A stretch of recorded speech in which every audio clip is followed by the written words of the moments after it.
Tell me my mic's actually working this time. Somebody, please.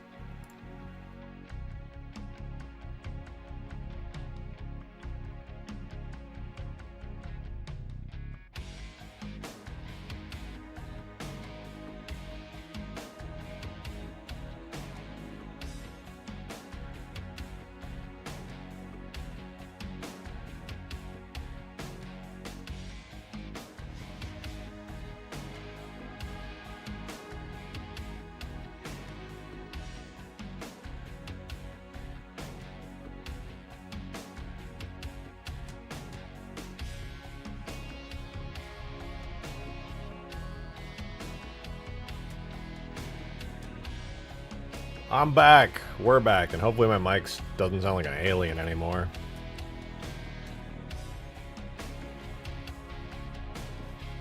More mod madness time? Indeed, indeed.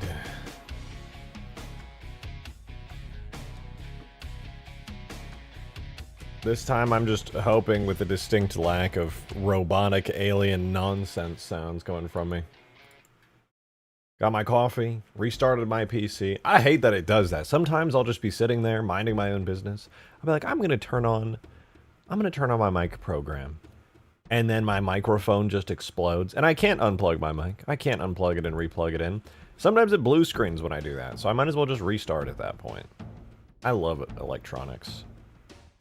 Muted? You're muted!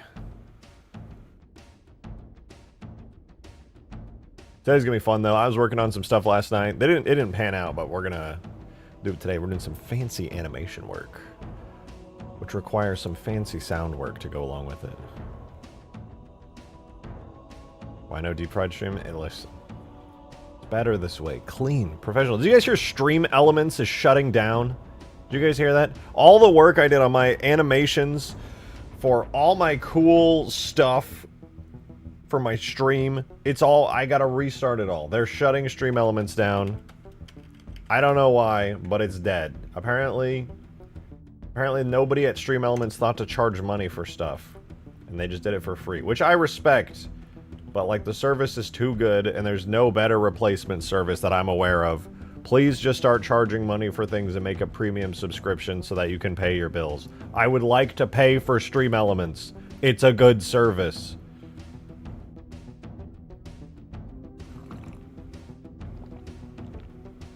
You keep getting a reoccurring charge from them even though you don't have an account. How?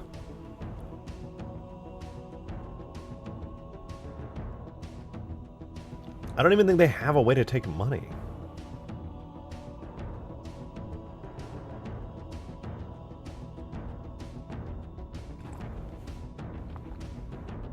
Didn't Stream Elements fuck over OBS? Oh, you're thinking of Stream Labs. Yeah, they took the open source OBS code, and then they made a closed source fork of it that you have to pay for, or can pay for, called Streamlabs OBS. I used to use it, actually, and I'll probably have to switch back to it once Stream Elements shuts down, because I don't know of anything else to replace it, so that's fun. Streamlabs is objectively worse in every way than just having OBS with Stream Elements set up. OBS with Stream Elements is so fantastically set up. I love it. They're too similar sounding? Yeah, no, I agree. I mean, to be fair, they just start with Stream, and they're both streaming softwares. One is for Elements, one is... I don't know. They're similar, though, yeah. Try trying into Streamlabs to cancel my account, but it says I don't have an account. The fuck? It's probably on a different email.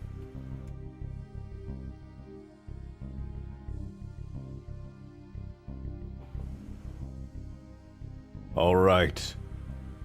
Let's begin. Because I'm bored. Good evening. Actually, more like good afternoon. How you guys doing? Welcome back. You know what? This song is... This is not it. Hold on. Hang on. There we go. The little intro song. Welcome back, guys. Welcome back. Oh, welcome back. It's a nice little afternoon. I'm ready to make some Halo mods, you know? I had to restart my PC, my mic exploded, but other than that, everything seems to be going pretty dang good. I hope you're having a good time as well. Behind me, it's the Halo Wars base. We've had this now for, what, 2 days? We got it all set up yesterday in a really fancy and cool way, so it's got a cool one-way shield to it. Check this out. You mod Halo 3? I know. So based. So real. Check this out. This is a one-way shield, like Halo Reach. I took the Halo Reach stuff. Turns out the one-way shields work perfectly in Halo 3. Nobody thought to make them for Halo 3, but look at this. I'm inside here. I can shoot out even. It's a one-way shield, so if anyone's out there, I can blast them. And if I exit, it'll push me out. And I can't shoot in. I can't go back in. It's pretty fancy. So now this is going to be the secondary base. We got to add some more cool Covenant stuff around here. Ignore the floating bits. But yeah, this is pretty fancy. We also, yesterday, spent a bunch of time making these cool damage states for this thing. So that broke over there, got a little wobbly. That broke there. As we continue to get its health drained even further, it'll explode and it'll begin turning red until finally, boom! Big explosion, top blows off. We finally did it. Now this thing has got some pretty cool damage states. So that's sick. You're early as fuck. I'm trying to stream earlier. You know, I think streaming earlier is the move. I like having more time in the day. Boo. Wait. Boo. Ooh, wow. Human being. You know, I like streaming early. It gives me more time to stream. It gives me more time to work on stuff. So it's pretty fun. Alright. So, one thing I was trying to do, I don't think it even is functioning here in game anymore, but I was animating these things for when they turn on. Oh, you can see it's kind of moving, but I broke it. And we're going to fix it today. We're going to make some cool animations for these things, so that rather than just glowing, they, you know, they play some cool animations. And actually move around and make some cool sounds and things. So check it out. When they activate, it starts to move up, and then it, like, clamps down. So that's not what it's supposed to look like. That is, like, the baby version of it. Love that plasma launcher. I didn't make the plasma launcher. The VKMT team ported all the Halo Reach assets over into Halo 3. They did a damn good job of it, too. You blew its top off. You're going to censor the stream now. Is that a sexual innuendo? What is that? You know what? I don't even want to know. Look at what I did last night. Check this out. Check this out. Wait, what is that? It identifies a subset of the action for the data block. Yeah, whatever. I split this thing up into a bunch of different pieces. That way I can animate them all and make cool stuff for them. They're all kind of like tied together and they all move different bits and pieces. It's pretty cool. So what I'm going to do with this is... Don't be slow. Dude, I don't know. I'm pretty sure... That's just like a general saying. I don't think that's anything related to some dirty stuff. I'm pretty sure that's just like a normal phrase. Alrighty, so here's what we're going to do. We're going to make a cool animation. That's what we're going to do. So basically, what we need is this to start. What are we doing? I'm making a sick animation for this thing. Actually, while I'm here, I'm going to export this out with its updates, because... as of right now, I fixed it. The problem that I was having, the reason the animation that I was working on looks kind of just ugly, is because I scaled this thing up to be bigger, but I never actually applied the scale, which is a Blender thing. It's stupid, but it's important if you want things to work. So we're going to go ahead and really quickly here at the beginning of the stream, we're going to work on a cool animation. I basically have to remake the animation I was trying to do last night, but I have to do it correctly this time, now that the scale is there. So we're going to update the model, which is probably going to screw with the animation if I'm being real. So we'll just re-import it real quick. And we'll get our nice battery model back in here. It might blow up the whole thing. I don't even know what it's going to look like, but that's what remaking the animation is for. So here's what we do. I was thinking, and I had this idea. What is this? Ancient language? Is Demon typing? I don't see him saying anything after that. Anyway, my whole plan here was to do this, where right off at the beginning, I'm going to move this down by 2. Or was it 0.25 units? Maybe 0.5. Yeah, we'll do minus 0.5 units down. So we insert that keyframe. What in the...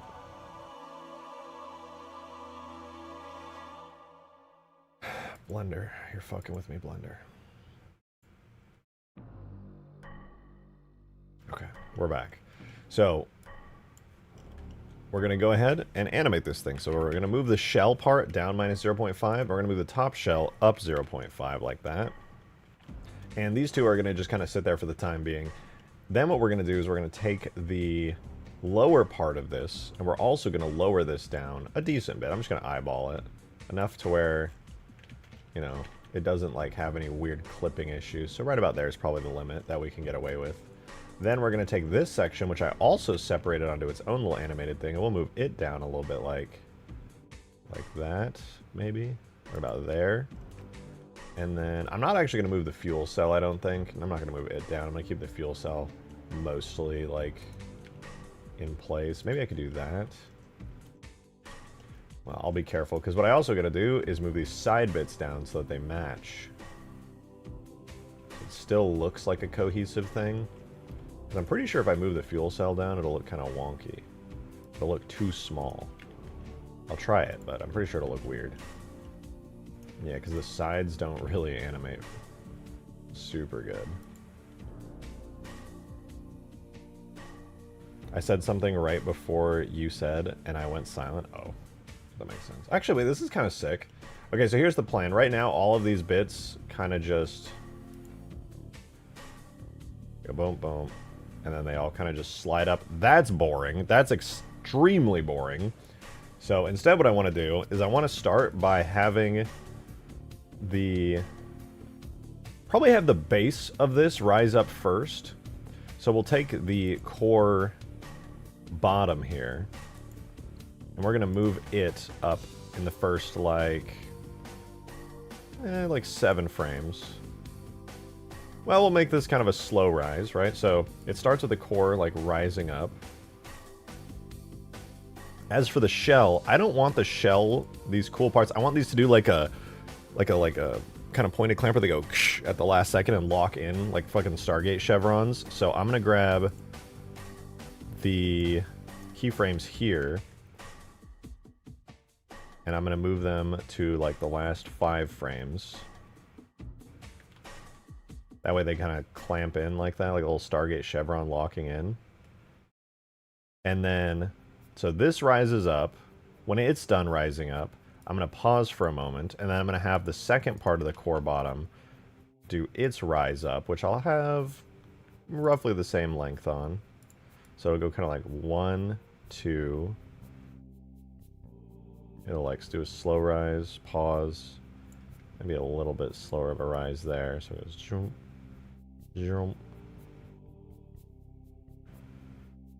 And then maybe right after that, I can have the fuel cell itself move back up to its original position. So right now it's been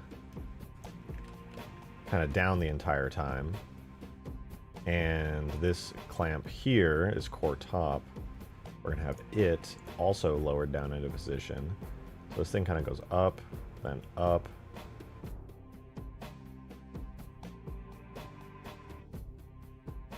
And then for this next part, I want to just have the core move up, and I want to have this part also move up so it kind of expands the core.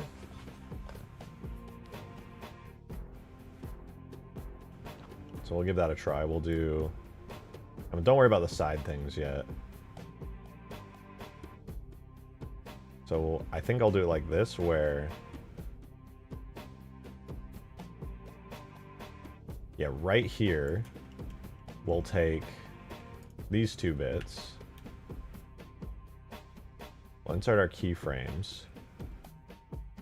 And then we'll have a, like, big rise here. This will be like the big final rise, so to speak. It'll come up. Actually, these 2 here should probably go like that. It'll do like a... So this is kind of how we have it so far. It goes like... Okay, it's a little bit too fast. Let's expand how many frames we have so we don't have to have it be so damn slow or so damn fast. So this one, I want to expand this to be a decent bit longer. And these 2 as well. Give them at least 10 frames so they can breathe a little. Just shoom, shoom, shoom. Okay, that one's too fast because that's a big move.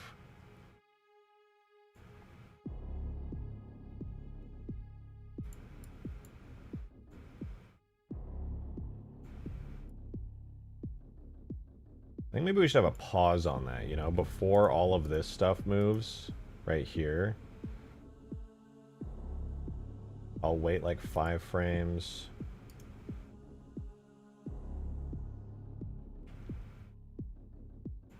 Bring it out to here. So I just want to make sure this like feels good, looks good, you know? If you're wondering what this is, you're shooting and we're doing the battery when you capture the battery. So it starts small, up, up, up, clamp. The only other thing I really want to animate better is the sides, because they kind of just do like a slow rise. Clamp.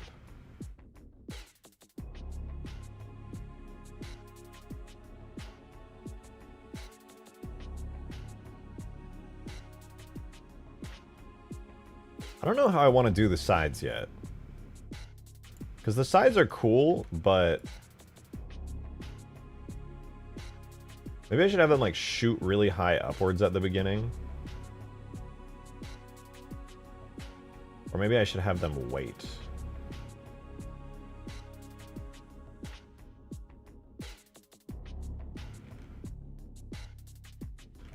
What about that? What if they're like all the way down until like the very end? They're like chung, chung, chung, chung. Let me move them. What would it look like if it was here? So it's like, don't. Nah. It looks kind of silly. I feel like maybe a slow rise would be better to go along with the whole thing. What if I did it like really early in the animation? How would that look? Oh, wait, actually, what if I did it as, like, one of the first steps? That could be cool. So, like... Ooh. Like, it shoots up. It'd be kind of sick if, like, everything else also just kind of waited for it. So, 10 keyframes. Let me grab every keyframe before 10. I'm going to move it over to 20. And then deployment animations, yes. So I move them to 20, and everything that has like a keyframe that it grabs from the start, I'll move it here. So this becomes like their quote-unquote starting point. What is this one? It's core bottom. So it like shoots up, slowly comes up. This part kind of opens and fits into place, and then these clamp down. So that's kind of cool. It's like choo, choo, choo, choo. I don't know if I like how long this part takes. I'll only move this so it's a little faster. See if that looks any better.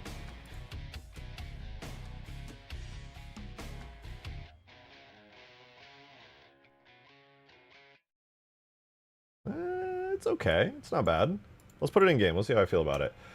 Even an animation like this where I kind of just shoved it together with basic interpolation could still look good and have like a nice effect if, heavy if, on I add cool sound effects to it. Because sound effects will make or break this kind of thing, in my opinion.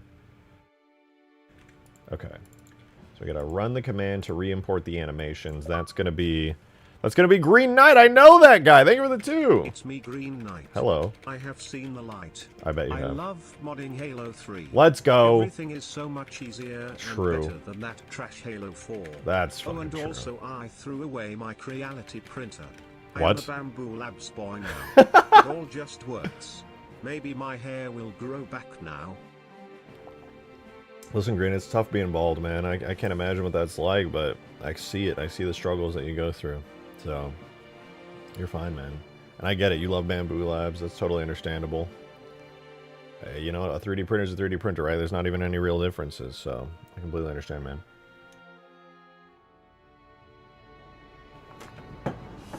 Absolutely real donor from Greenville. I said his name. People can't just lie on the internet. That'd be weird.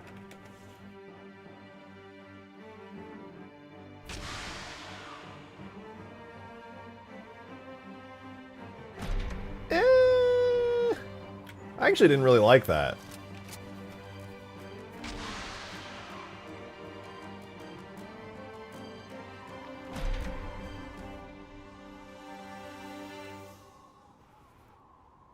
Not gonna lie to you guys, I'm not actually a fan of how that looked in game. That was kind of mid.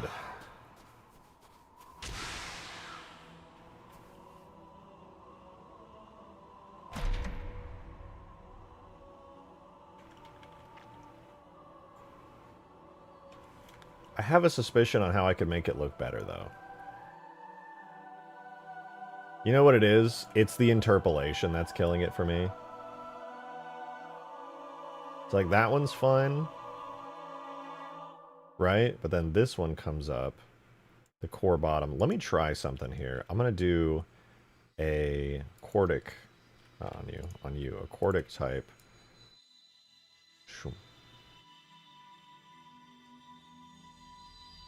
I think the middle should not go up in stages. Yeah, I'm going to see if I can make it look better, but if I can't, then I'll probably just remove that.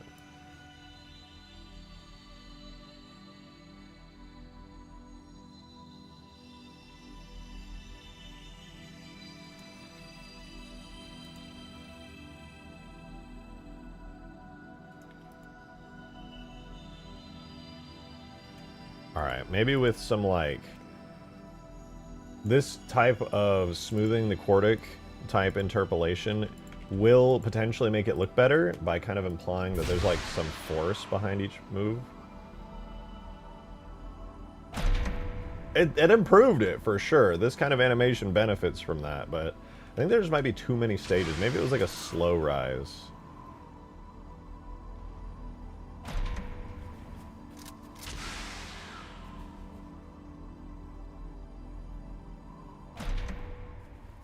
Not bad.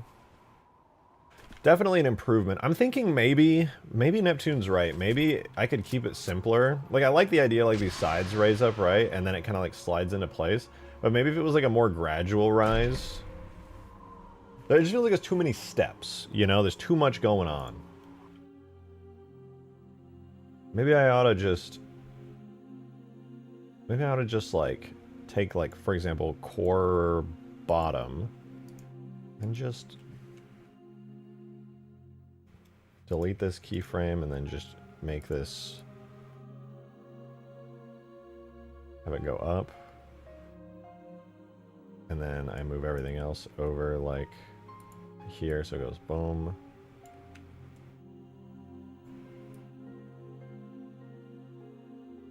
Maybe that can come up.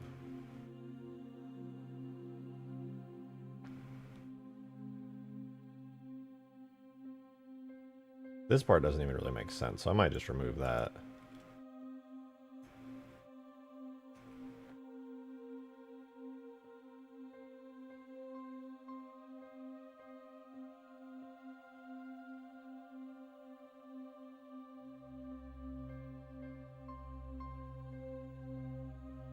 Boom. Boom.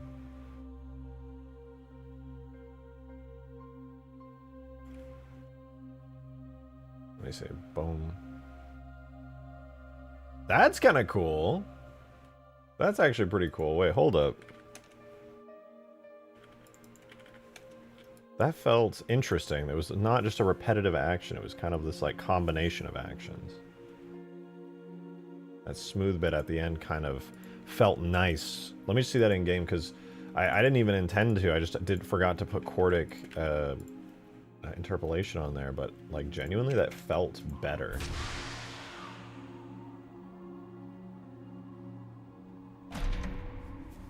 Interesting.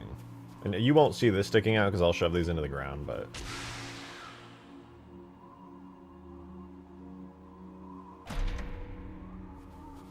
not bad.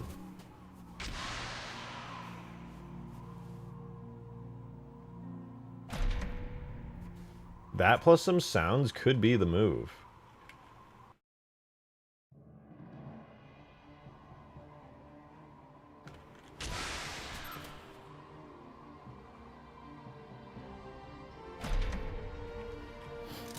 How'd you feel about the middle spinning?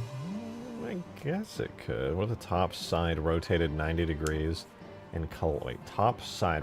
Oh, it's rotated 90 degrees and collapsed into the bottom to form a stump, only revealing the glass when activated? You mean like,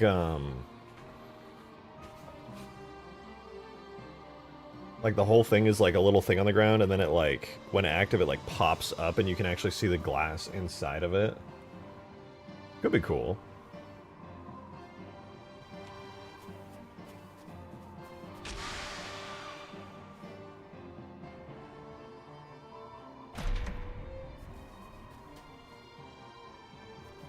Yeah, that could be cool.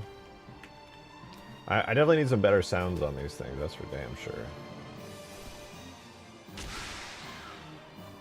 The only challenge with that, frankly, is these side arms. These things, they have like baked-in shading in the textures, which you can see here in Blender. If I like move the top core part, it's got this like baked-in dark shading that looks very odd when these shapes are not over the top of it. So I've been trying to avoid disconnecting them too much.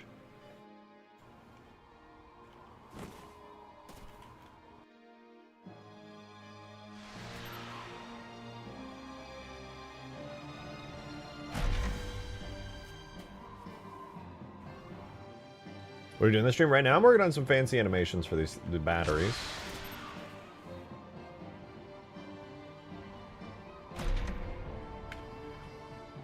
I suppose that I'm gonna need some sounds for sure. Maybe particle effect releasing could be cool. Yeah, I was thinking maybe it could do like a little blast of like a little when it closes. I mean, it already does play like a team colored effect. Blue team is now at power level 1. But that's not really like a big blast. That's just like an indicator to let players know who owns it.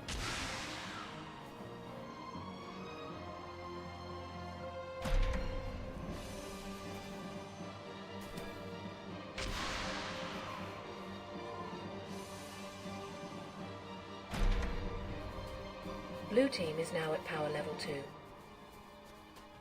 It's definitely more interesting. If it has sounds with it, I think I'd be more pleased. It's also kind of interesting because you can subtly tell a little better which ones are off because they're a little shorter. Their shape is a little different. So that's kind of interesting. I wonder what it looks like over here.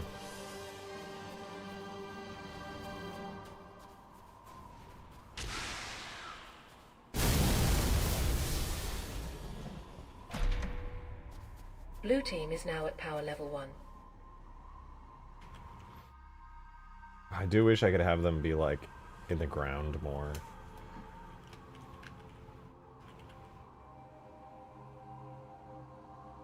For now, I suppose that's fine.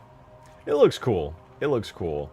Oh, I didn't even show you guys. I want to boot up MCC really quickly because I want to see how the teleporters work. I uploaded the current version of Permafrost to the Steam Workshop. So I want to see kind of how that all runs in-game.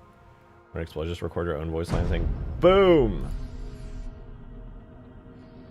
You gotta make it extra shitty if you're gonna do that. You gotta just like hit the mic and boom! And then that could be sick.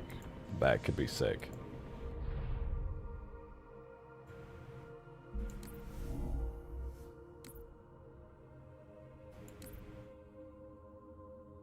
Hold on, I'm cooking. Halo the Master Chief Collection video game on Steam is currently loading. And it's still loading. Alright, there we go.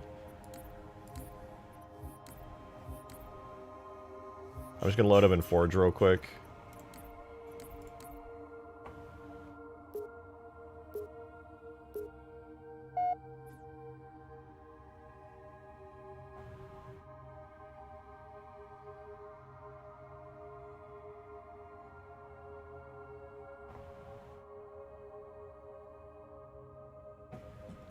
Let's see.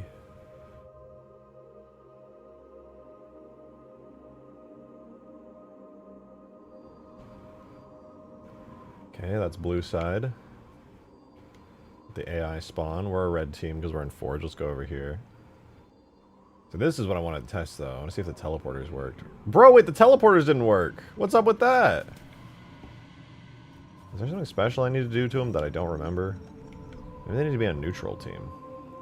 I wanted to go inside the Covey base. Oh, like that. Perfect. I wanted to test this out now that we're actually in-game in MCC. Pew. Forge monitor has too much mass. Ew, the old capturing with no animations? Gross! Red team is now at power level 1. What I'm going to do today is we're going to make the red team start at power level 1. Every team will have a default power level of 1, and you'll have to just, you know, collect more and more to get to power level 3. However, once you do, you know, you can do all the usual stuff, you can spawn in. Oh, I forgot to tell you guys, I changed the skybox last night. Plan to make a UNSC version? Not right now, no. but eventually perhaps. I changed the skybox so the sun's kind of offset in that direction, which kind of shadows blue base over here. So blue base is kind of like the colder, bluer base. Crazy. Whereas red base is very sunny and is getting like direct sunlight at all times, which is kind of nice. It also adds a good variety to the shadowing on the map, which is cool. I didn't even check the interiors. I want to see how the tunnels came out. Ooh, these came out pretty good. Not bad, not bad. Over the fog, please. I like the fog. It looks good. It makes the map feel big.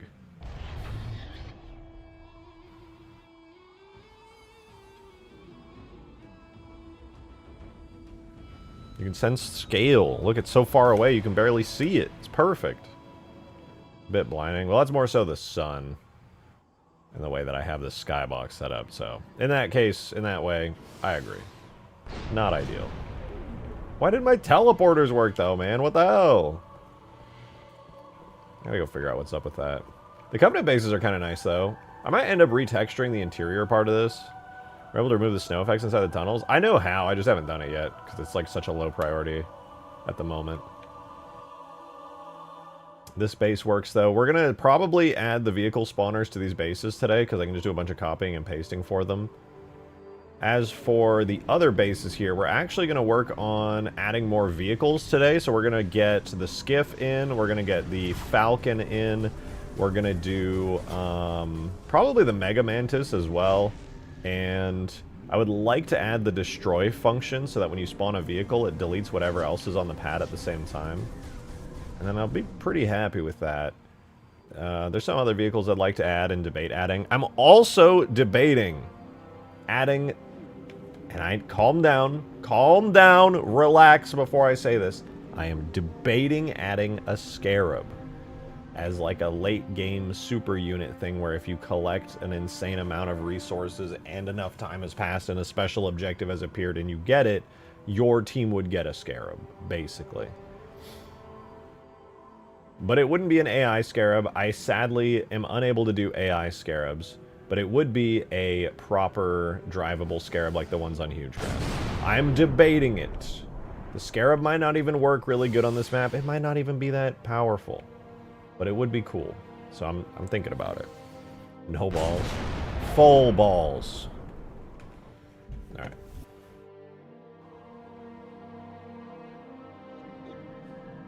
Look at him go. He's so fast. Anyway. Anyway. I do like the animation. I don't think it's perfect, but it's better than having no animation. Blue team is now at power level 1. Hell yeah.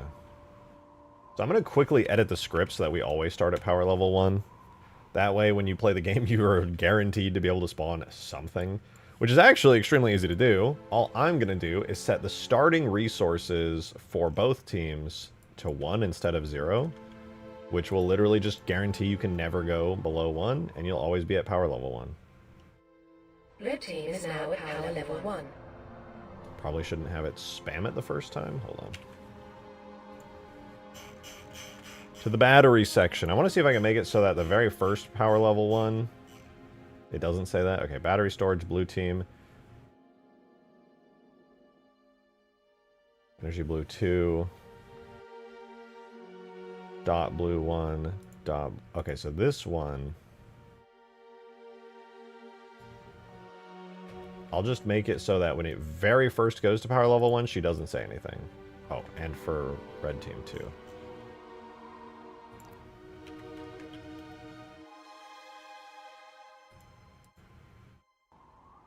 So when we refresh, you should not have to say it.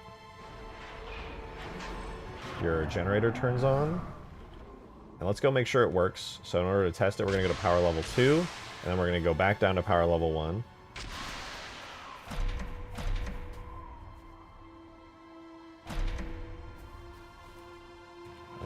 We should just be able to collect some over here real quick.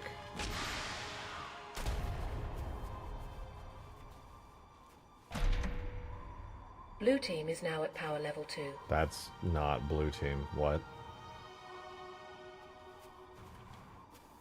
Goodbye.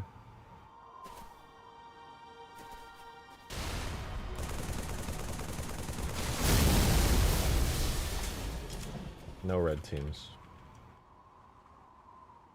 come over here, and we'll destroy one of these. Maybe two of them, depending.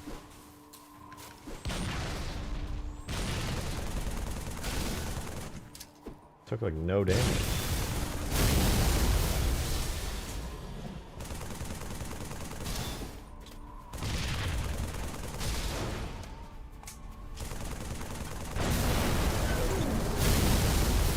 Blue team is now at power level 1. Okay, perfect. She'll go back down to power level 1 once you do that enough. Pretty sick, pretty sick. An RTS variant of Permafrost? It's possible. I have an RTS mod. It works pretty well. Be a good endgame cap if you get a Scarab. You can destroy the other base easily. Maybe AI can spawn from under the Scarab or work as a player spawn point. I mean, that is actually possible. The Scarab does count as like a mobile fortress where you could have pathfinding and objects spawn off of it. Like, just within the game's code, the Scarab just works like that. That's why you're able to have, like, in campaign, a bunch of AI enemies already on the Scarab, because it has, like, its own physics region, and it's called a reference frame. So I could actually do stuff like that, which is kind of sick.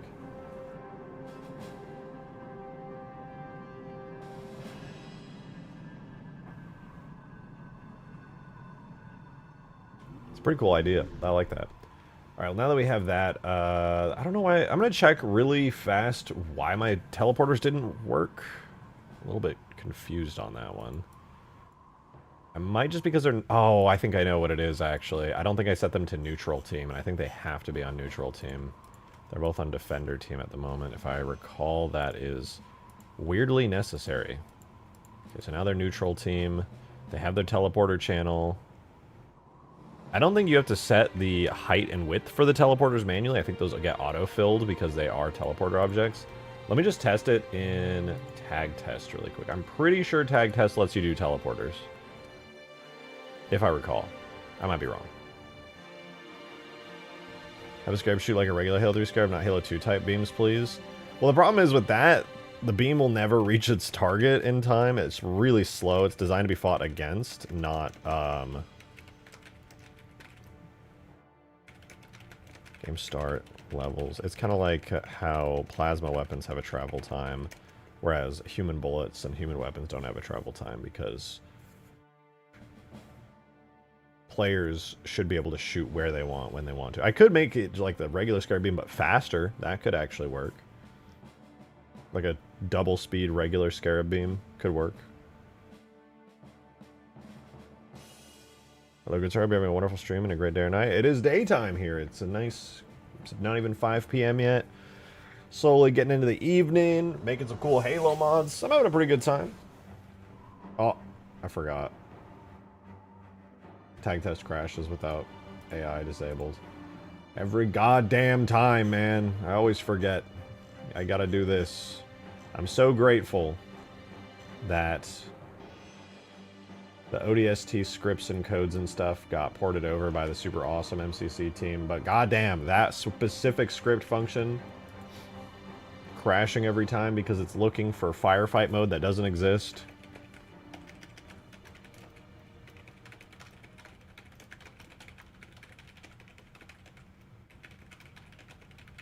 Alright, now we're loading in. It's 5 p.m. here, I'm getting EP.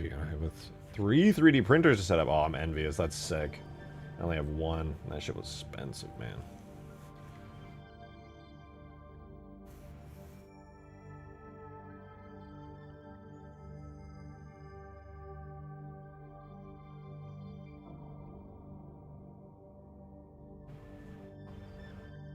You have a small print farm? Wait, that's so cool. Do you just use it for like your own prints, or do you like print and sell stuff?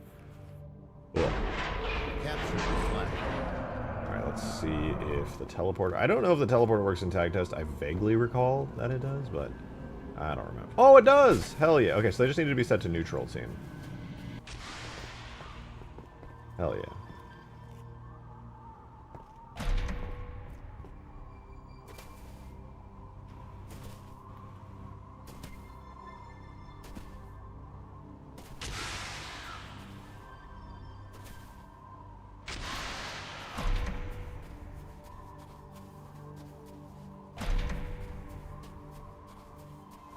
Well, 3 isn't enough to get the power level 2.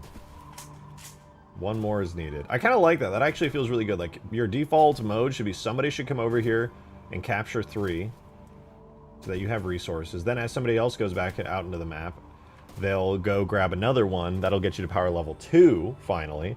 And then as you collect more and more, you'll eventually get to power level 3, and you should try to just keep that up throughout the game as much as you can.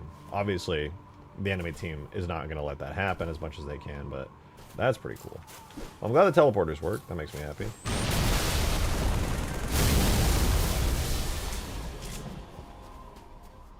New destruction's pretty satisfying. Cool. I think it might be time to add some new vehicles. Before we debate adding the vehicles, though, there is one thing I'm curious about, which is... Well, let me do that so I can be allied with blue team again. How many AI units do you plan to have on the map? Seeing this is like Battlefront, like large-scale battles? As many as I can fit, basically. As many as I can fit. I don't know what that limit is yet. I know Halo 3 and the future Halo games kind of stop doing smart AI at about 30 total. And I have per team 2, 4, 5, 6, 7, 8, 9. So I have about 18 total. So I could probably get away with like 5 more AIs per team, which is actually a lot if you think about it, especially if you have like 1 AI per big vehicle. Well, I guess it's closer to 20 now, because you'll get a Space Phantom. No, it's about 18, and it actually lowers when the Spire goes down currently, because once the Spire goes down, your Banshees and Phantoms stop respawning, and you lose these guys up here who defend the Spire, and then you get a one singular respawning Space Phantom that's like super powerful after that.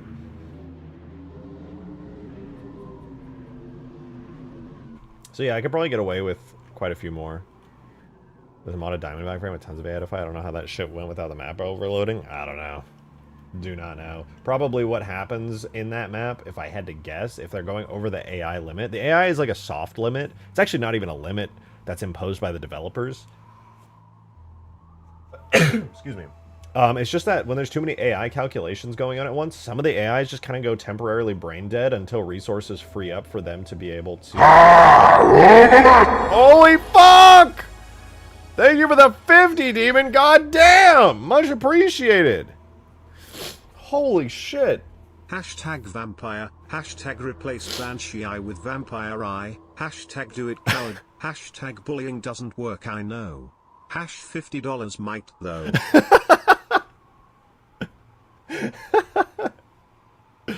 It might. I'm gonna be real with you. It's not that I'm not adding the vampire because I don't like it as a vehicle or anything. It's because I don't want to make one work. There's a really good model set up by... I forget if his name is Chow or Chaos, but he made a really, really good looking vampire. And I had it in... Shoot, I might still have it actually. But I had it a long time ago. And it looked good, but it didn't have any damage states. I think Skaboodly might have made damage states.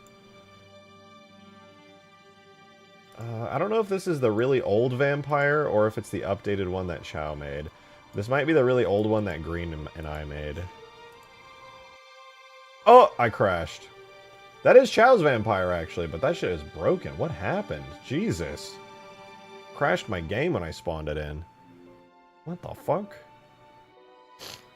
Why did I crash when I spawned that? Okay, well, that's interesting. Is it working one in an older version? Yeah, I think it's that one. I don't remember even updating it to the nicer model. It does look good. I'm not going to add it as a brain, as a vehicle for players, because I don't want to really add any more flying vehicles. I really want the flying vehicles to be, like, not powerhouses of damage, because when they are, they're just so annoying to fight against. A Banshee's already pretty strong. Pelicans and Phantoms are a bit of an annoyance to fight against. But their main thing is that they have lots of health and that you can transport other players, which is the biggest, like, bonus. The Phantom's chin gun is pretty strong. Pelican's chin gun is going to get even stronger. But I don't know, the vampire... I guess an AI vampire would be kind of sick. That would be pretty cool. Certainly not against that. Dinar. I'll consider it. I will definitely consider it. It would be sick to have. Locust and Vampire are literally my favorite vehicles in all of Halo. They're really cool. They're really, really cool. I like the Vampire's design a lot. I'm a little sad that the Vampire crashed the game. That's a bit odd, frankly. I want to take a look at the Vampire, actually, because, like, that used to spawn, and now it just straight up dies for some reason. Let me see. Vampire. Is this it? Oh, yeah, this is Chow's Vampire. Look how detailed it is. Shit is clean! I think Oh my god, it's a nightmare. What is going on in here? Okay, so that's like... I think that's where the player gets in, if I'm not mistaken. I think I did that. I think I was also working on destruction states. So this is like the dead version? God, I don't know. I was working on this a long time ago.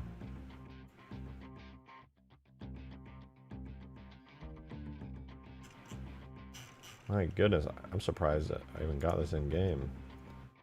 It looks... I was gonna say it looks cool, but what's going on the bottom here? Is that how it is? Does it have textures? Nay. It's pretty sick, though.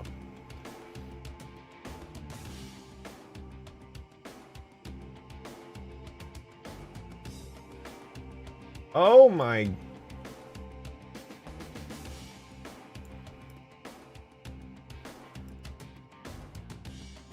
Bro. I think I'm just... If I'm going to add the Vampire in, I'm doing it from scratch. I don't know what Past Me was doing that made this shit so ass to work on, but this is rough. I'm going to go to the archive and see if Chow posted it there and if it's a little bit better.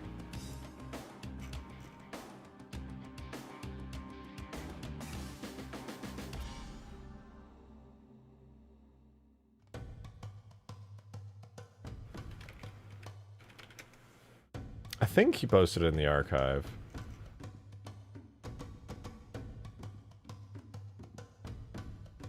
We'll do in asset upload download archive, or not archive, Vampire.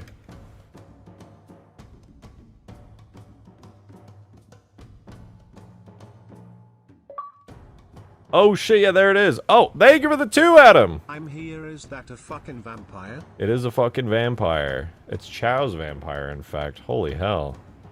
Is it still available to download? Ooh, I think it is.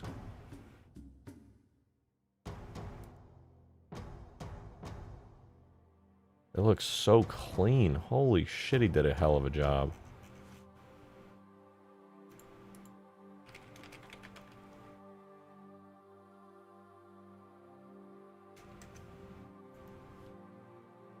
Oh, I can't do search from.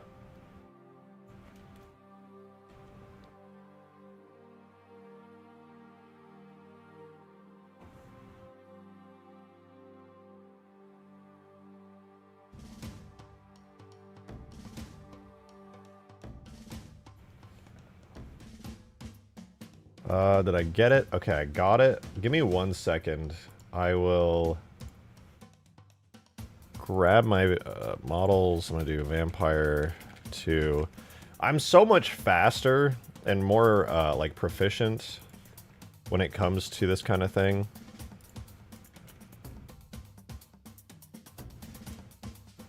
Let's see. Let's see how it looks. Wow, that's a good looking model. Holy crap, man. Chow cooked like crazy on this. Yeah, that's actually so nice.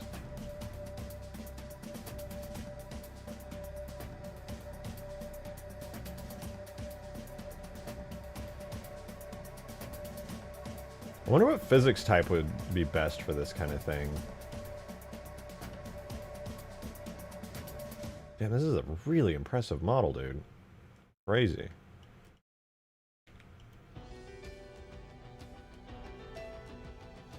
Would this be maybe if this was like a 2-seater, right? Like player 1 controls like the front guns, player 2 controls these side guns here.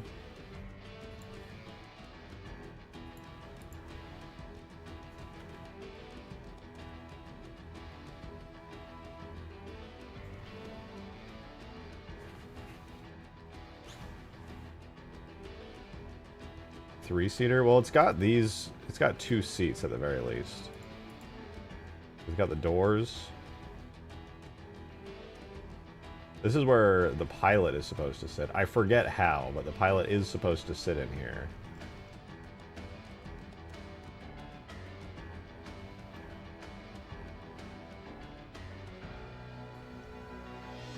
You're cooking that's really cool. Chow mate. You did a hell of a good job. They lay low. Yeah, it's like a banshee, basically.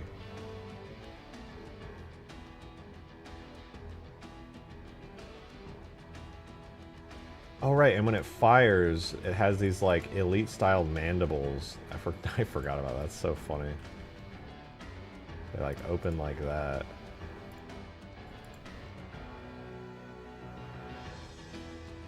It's a bit of a silly vehicle, but it's cool. It shoots the needles right out of there. It's cool, too. Wow, the design of that. It's literally like the Needler from the newer games. We could cook with this. We could try putting this in. Looks amazing, I know. Holy crap, man.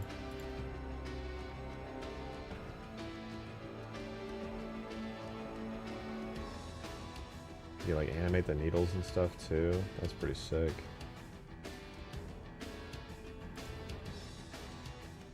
Okay, well, if I'm gonna put this in game,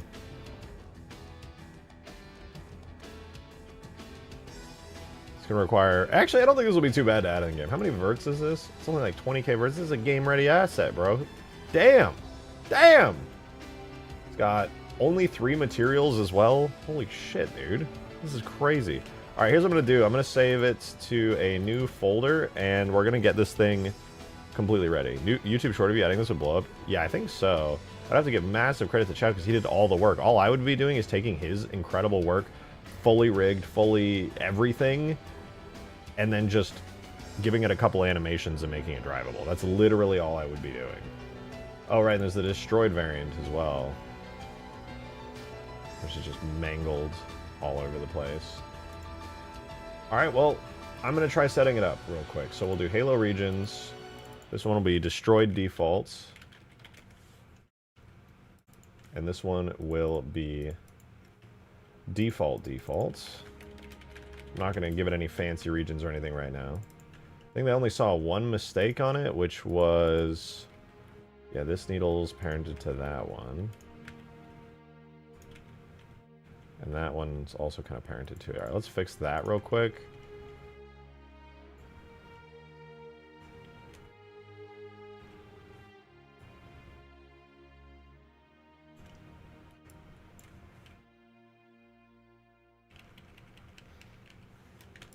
Other than that, this thing's like perfect. It's incredible. Damn, look at that, dude. Crazy. It has side guns? Yeah, it's got side turrets. Would the side guns just act like Banshee fire? I suppose they would. I'm not really sure how I would want it to control currently, but we'll experiment with it. First, I have to actually get it in game. That'll be the real effort here. So I'm going to start by making a... Let's make a collision model for it first that it gets hit by. Thank you for the 2, Adam. Make a collision model for it. Will it be a giant flying needler or a needle rifle? Probably If more the like... latter, I'd say it needs only 3 or 4 hits to trigger a super combine, but the needles would fire heavy and slow, like the Ghost fire rate, or maybe slightly faster. Thank you for the 2. No, that's exactly what I was thinking. This would definitely be more like a needle rifle type vehicle. I think firing a needler straight up from a vehicle would be silly. Big, powerful needle rifle type shots are definitely the move here. Alright, we'll give it this material. We're going to call this the... I'm just going to do default, so that we know that this is the collision model for it.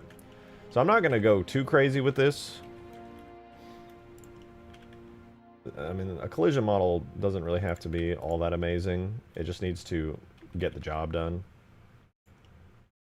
So we'll go like that. We'll do that. And we're going to basically just mimic the curvature here of the actual vehicle itself.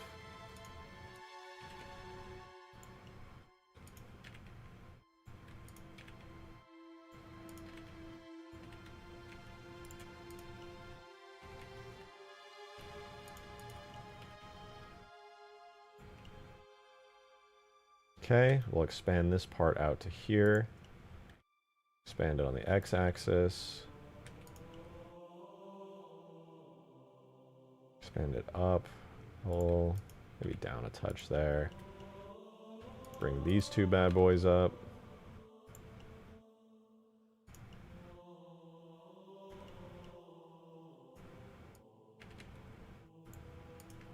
Bring this up to kind of match the curvature a little nicer.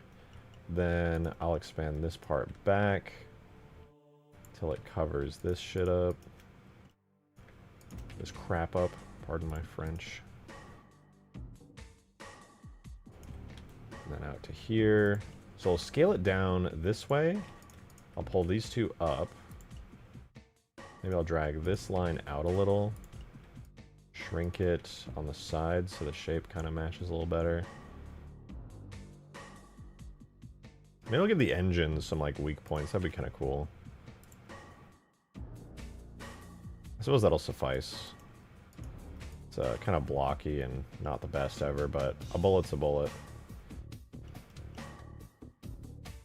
We'll just use that as the main body for the collision. And then, for the rest of the body... Oh, you know what? I'm just going to mirror this. Hold on. Whoop. Delete that. Apply a little mirror modifier so we can have our effort. Dear God, I just realized I don't know what the scale of this is right now or what it's supposed to be. Alright, we gotta add in Master Chief. So we know what we're doing here. Scale model helper, we're gonna do Halo 3, Master Chief. He's gonna be probably huge. He is. Love that. So grab these two, rotate it 90. And let me see what the wiki says the scale of this vehicle is. Halo Wiki Vampire. The Bequoene Pattern Vampire. My favorite, dude. My fucking favorite. Alright, its length is 15 meters long. Let me look at the Banshee.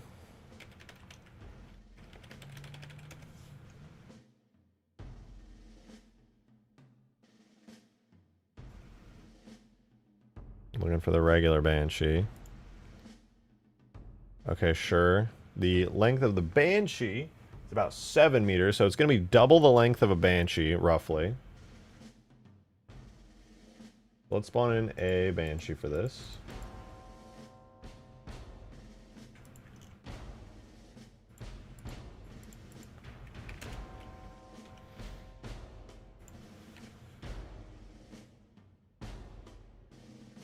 So if that's about the length of a Banshee, we'll scale it up twice. Let's do scale. Wait, let me make sure that's about right. Because if I line these up, yeah, that's about the length of a Banshee. So I'll do scale. I'm not going to just do 2. I think I'm going to do 2.2. There we go. That is probably about right.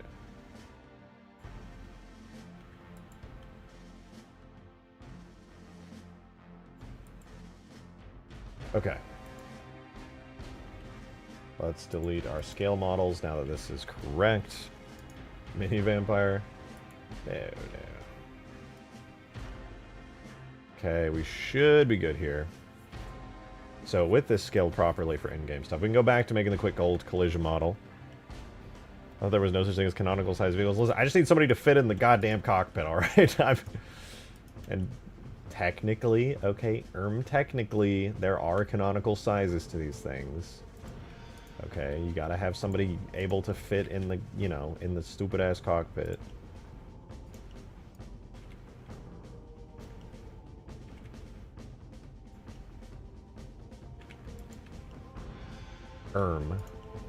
Actually.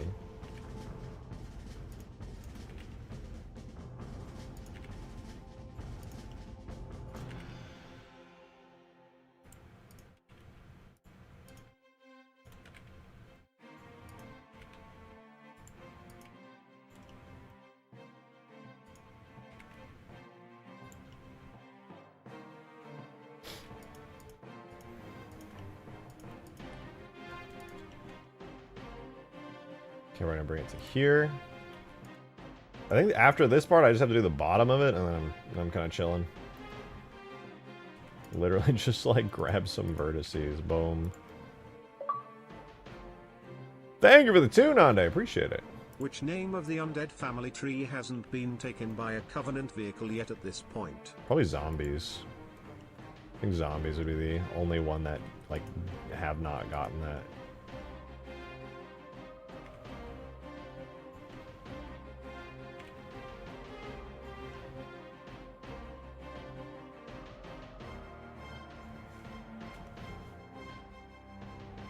I gotta do this real quick. I just noticed there's like a little discrepancy here. Scale Y. If you do 0. multiple player seats, would the vampire basically become the Covenant equivalent of a vulture?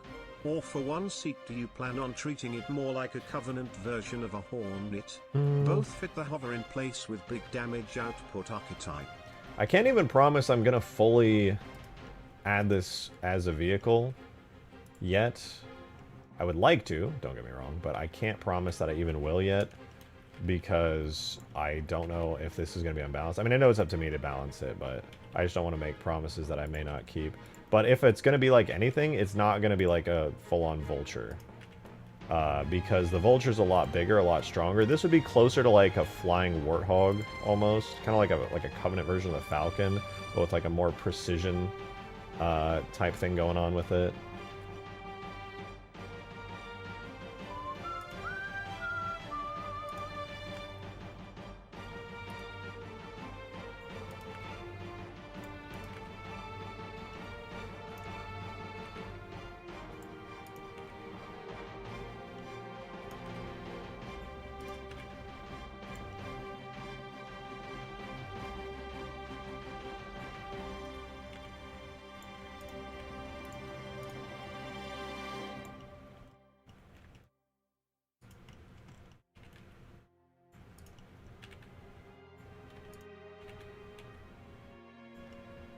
Okay.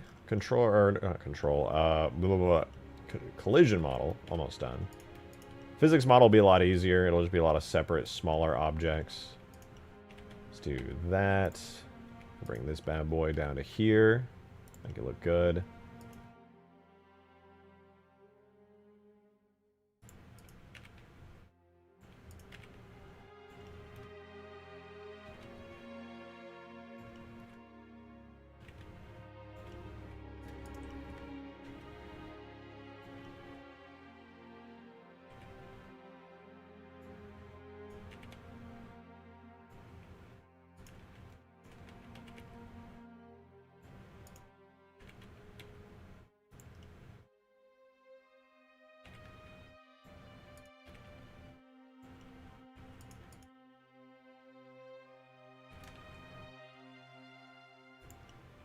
And then I guess I could probably merge these since it's about to go to like a point here. And then we just get the heights right. A little bit of this, a little bit of that.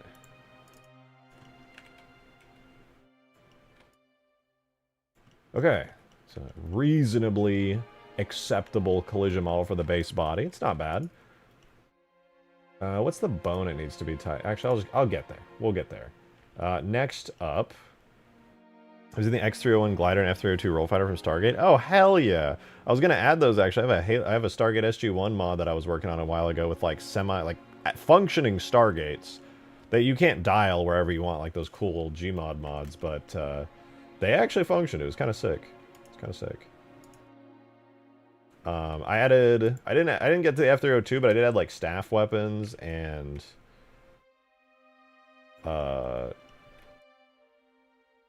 some other cool stuff. X302, what is, like, one thing I definitely wanted to add if I was going to do, like, a space combat type thing, because I was going to do, like, a mission for it, which would be kind of awesome.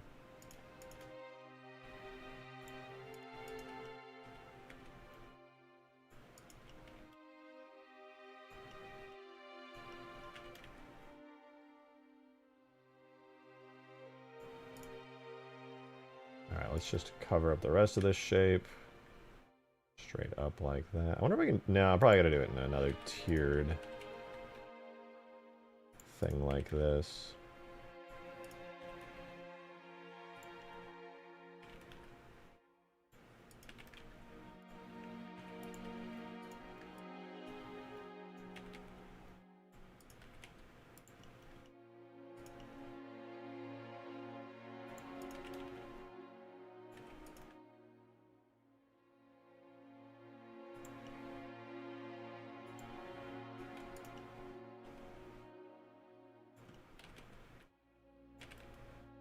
Sick.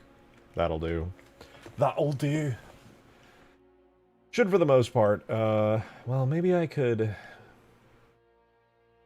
I might make that a separate collision model that's attached to the head bone. This is acceptable for now, though. Collision model. Done. Adam, thank you for the 2. So a Covenant version of a strange cross between the Falcon and the Hawk then? Side turrets for other players to control like the Falcon, but the chin gun is replaced with a big precision weapon like the Ghost Cannon on the Hawk? Covenant version of a Falcon and a Hawk cross. Kind of. Side turrets for other players to control like the Falcon. That's what I want to do, yeah. But the chin gun is replaced with a big precision weapon like the Gauss Cannon and the Hawk. Yeah, more or less, yeah. I don't want this thing to do insane damage against other vehicles necessarily, but well, it probably needs to, otherwise nobody's going to use it, but...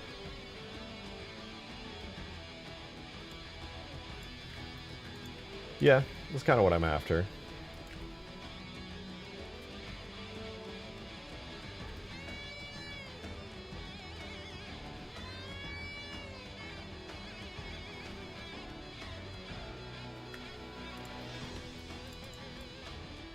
Alright, we're going to make a quick physics model for it as well. Then we're going to put it in game, and hopefully we can make it fly.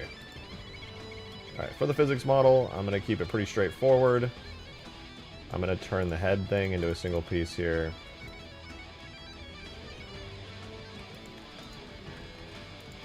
There we go. Headpiece physics for the back. I'll grab all of this.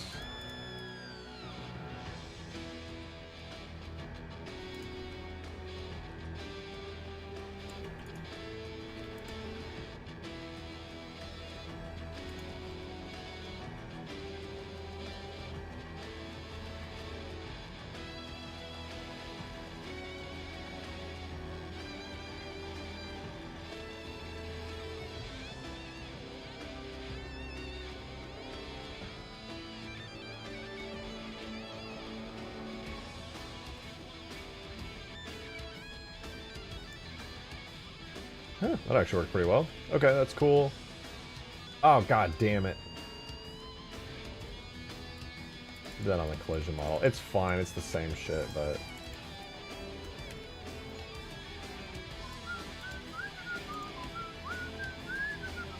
Well, this is technically speaking functioning.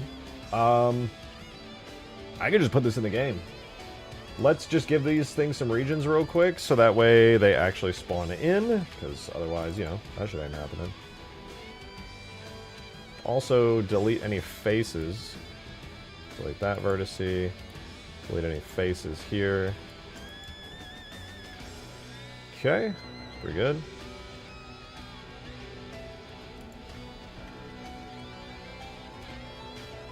Delete any faces here. No.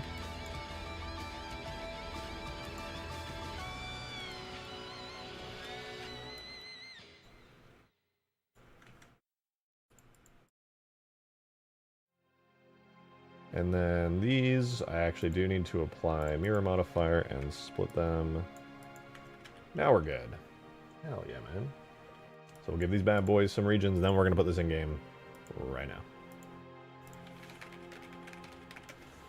Good morning. What's up, Dragon's Raw?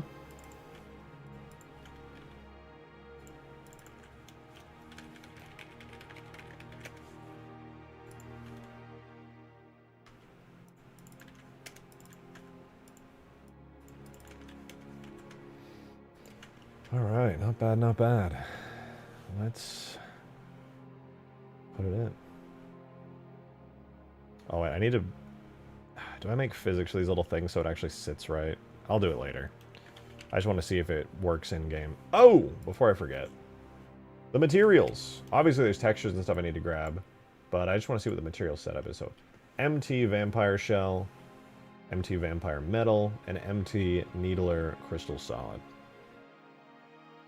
Okay. Kind of want to give it the Covenant, or not the Covenant, the Phantom style materials and see how that looks. Might be a little too shiny, a little too bright. Worst case scenario, I could give it like the Halo Wars base style of materials, but I think the Halo 3 Phantom style materials might be cool. Alright, anyway, I'm going to export it out to a JMS file.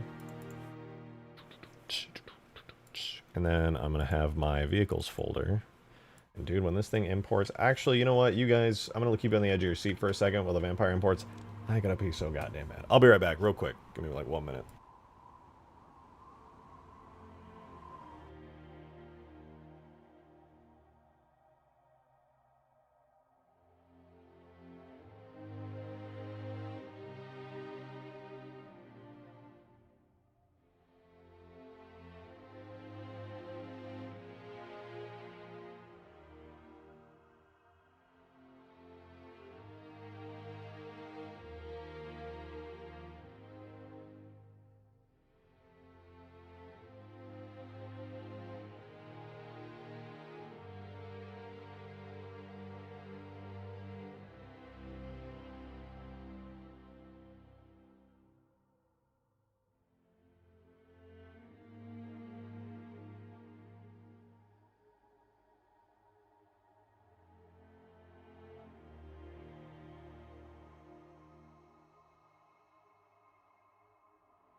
Alright.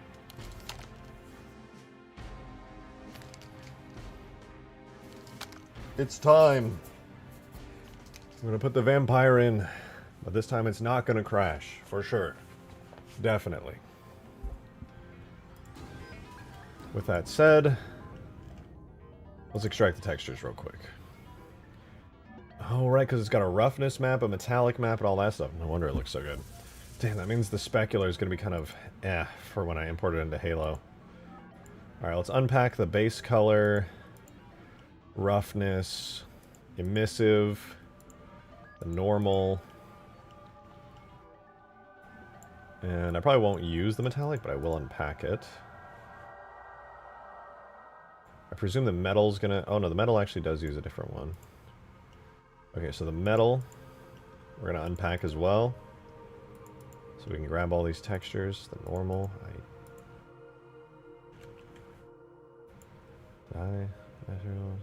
normal direct. Okay, we're still good. And I don't think the metal has any emissive on it. No, it does. I just already unpacked it. Normal, roughness, base. It just has no metallic. It just has a pure... Well, it is metal. That makes sense. And lastly, we have the needles, which I may just end up using the Halo 3 needler.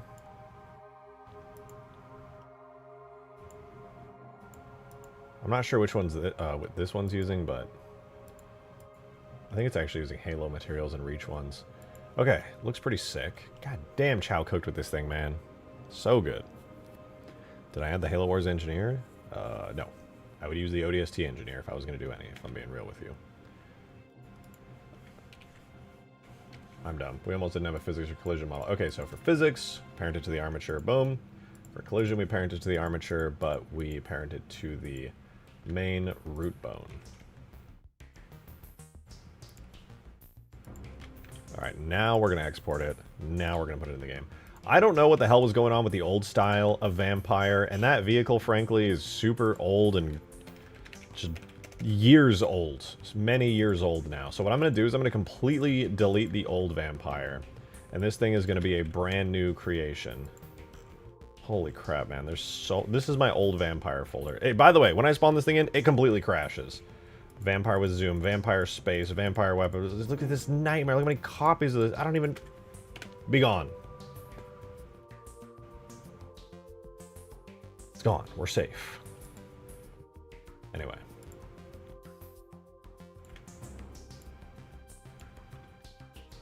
Alright, we got that. We are going to need to get the textures working. I'm going to get it in-game first, and then we'll make it pretty with the textures afterward. I'm also going to use the Banshee as the default vehicle type for this. So I'm going to grab the Banshee's model and vehicle tag, and we're going to use that for the vampire here. We'll call it vampire. We'll have to like change the sounds and stuff later on, but we'll see. See how it goes.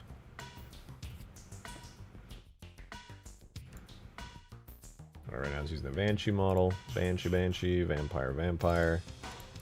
Cool. I think I need to give this thing an animation real quick of some kind. Otherwise it won't actually work. So let's give it a quick animation. I'm just going to call it any idle. Actually, we don't even need an animation for it. It'll just, as long as we have an animation graph, it'll spawn in. Okay, let's bulk import it. There's going to be a new tier vehicle to unlock. I'm not entirely sure how it's going to work yet, but we will make it work. We're going to make a default variant with a default region with a default permutation. As for materials, I'm not going to worry about that. As for damage info, I will make that later. As for targets, I will also make that later. As for shadow casting overrides, I'm not going to worry about any of that right now. And let's bulk import, and while it bulk imports, we'll just double check our settings here. Doesn't need any change color stuff. Multiplayer object properties, yes. Unit does have boost, we'll keep that for now. Uses the Banshee camera track, that's probably not going to be good, it's probably going to be too small. Oh, I forgot the materials, right. Let's grab some materials for this thing. Obviously we don't have the textures just yet, that'll take a minute, but we'll get them.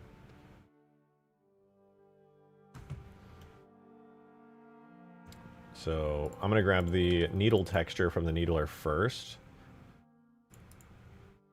I'm going to do the Halo 3 one because it might look cooler. So needler, shaders, needler pink, needler blue, needler glass. I'll grab both of these. All of these. I don't know what any of this is.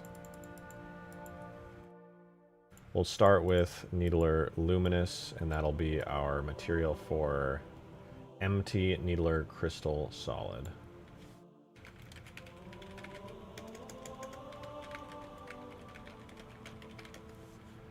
I'll keep these in here for testing purposes. And I might actually just end up using the needle rifle materials that the BKMT guys used, because now we have their needle rifle in.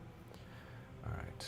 Objects, vehicle, blah, blah, blah. Phantom. Now I'm going to grab the Phantom materials and try to use those. So Phantom, shaders. We're going to grab the shiny shell and the dull metal. That took me a whole life. That's a long time. I appreciate that.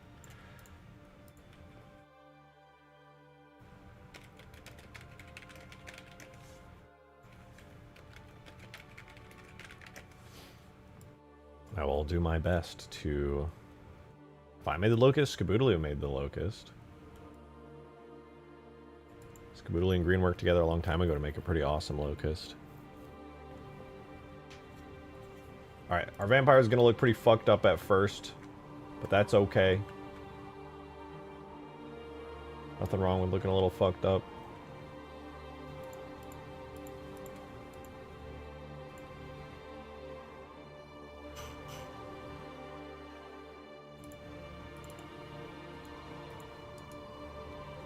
Oh, right, we gotta do the model animations. Objects, vehicles, vampire. There are no animations currently. However, we can at least give it an animation graph.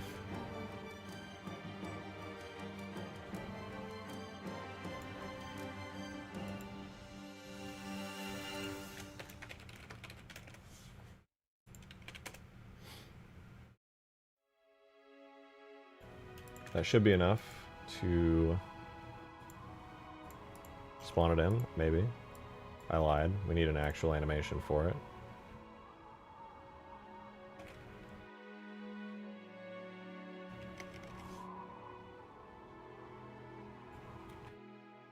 There's no animation graph. Damn it! We actually do... Oh, wait. It has a Banshee render model. What the fuck? Why?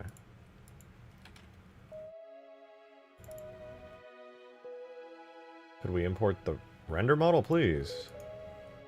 What's going on here? Doo-doo-doo. Yeah, it's right there. Why is the render model so big? What the fuck? That can't be right. It's only got... Oh, I guess it's got like 43,000 edges.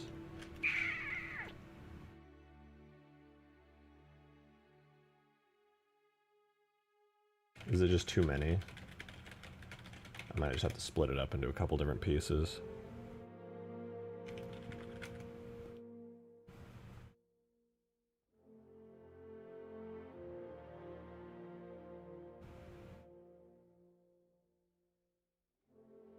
Yeah, it's about 10,000 over. Okay, I'll split it up into a couple different pieces. That's no biggie. I'll take the head bit here. Let's hide the armature. We'll take the head, the needles.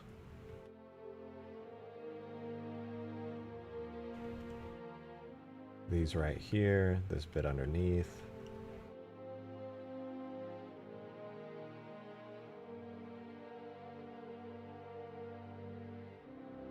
This bit here.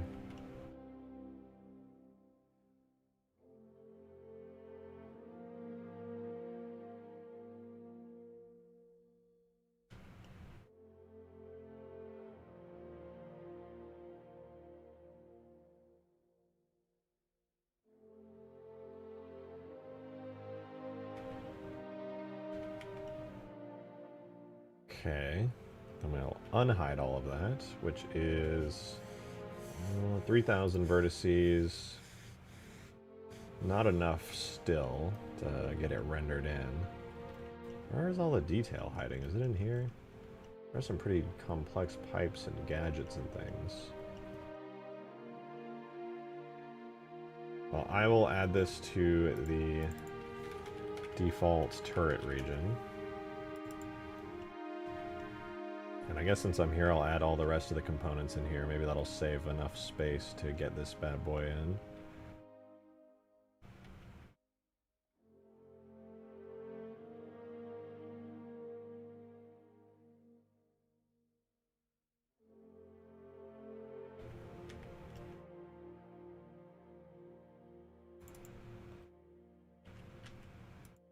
That's... how many edges is that? 7,000. I don't think that's enough. I think we're close. Let me see. I'll try exporting it with this and see if it goes in, but I think we need to get a couple thousand more attached to it. Where did I get the Halo Wars base model? This is not the Halo Wars base model. This is a custom model community made by Chow, a super talented individual. Export JMS. Why? I said generate asset subdirectories. Vampire 2. Go. Bro, that's not how... whatever. So we were at 41,000 there on the main region, which is too many. We should be around 36,000, 35,000 now. Oh no, it actually worked. Sick. Okay, I'll take that. No animation grab. All right, let's make a quick little animation for it. I remembered Green saying you don't actually need an animation in the animation graph. He was wrong. Here's our any idle.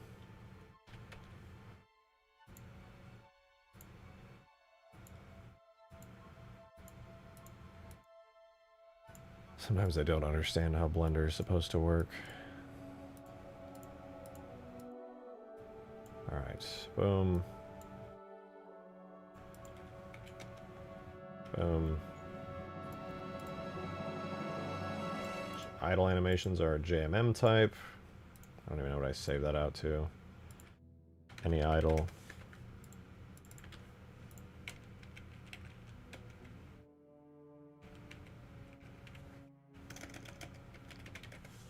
Okay. Can I spawn it? It literally has an animation graph.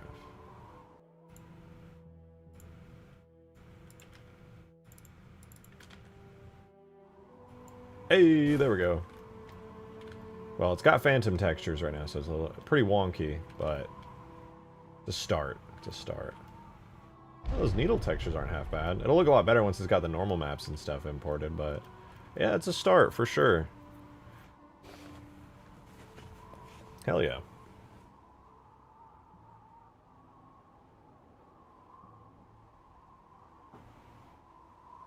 Guys, literally skaboodling now? No.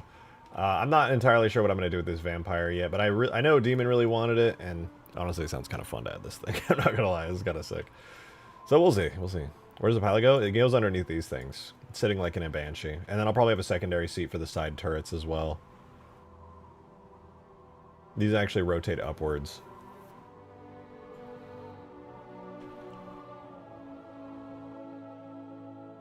Now that that works... Oh, right. So I'm going to bust open Photoshop. We're going to very quickly get to work.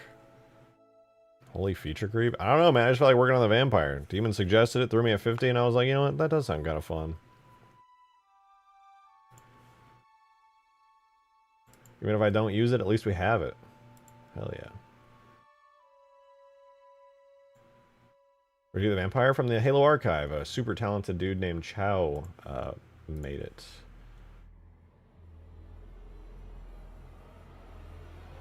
How big are these textures? Tell me they aren't 4K. They're 4K! I'll crunch them down to 2K.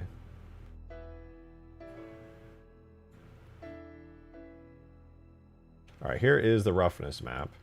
I'm going to see if I can get away with inverting the roughness map and just making it a smoothness map instead.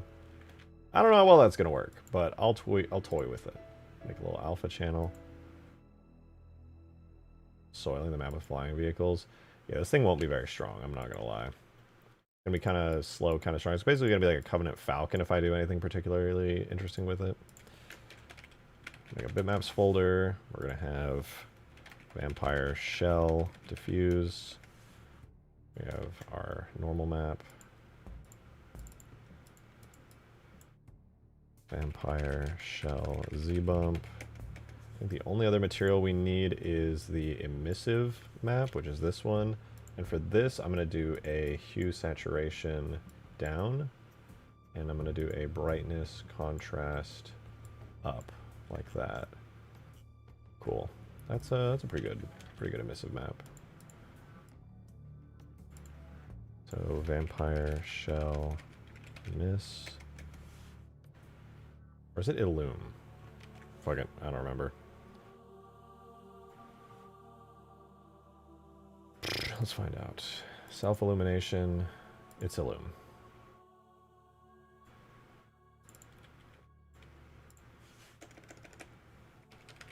There we go. Okay, so there's our shell textures. Those are ready to go. Way too high res, but they're cool. Who sets the vampire free? It'll be the end of us all. Good. That's what I wish for. Alright, next we're going to do the metal. The interior metalness. So I have... Oh wait, does it actually have... Oh, the metal does have an emissive map. Okay. I thought it did. I was a little confused by that. So our roughness map. And then... Okay, here's our metal. This is the roughness. I'm going to invert it. Hopefully it's not too shiny. I might have to tweak this. Because roughness to specular is not an exact thing. The base color for the metal looks like this. We'll give it the alpha channel, which is where we put our specular map. This would make it pretty shiny, to be honest. So I'm not entirely sure about it. But in any case, we now have our metal material. So we're going to go to bitmaps. Vampire metal diffuse. I'm going to run the exact same thing on the illumination texture, which I believe all I did just a second ago was turn off the saturation and max out the brightness. Ooh, yeah, look at that. Maybe it does need to be 4K. Fuck, if it's not 4K, those At least some of the textures can be 4K, I guess. It's just so extra.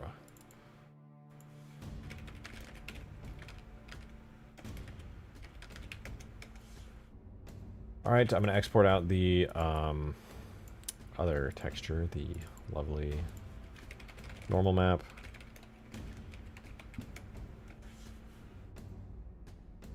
So I think we have all the textures we need.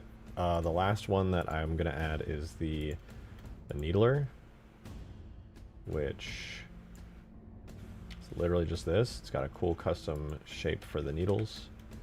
I feel like this might have actually just come out of Reach.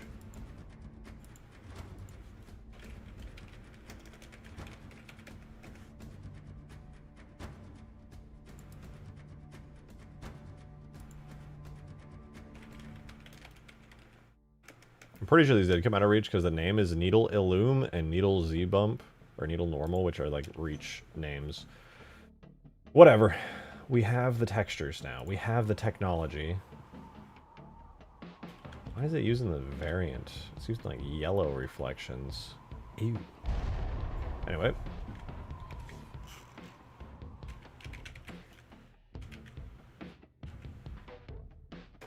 Let's try that again. Are you going to import with lighting, or are you just going to get stuck forever? What was that about? Oh, because it's the Banshee, it might be set like way too high quality. Do one bounce. You know what? I actually just don't even care right now. Did you see the GD01 Unitree mech video? Yeah, it was pretty sick. Some China's working on some prototype Mega Mantis. Yeah. Well, regular Mantis at least. Looked like more, to me it looked like the mech from Alien, man. Or Aliens. That was fucking cool.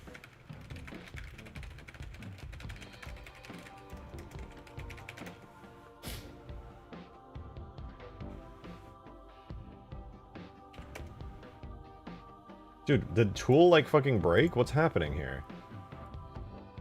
Oh, there are no bitmaps, that's why. Oops. Here's all our textures, throw them in there.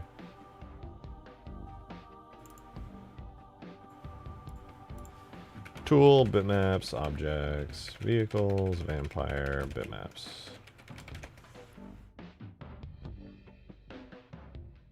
Yeah, those are 4K. The game is, the tool's like, oh, oh.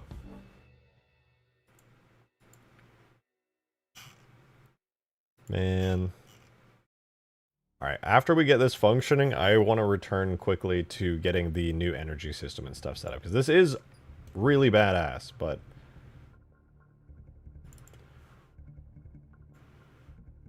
But also... I want this to work. Objects, vehicles, vampire. I want to work on the map, too. Needle... Oh, put that there. Self-elimination. What is he using? Airlock field to airlock field. Oh, what the hell? Interesting.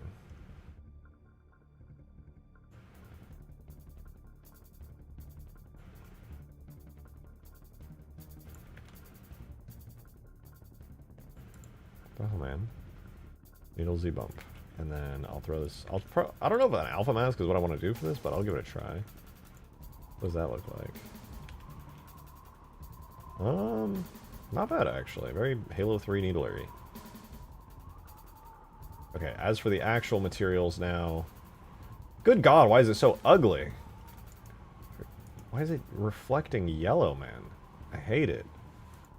Is it because of the variant thing?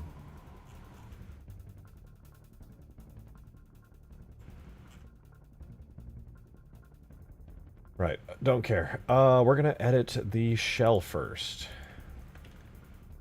So the shell for this, we're gonna do Vampire Shell Diffuse, which is gonna take forever to load because it's a 4K texture right now. Here's our shell bump map, and we should have a self-illumination. Vampire Shell Illume. And we're gonna go to the metal really quick. Now again, I'm just gonna say this right up front. This probably won't look right right away because I'm using an inverted roughness map for the shininess map, essentially, the specular. And that's never a 1-to-1. I'll definitely have to tweak it. Halo Meister, thanks for the 5. Appreciate Yo, it. that's cool and all, and I'ma let you finish, but where is flyable plasma rifle? Do you miss it? I hope you know I get requests. I know you're not around all that much these days, but I get requests constantly to add that to this mod. People are like, oh, just add the flyable plasma rifle, dude. Hold on, here we go. 3, 2, 1. Boom! Oh, why is it yellow, bro? Why is it so goddamn yellow? Ew! As you should.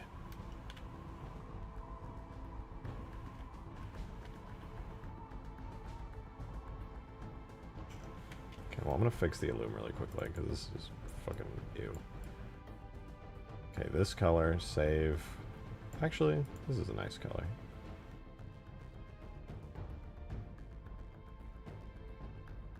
Let's do that one. Set the intensity to 5.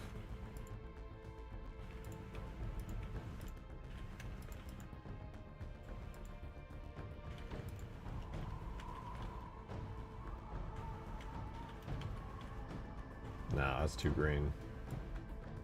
You know how I feel about the color green.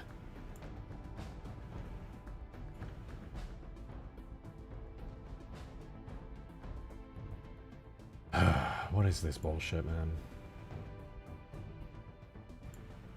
I believe it's orange and blue based on variant. Bro, it doesn't even have a variant. You know what? Fuck the variant.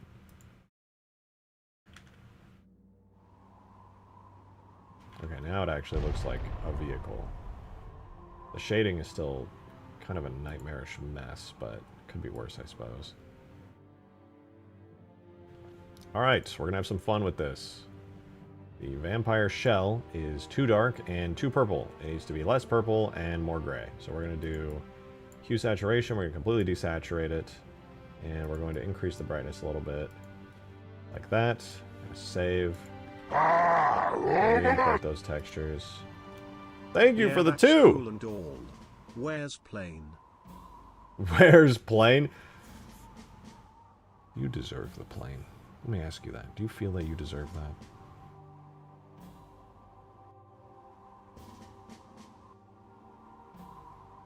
My brother in Christ, what has happened?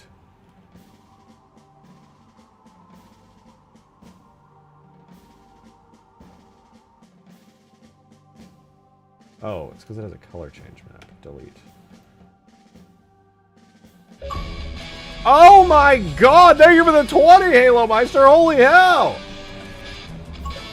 Thank you very much! Jesus! Good god, man! Look at all those green names in chat. Thank you so much, dude! I was so locked in. That was the last thing I fucking expected. I'm not gonna lie to you, Yes, but thank you! Yes, I do. Hence why I asked.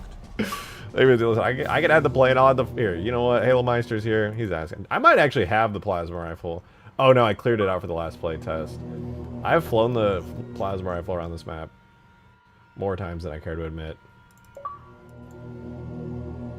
Oh, we gotta build up to the plasma rifle first. There's something else we gotta do before the plasma rifle.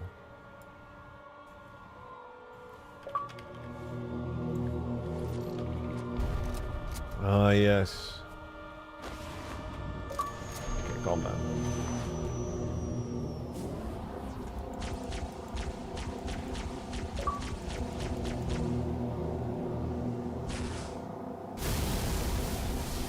Oh, beautiful. Glorious, yeah. Not bad, it's not bad.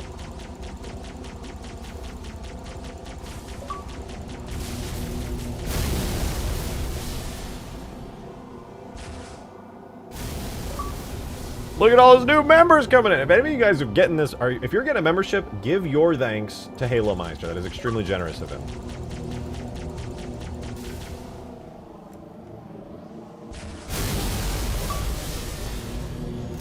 Well, admittedly, it is a beautiful vehicle. Okay, it is a beautiful vehicle, but it is not alone in its beauty. Oh.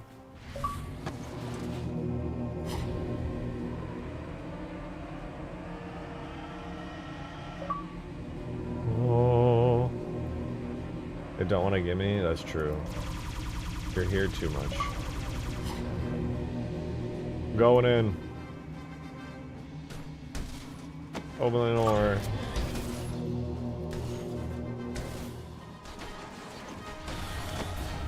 I'm in, bro.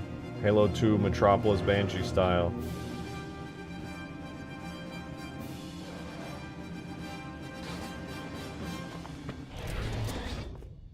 Damn, I'm good.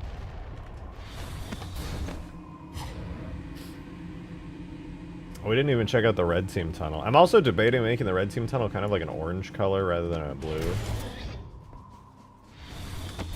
Oh!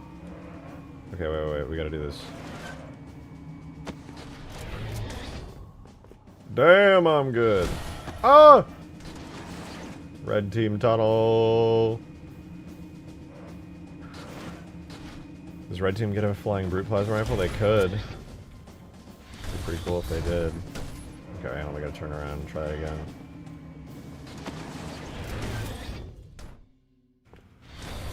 Woo!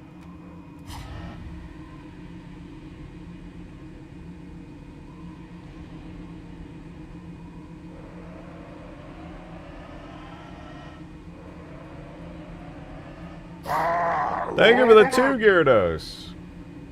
Flying a giant plasma rifle? Indeed. Cool. Where playing? They want to see the plane so bad, huh?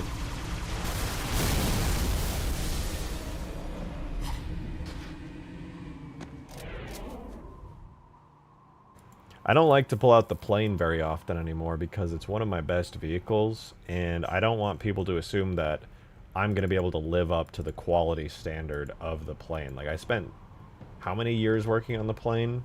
And it came out, like, so good. Like, if people are expecting me to make vehicles at this quality, then, like, it's just, I'm never going to be able to finish a mod because of how, like, nice it is, so. Yeah, I try not to bring it out too much, otherwise people will just set their expectations for me way too high.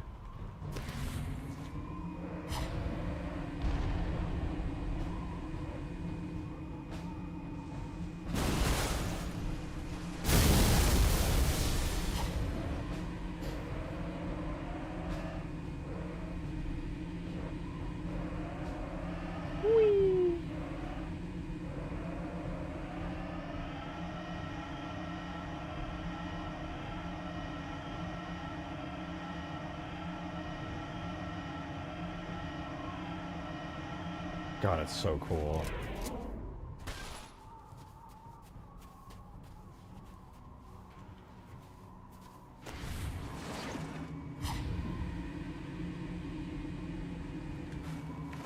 No one is ever going to top that? I know. That's the problem. That's why I can't pull it out. Too many people are going to see that plane, they're going to be like, shit, man. He's so good at what he does. Why doesn't everything look that good? I can't keep people's expectations so high, you know, I don't want to put that level of effort into everything.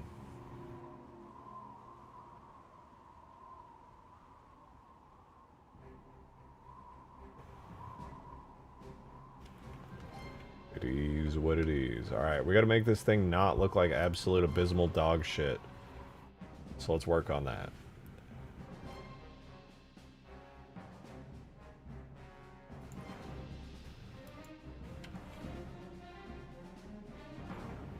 If I'm not mistaken, it is the yellow and light blue. Unreal expectations? You make a masterpiece like the plane, and not expect us to think you can add in a playable Master Chief? Okay, mate. Right. Listen, thank you for the 5 Gyarados, but I don't know how many times I have to say it. I am not including Fortnite characters like the Master Chief guy, whatever that guy is. He's not going in Halo, okay? Fortnite characters do not have any place in Halo. Nor will I be adding them. It is what it is. I need you to make your peace with that.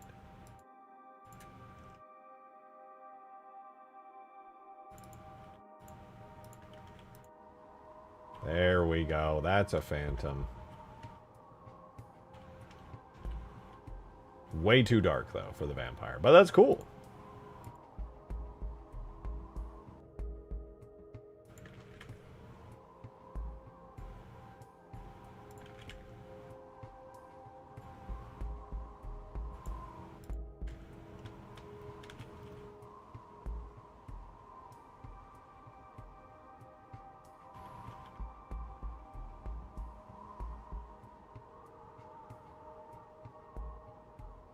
Okay, will it look any good if I render it out with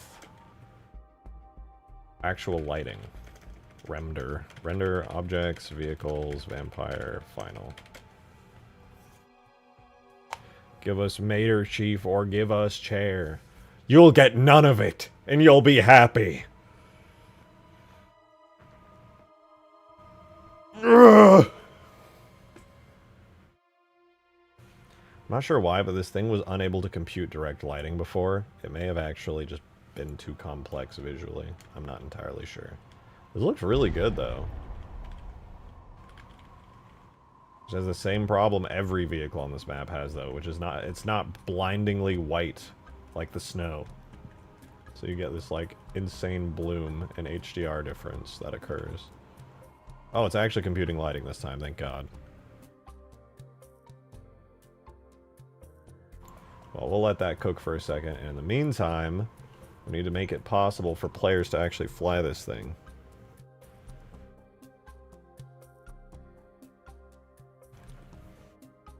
Let's disable the little synchronizing. I'm going to make it the right side that you fly it from. So we're going to add some markers into this. We're going to first add in a marker for getting into this thing.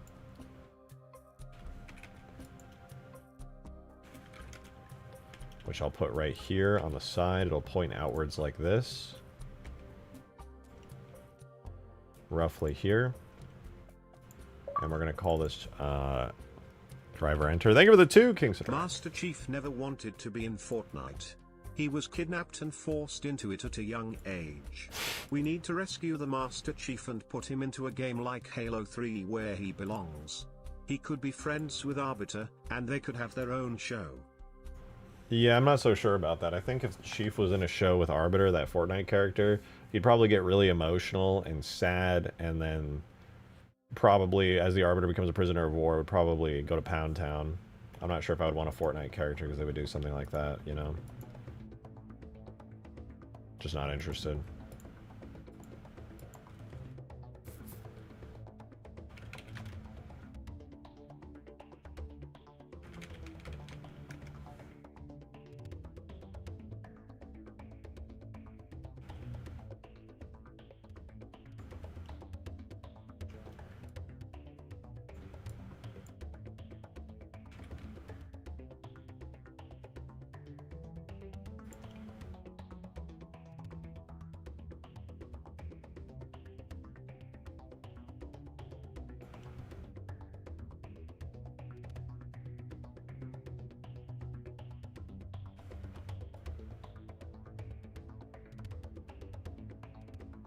The fuck did I just hear? I just gave you the plot to season 1 of the Halo TV show.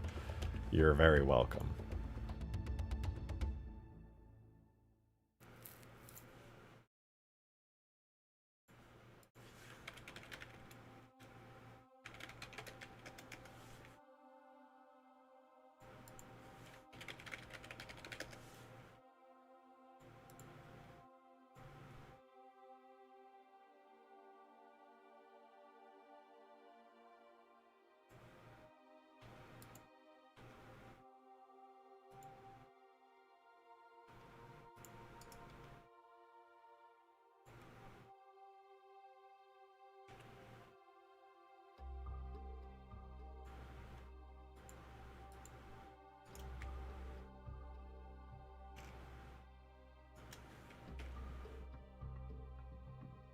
Okay, combat opening, animation, export, blah, blah, combat opening. Then we go combat closing. So this is when you get into it, or, yeah, you actually get in. So this is combat closing. Congratulations to us. We now have these animations that work. Last thing we're going to do, so we're going to make a place for the Master Chief to actually sit in. Sorry for the player. No, I didn't mean to say, you know, the Fortnite character. Was driver enter. This will just be driver. I don't really remember how the fuck the animation is set up for the Banshee, so I'm just going to do my best to make it make sense for me. So we're going to go like that.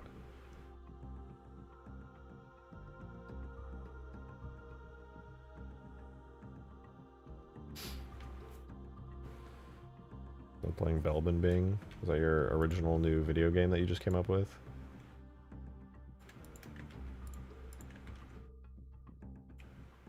Holy fuck, it's still computing bound sliding. Yeah, I'm not gonna do lighting on this thing right now. I don't care enough for that.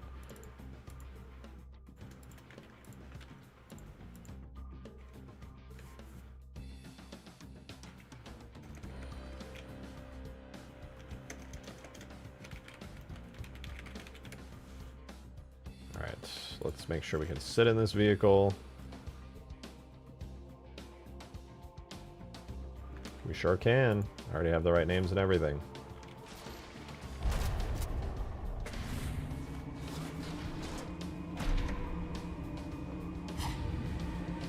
Well, it's a start. It is flyable.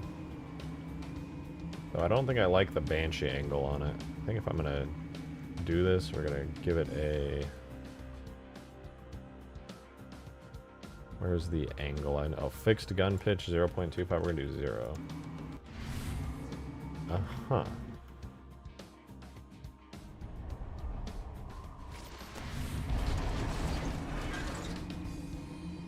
I actually think I liked it a little more with the fixed angle. Let's just up it a little bit, make it not quite as high as the actual Banshees. That's a bit better. As for the rotation values on this,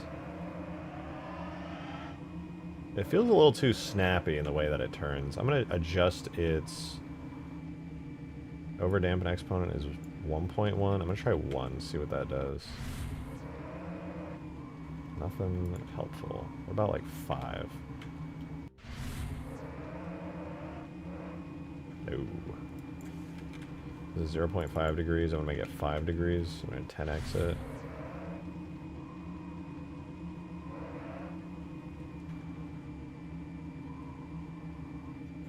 Maximum left turn is 65. Maximum right turn, I'm going to turn it down to 30 from 65.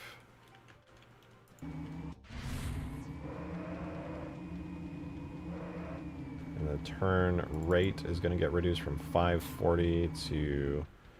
Let's have that. 280? Yeah, I think that'd be 280.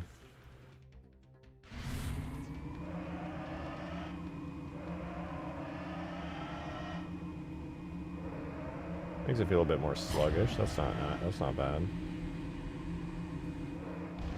Pew pew pew.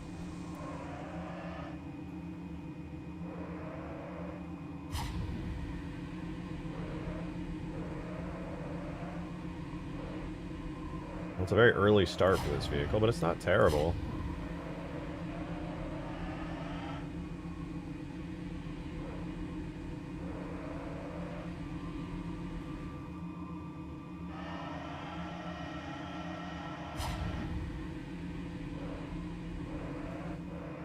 Not bad, not bad. It needs work, it needs shading, it needs weapons, it needs effects, it needs damage states, it needs a whole lot of stuff, actually.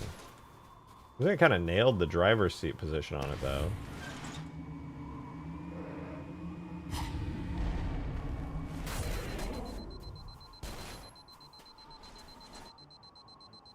Need to add the physics model for those little skates.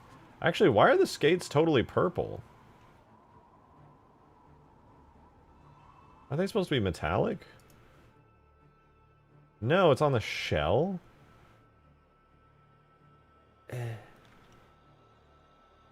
Why? Fuck that, I'm adding you to the...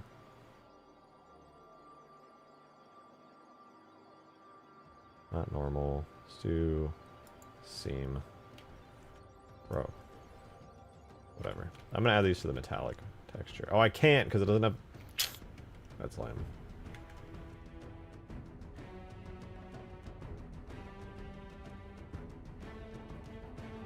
Yeah, why is there any metal on this at all, man? It's pissing me off! Halo Meister, thank you for the elite tip! Appreciate it! Banana clocks dance backwards while socks negotiate peace with invisible spoons. The moon declares itself a sandwich, and time politely refuses to cooperate. Meanwhile, logic takes a nap inside a teapot that hums the alphabet in reverse Morse code. Who does that remind me of? Who's the fucking god? Thank you for the lead tip. Who's the god of chaos in Morrowind? Isn't that like Shia Gorath or something? Isn't that him? I'm not. I got that right? That sounds like some shit he would say. What was that? Thank you for the lead tip, Halo Meister. What? Bro, that's Shia Gorath. That's Halo Meister's not real. He is actually just Shia Gorath.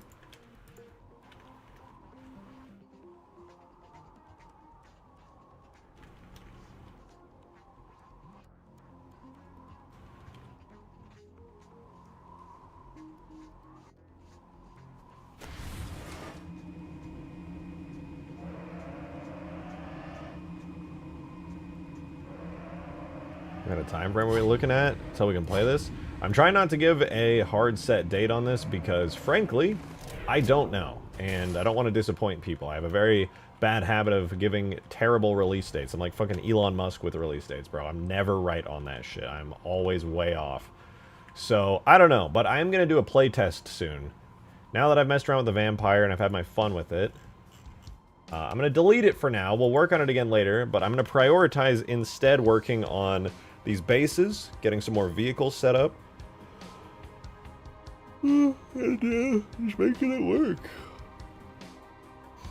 Why put in all this work for something that will almost never be played by more than one person? A good question, actually. I probably wouldn't put in most of this work if there was no hope of anyone ever playing it. However, I was reinvigorated to work on multiplayer mods when I started seeing the incredible work being done on the Halo Mods launcher.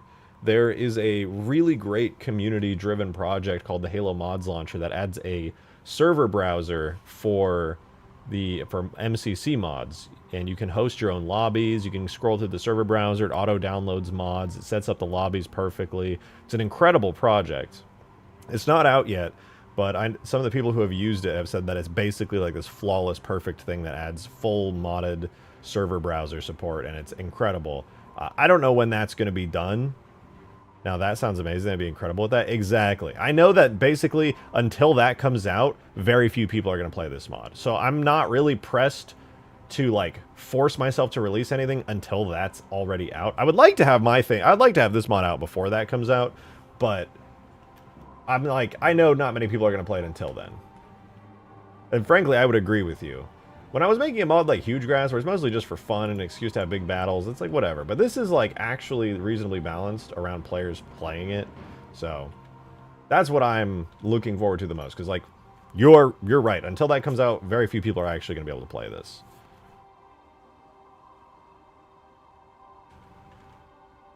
I'm low-key banking on them getting it out, but they've basically got it functional from what I understand.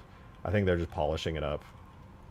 So, I don't know when they'll release it. It could be months from now for all I know, but it looks incredible. And it means that mods like this can actually have a place. It would already be out by now, if it was going to be out. I actually disagree with that. I think they're just busy people with jobs and lives, and they probably want to just... to be fair, they're feature creeping technically a little bit, but they're all still useful features. The functionality of the server browser, to my understanding, actually works like nearly flawlessly right now, but they're also adding in like mod features to basically turn it into like also like a tool for like importing tags and light mapping and adding in a bunch of extra features. Share the heck out of that when it does. Oh, I will. As soon as they're ready and they're like, and they've released it, I'm going to be screaming from the rooftops about how fucking awesome it is. They are feature creeping. I mean, I've been looking at their discussions in their public Discord channels and seeing what they're talking about. And they're pretty aware of that fact, so I wouldn't be terribly worried, really. I think it'll be good soon. Oh, what the heck? I don't know, man. It's an amazing project, and it'll actually allow mods like mine to fucking work, which is incredible.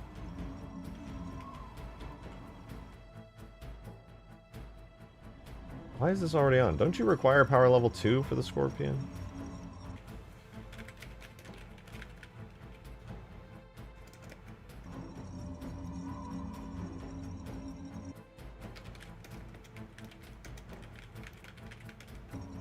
It's power level 1. Does the Scorpion secretly require power level 1? I swear to God this thing is set up correctly at power level 2. Hold up.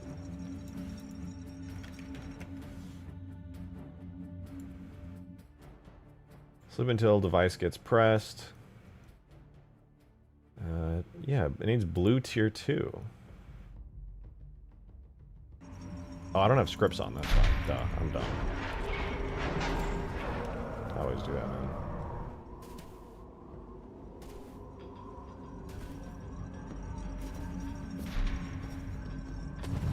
What are we working on? Well, we were just spent like, I don't know, 30, 45 minutes getting the base of a vampire vehicle in, so that's kind of cool.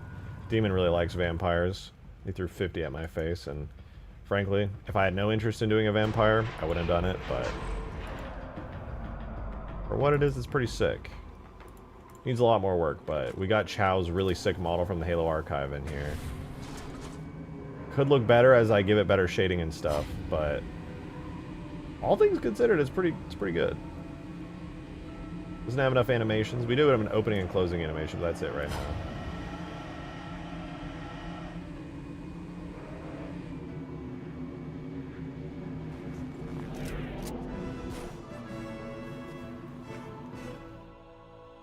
It's pretty fucking epic. It's reinvigorating me to start modding again for my KSP mod. Ooh, I love Kerbal Space Program, dude. That's awesome. Hell yeah. Have you seen... well, if you're modding KSP, you probably know about Kitten Space Agency. That's got my attention right now. RIP Kerbal Space Program 2. I knew that show... Actually, I probably shouldn't say anything, but I had some knowledge that KSP 2 was in a really bad state about a year before anybody else knew, and I was like, I'm sure it'll be fine. You know, I'm sure it'll be fine. And then it was not fine. That shit was not fine. RIP Kerbal Space Program 2. But we got Kitten Space Agency coming out. So, a lot of streamers have been watching for a long time as a consultant on KSA. It looks awesome. Dude, that mod is... not mod. That game is incredible. It looks so good. It's everything that KSP2 should have been. And now with kittens instead of funny frogs. Low-key might actually be a bad idea to include kittens, because then you're going to be really sad when they blow up on the fucking launch pad. That's going to suck.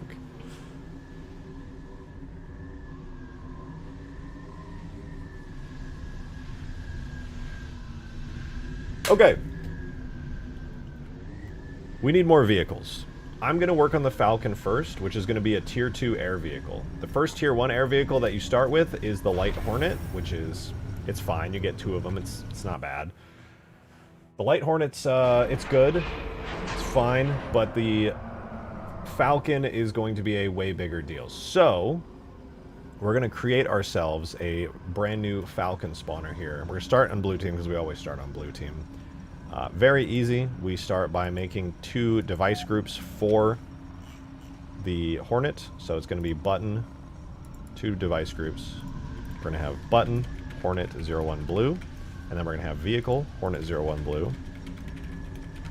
These are going to actually let us control the screen and the device and inform the scripts of whether or not somebody has pressed this or what status it's at, blah, blah, blah. You get the deal.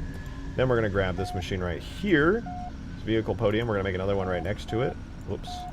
And this one is going to be for the Falcon, so we're going to call it vehicle, vehicle Falcon 01 blue.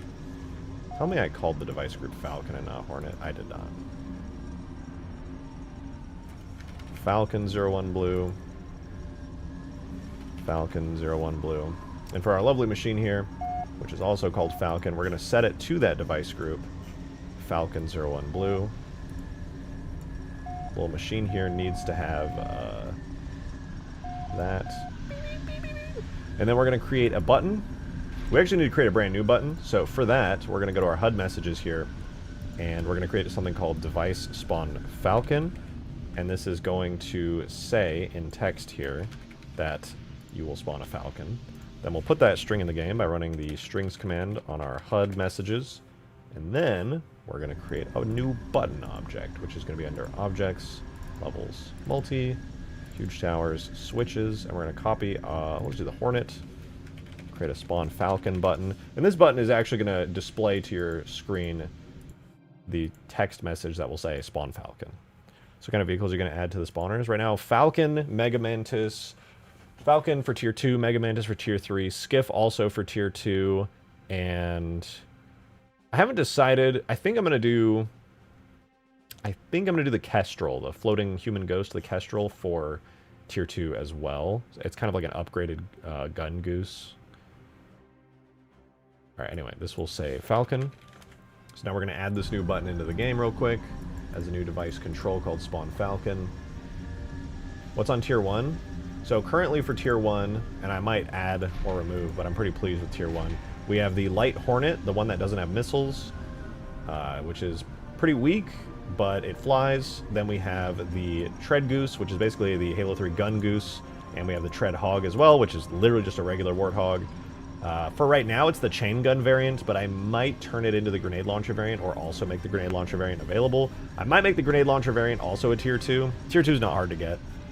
So, these will be your starting vehicles, essentially. You'll have one flying vehicle, a light ground vehicle, and a medium ground vehicle.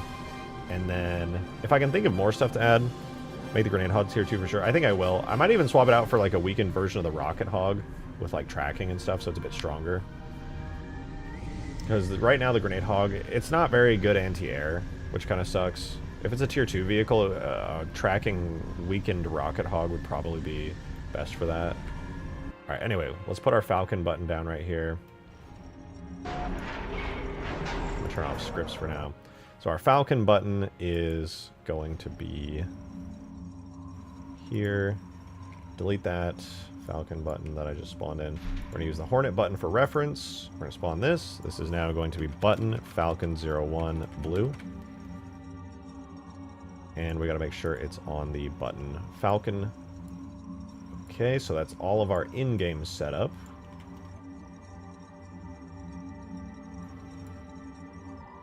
Actually, no, we got to spawn in the actual Falcons. So let's delete our Vampire for now.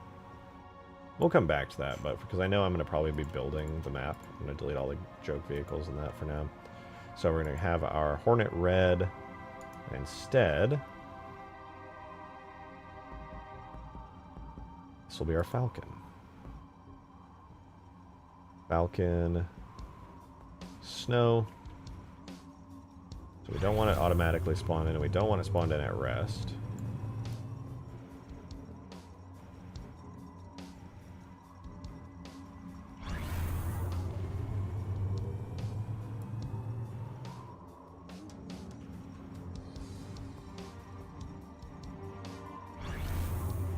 Rotate it just a touch.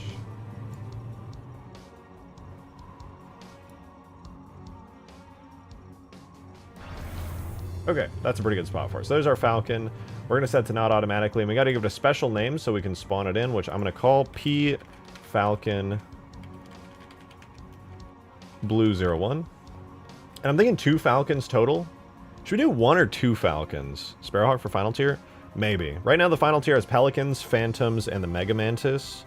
But I'm very much open to switching those out. I'm probably going to for sure keep those 3, but we could add more.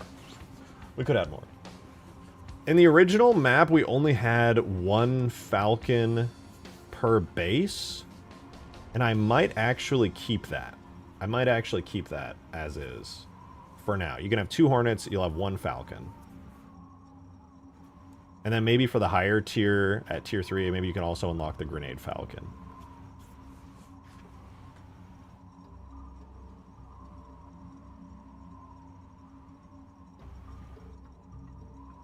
To be honest with you guys, I'm probably not going to add the Sparrowhawk. Not because it's not cool. The Sparrowhawk is fucking awesome. Skaboodly did an incredible job, and the Sparrowhawk's amazing. The reason I probably wouldn't add the Sparrowhawk is because it's a single player, a one-person vehicle that does a ton of damage and it flies. That is a recipe for disaster on team-based game modes. That just becomes an overwhelming, annoying thing. Now, if the Sparrowhawk was a 2-seater and it required 2 players to control it, 2 players for a vehicle of that power actually feels balanced. 1 player, no. Too much. Definitely too much. Anyway, we got everything we needed set up for the Falcon here in game. Before I do the boring script stuff, we're going to make a cool texture for it so that we can actually see our Falcon show up on the screen here. So we're going to go ahead for this and spawn in a Falcon here. I'm just going to put it up in the air so that I'm basically just going to screenshot it, and I'm going to outline it, and I'm going to put it on the textures. How can I make a flyable capital ship? It can be the most shitty possible. I just want to pretend that I'm flying it. I can make you actually fly it. But could be considered pretty challenging. Hold on, let me do this.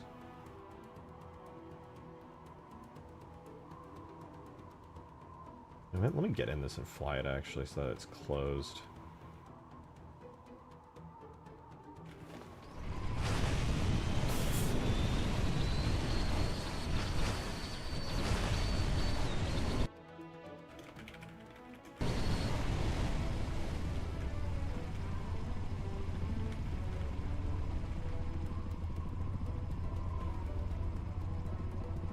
Good enough.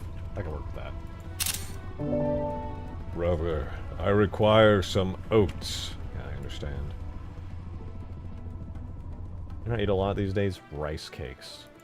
Near 0 nutritional value, but very filling.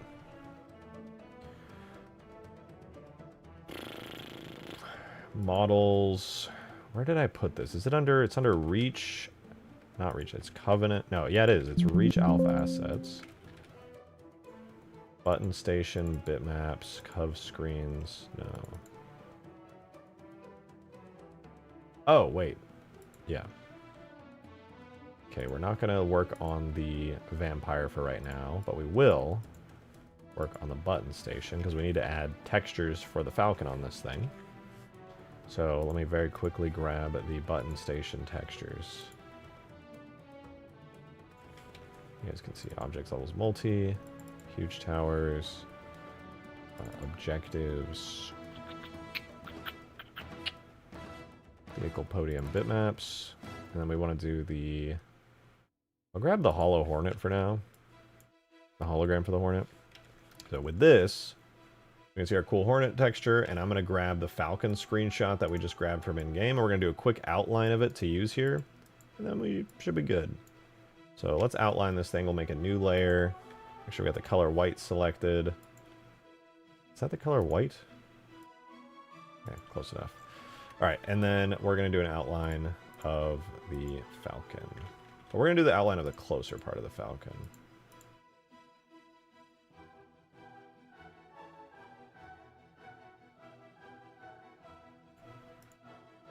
And this will just look cool.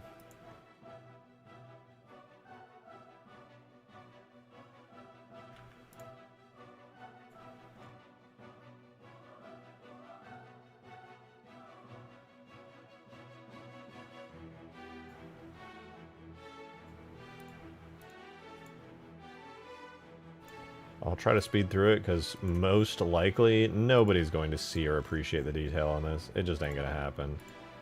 So as long as you can tell it's a Falcon and it doesn't look super ugly and fucked up, that's good enough for me.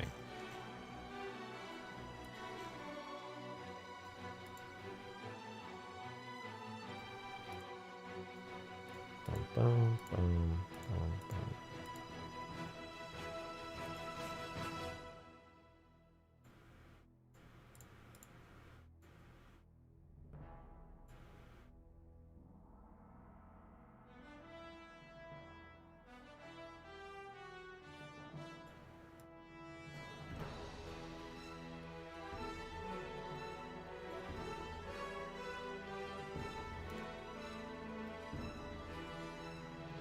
Soy sauce is good for your tummy biome?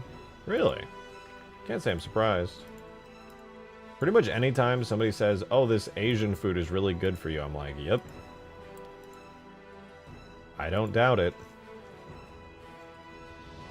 You really don't hear about Asian countries with obesity problems, so... Sounds about right.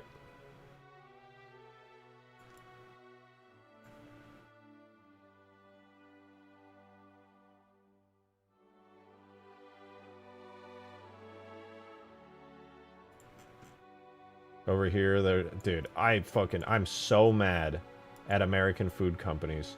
Oh yeah, sugar, no, dude, sugar is not the problem, it's fats, dude. Yeah, no, it's all the, see, that's why they're called fats, because they make you fat, yeah. Yeah, no, get the low-fat foods, but, yummy, you should eat all the sugar. What do you, bought and paid for? No, no, no, it's sugar, sugar's good for you. It's not gonna hurt you. Eat lots of sugar. Yummy sugar.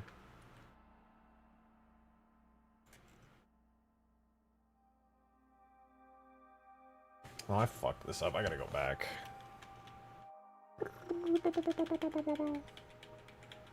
I care about stuff like antibiotics. Oh yeah, when you get... Dude, antibiotics are so bad for you. That's like a last resort. Antibiotics are brutal. Nukes your entire gut microbiome. It's bad. It's bad, bad. As soon as you get off antibiotics, you gotta do everything you can to restore your gut microbiome.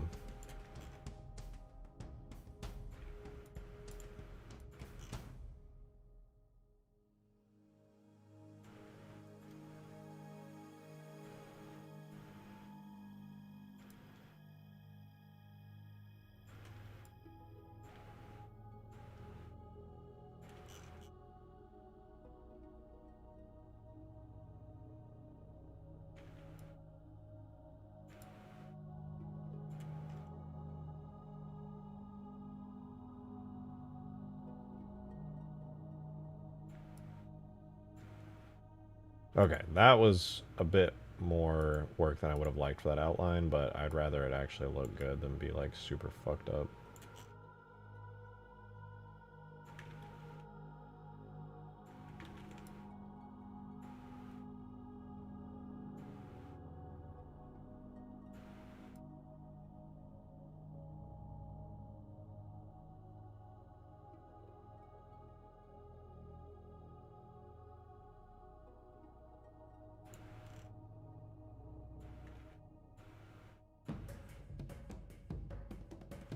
We did it! We outlined it! That took way longer than it should have, but we did it! We do need to cut out some of these bits and bobs, though. I'm gonna be real. This is...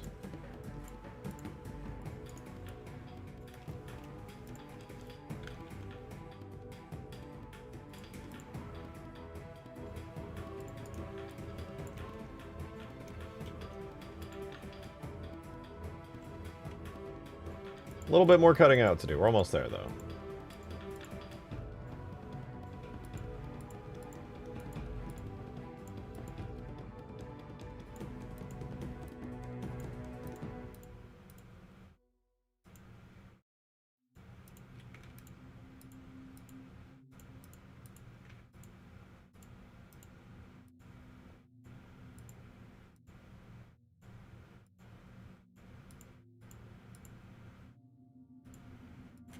Nice. There should be one more cutout after this, which would be this right here.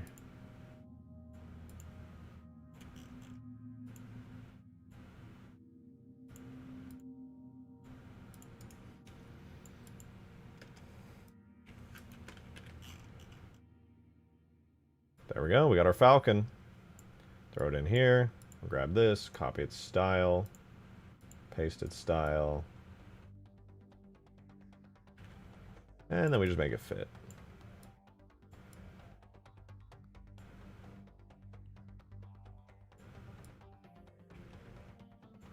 That's pretty good.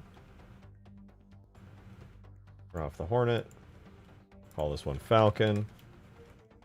And I think we're good to go. Falcon will be a tier 2 though, so we need to turn on star 2 and hide the empty star. So here's our tier 2 Falcon. We're going to save this to Hollow Falcon. Love chocolate shortages? Why the fuck are there chocolate shortages? What? Why? Why are there chocolate shortages?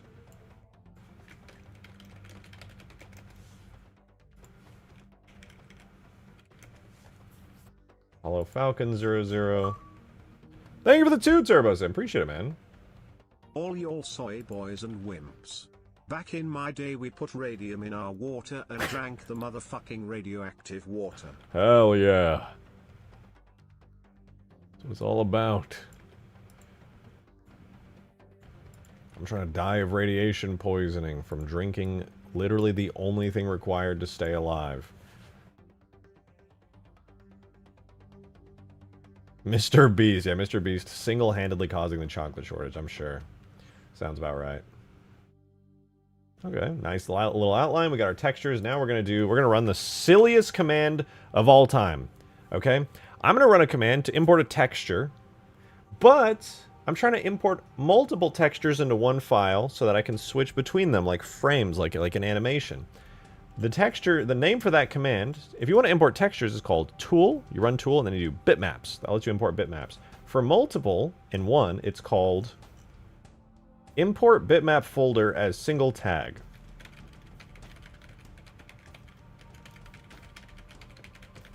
Great. Objects, levels, multi, huge towers, objectives, vehicle, podium, bitmaps, Hollow Falcon. Alright, we got it.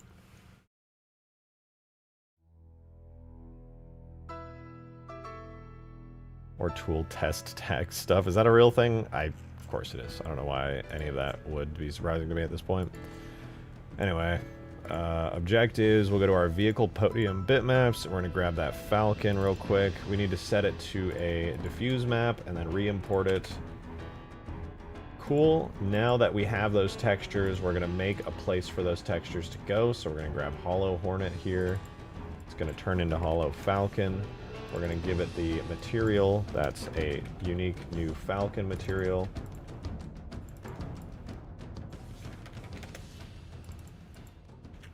And last but not least, we got to give it the Falcon region, which we have just now invented.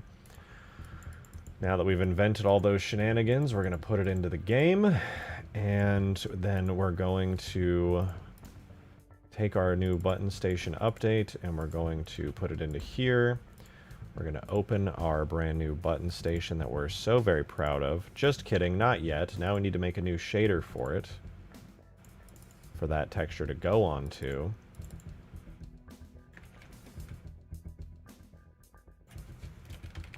Now that we did that, now we can do the model, which we're going to bulk import, which is going to give us all that new Falcon imagery set up with our brand new textures and shaders and everything. And before we can even use it, that's right, we have to do more. We have to make sure nothing else will show the Falcon material on it. So our hollow Falcon region that we just made. God damn it. Our hollow Falcon region we just made. We gotta add that now to every other type of podium. And make sure it's off.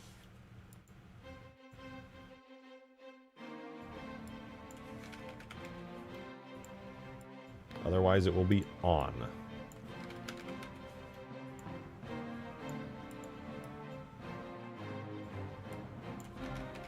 And now that we have all of that, we can make our Falcon variant where Falcon is on.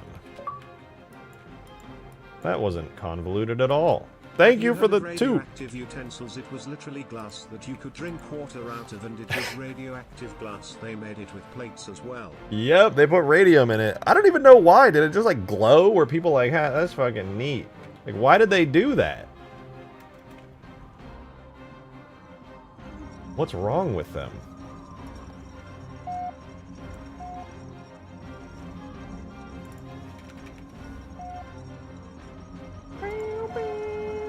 Oh, right. Okay, so the Falcon is working. Now we need to plug the textures in. All we do, go Hollow Hornet, Hollow Falcon. There we go! We got the Falcon! Hell yeah. Pretty cool, pretty cool.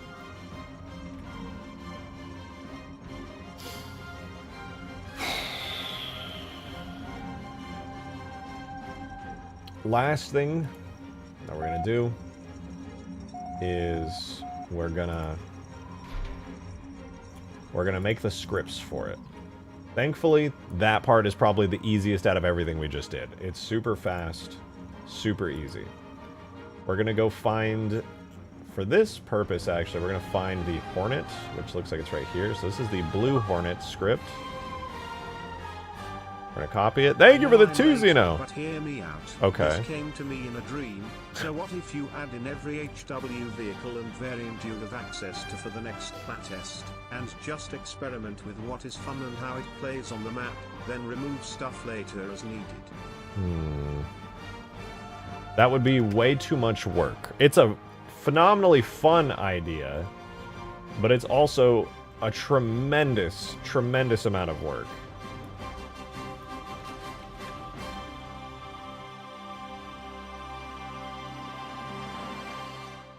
What if we release the mod? Is it doable? I don't know. You're asking for too much here. I know I'm making the mod good and adding a ton of features for release, but actually releasing it? I don't know if that's possible. I don't know if we have the technology for that.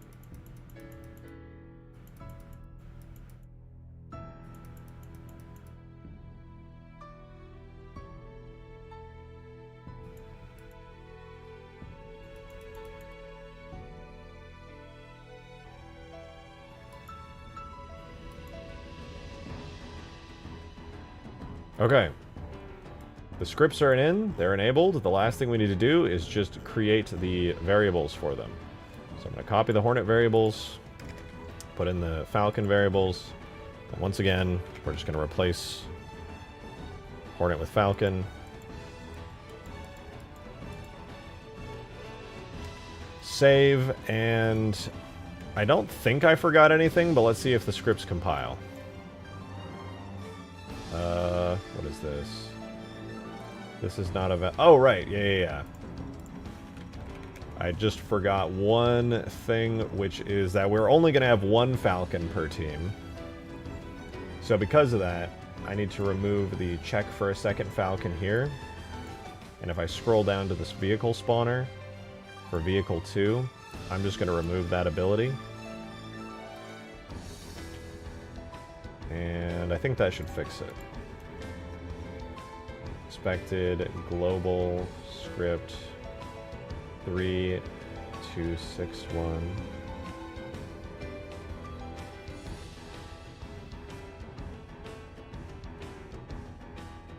What? Oh, did I copy Falcon Red variables instead of Falcon? I did Falcon Red, didn't I? What? No. Huh. Run that by me again. I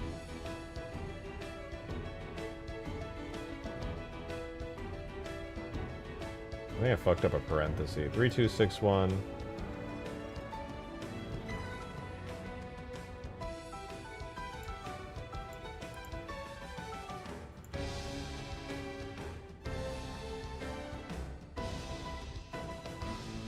Bombastic music, go away. I need to understand what the fuck it's asking of me. I expected script or global on if not equal to T minus Falcon 01 blue, temp Falcon 01 blue. Those are the two variables I created. Oh, 3244. That's where I actually fucked up. What did I do specifically that was bad? Ah, I had an extra parenthesis. Oh, we're good.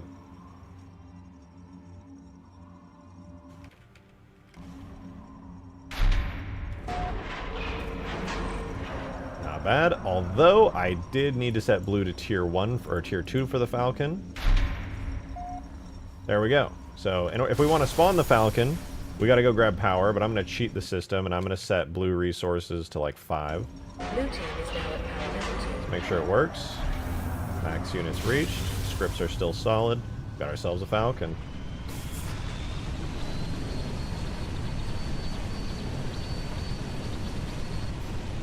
And I'll probably add an extra air spawner with Hornets and Falcons over at the Halo Wars base over here. So if at any point you're like, oh shit, man, I wanted to grab an air vehicle, but I don't have any, I might add a secondary Falcon over here. I don't know if I'm going to 100% do it, but there should be some decent vehicles over here at the off base.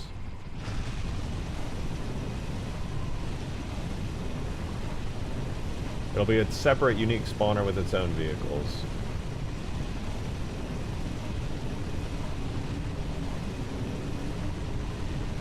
But yeah, Falcon spawner works. We got him, dude. Hell yeah.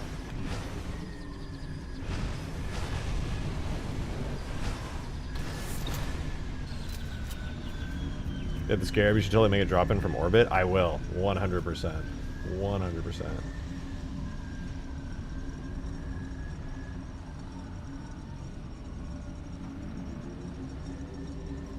Let's do P object destroy Hornet blue P Hornet blue 01 and then Falcon.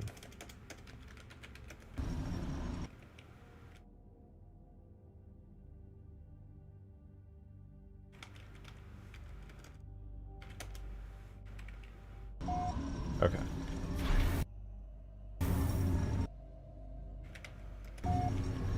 What should the respawn timer on the Falcon be? Most of these respawn timers on these single-use vehicles will never be seen anyways, but I'm going to give it like a 30-second respawn time rather than a 15-second respawn time, just in case.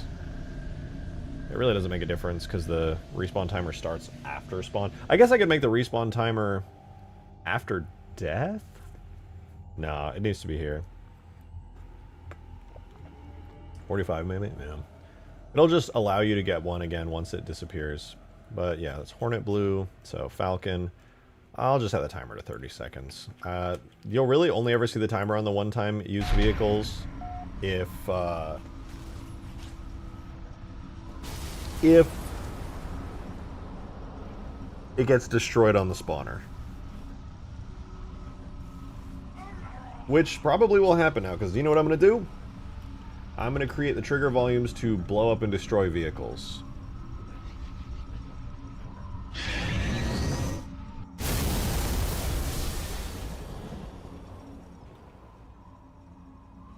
I'm going to expand this to cover most of the pad here. So if there's a vehicle in this area, I'm just going to have it blow up automatically. This is going to be trigger volume,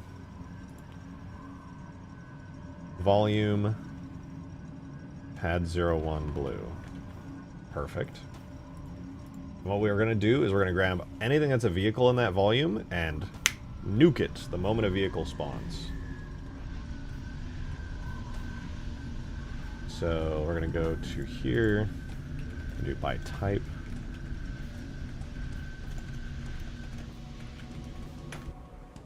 Position return nearby objects. No. Volume return objects by type. And it's going to return a list of objects.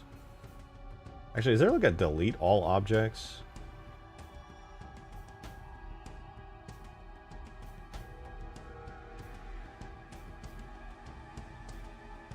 That returns an object list.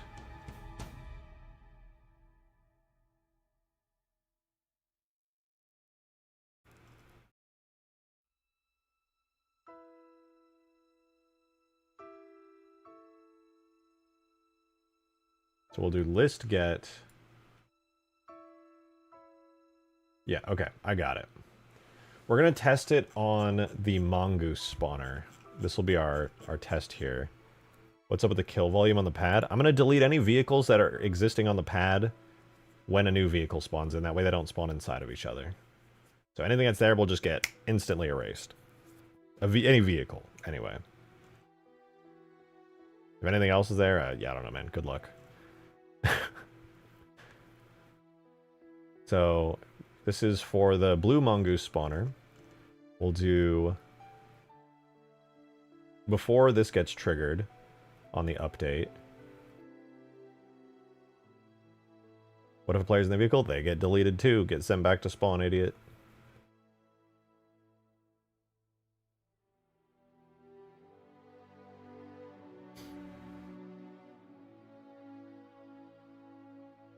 Damn, Rib, yeah. And if somebody's trying to troll you by using this to delete you every time, just throw a fucking sticky nade at their face and spawn your vehicle. Devil May Cry Season 2 is out? Yeah, I actually never watched Season 1 yet. I'd like to, though. That'd be sick. Let's see, though. Okay, so when the vehicle spawns, right before it does, this is where I'm going to do it. When the vehicle spawn trigger happens, we'll do... After verification, and right before it tries to spawn a vehicle, we're going to have this command. And we're going to do list get on this command. And then we're going to run around that one, object destroy.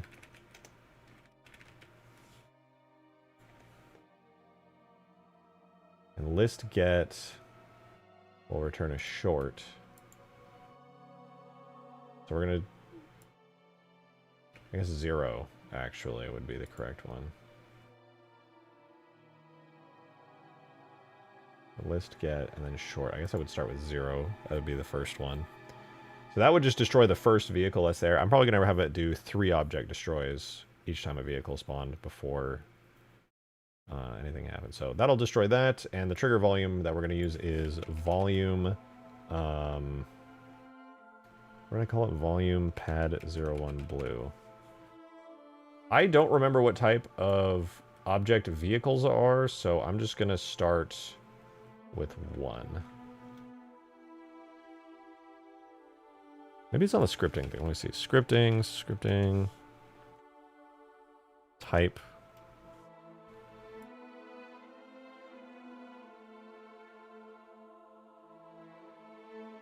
Pretty sure that have it. Oh yeah, vehicle is... Oh, no, they don't have it. Okay, so I'm just going to experiment with it. I believe it's like multiples of 2. I'll try 0 to begin with as our first test here. So let's make sure we don't have any errors, of course. Turn off scripts, compile them. Wrong number of arguments for object destroy. Okay, let's double check my checking. Object destroy. And it just destroys an object.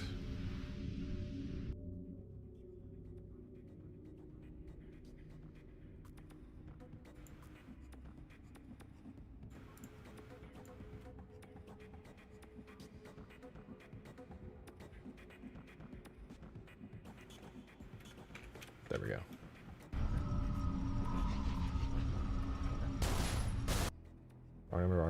What do you mean, bro? It's object destroy. Oh, that's what you mean.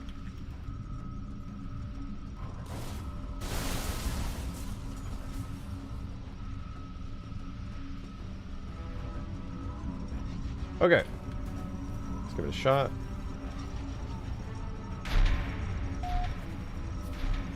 Blue team is now Okay, I found out scenery is type 0. Try 1. I don't know if 1 is even an object. So. Shall we drag out? What? Hello? Okay, it is not type 1. Let's do 2.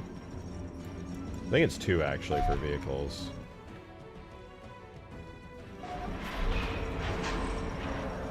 My warthog!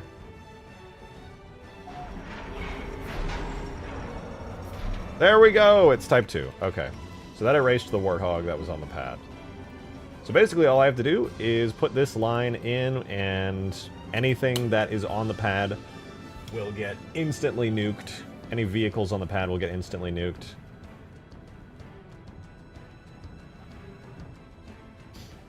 In fact, just to be safe, I am going to run it for 2 separate possible vehicles. If there's a third one on there, like, I don't know what to say, somebody's trolling you at that point, but yeah, the first 2 vehicles, fuck it. The first 3 vehicles on the pad will get instantly nuked out of existence. Which we can see what that looks like here. I spawn a warthog, and I'm like, okay, now I'll spawn a mongoose. Easy peasy. And I can do the same thing for the warthog now.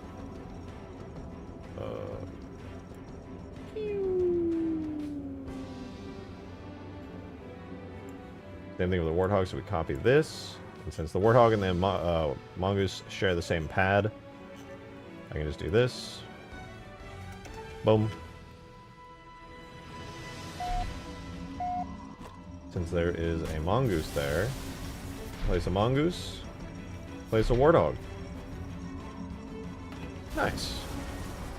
That was really easy. I knew it was going to be easy, I just didn't think it would be quite that easy. Hell yeah, man.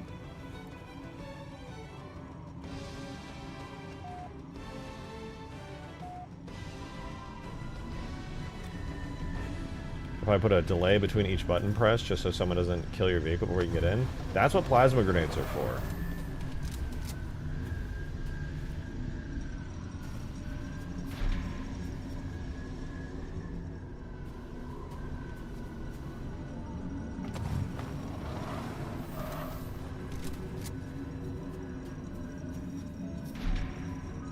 Alright, check this out. We have a mongoose plus a warthog. This is the worst possible case scenario here. Plus a warthog there. Plasma grenades to the vehicle or the teammate? I'll let you use your imagination. We're going to test the worst possible case here where the pad is completely full of 3 vehicles. And you want to place a mongoose. Boom! Oh, this one wasn't close enough. And it wasn't obstructing anything. That's kind of sick. But I think I'm going to expand that trigger volume a little bit so it can... Oh, the origin point of the warthog was just barely out of it. I'll move it a little bit more to the ends of the pad here. Because I think that may have obstructed another warthog if it was there. Good edge case test.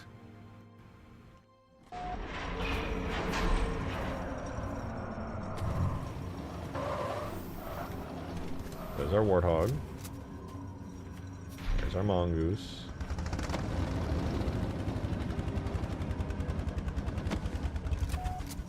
We'll spawn another warthog.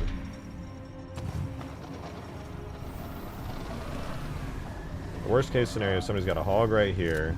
This one might not actually get deleted. It's really not in the way, but we'll see. It could. Spawn our goose right here. Somebody, basically the only way that a vehicle could ever be on the pad now is if somebody purposefully placed it there, right? So with these here, try to spawn a mongoose. It clears them all out. And the fun part about that is because the warthog timer was already up, now I can just spawn another warthog. And it takes its place. Sick. It's just that easy, man. It's just that easy. You know what I'm saying? Return how'd the vampire go? I stopped working on the vampire. It is looking pretty good, actually. We added the Falcon instead. Now we have a Tier 2 Falcon spawner with its custom stuff and things, which looks very good. So we'll cheat and give ourselves resources. Excuse me. Blue team is So now we can spawn Falcons. And I just added a system, at least on this pad here, so that if there's any number of vehicles there, and you spawn a new one, it completely erases whatever vehicle was in its place, and clears out the pad. So the pad system is finally, that was the last tiny little feature I needed to add. I added it, super easy, we're done, dude. We're done. Well, with the pad logic. We never have to edit the pad logic again. It's perfect, it's flawless. I will definitely not eat those words later. As for the aerial vehicles, it needs that. I want to add the Falcon over to red base, but I haven't even added this Halo Wars thing yet. Alright, now that we have a cool base for all of those, this fucking thing right here looks really, really out of place. I think we need some kind of cool warthog spawner for this. I feel like that's kind of needed. When there's a person in the hog of the pad, they get deleted too, which gives them an instant respawn back at their base.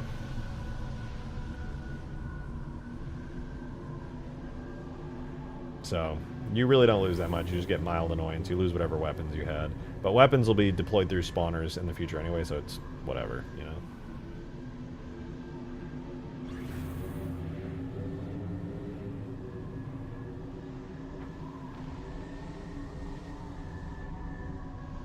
So you got that image if you want to use it for the Covey spawn pad. Oh yeah, let me see. So same effect as getting deleted by your friend in Forge? Exactly that, yeah. You literally just consider it a Forge deletion. I forgot that you could even do that, but yeah, literally the exact same command being called in the game engine.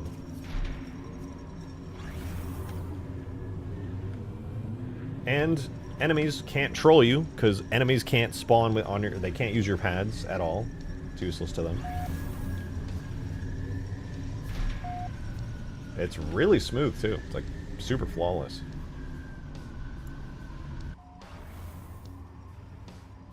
Hell yeah, man. New vehicle, and we got the pads cleaned up. I think the only other thing I want to do with this is... I don't want to do red base setup yet. I think I'm just going to, like, do all of blue base really good, and then we'll just copy and paste it all over to red base. I probably should put the skiff over here now in the heavy vehicle area. The heavy vehicle area is not even ready. You can still walk through the walls. But I wasn't even planning on doing physics anyway until we get the inside fixed up, because the inside is... yeah.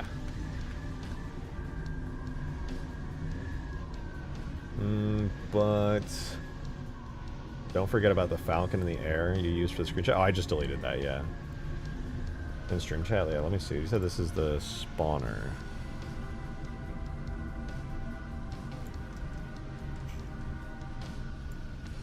Oh, right, yeah. Yeah, I got totally distracted and forgot about this thing because the Halo Wars bases are so good. I do like... I mean, if it was like this, but smoother, so there's not like a harsh edge, but it's Halo Infinite Forge, so like smooth stuff's hard to do. But I think this, but smoother, would be sick. I was thinking about doing the barracks for these. I don't know, man. I want to do the barracks for this, but then you, instead of being able to just instantly get to your vehicle, like with the other pads, you have to, like, go all the way in. Well, maybe it's not too bad, actually, because the spawner would get moved to the front. So I see green trolling RJ by constantly following him spawning a vehicle. I'll just fucking throw a nade at green so he can't do it. That's it. Easy fix. Easy fix. Did you fix that emissive problem on the big one? Emissive problem. Oh, on the big base? I improved the emission maps. I made them smoother.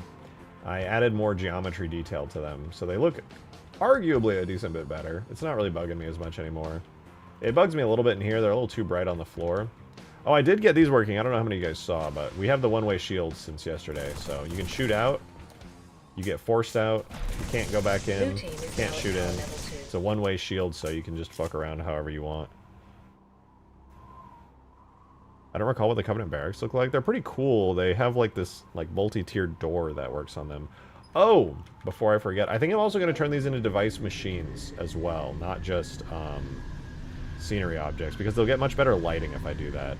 Loki might do that with the lower spire base and upper spire base as well. The lighting on them is way better. Way better.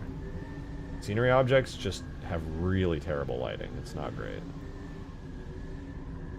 But I won't know until I light map next time. But yeah, I think they're going to become device machines. The map actually light maps device machines. As you can see, the best example of that would be this door, where the outside of it is bright, and then on the inside, well, it's not that dark in here anymore. Maybe a better example would be the red base one, or this. It's kind of dull, very dark on this side. You can see it actually gets like directional light mapping, which is kind of sick. Like this one's kind of whatever, and then on this side, although it doesn't turn red, so maybe it's just like a 1 to 0 directional light. Oh no, look, it's even got red light emitted onto it, so it actually does get light mapped. Okay, that's sick. Yeah. Oh shit! Halo Meister! What the fuck, man? Thank you for the 20! The 20 gifted out of nowhere! We're just teleported in and did that for no goddamn reason. Thank you so much! Appreciate the support. Those beautiful green names. You love to see it, man. Take cover. You love to see it. If any of you guys are getting those 20 gifted, please give your thanks to Halo Meister. That is insanely generous. Very much appreciated, man. After we took a brief break from spamming out and working on the Falcon spawner for Tier 2, and getting the vehicle deletion system fixed on the pads, feels good, by the way. Auto deletes your vehicles to spawn a new one.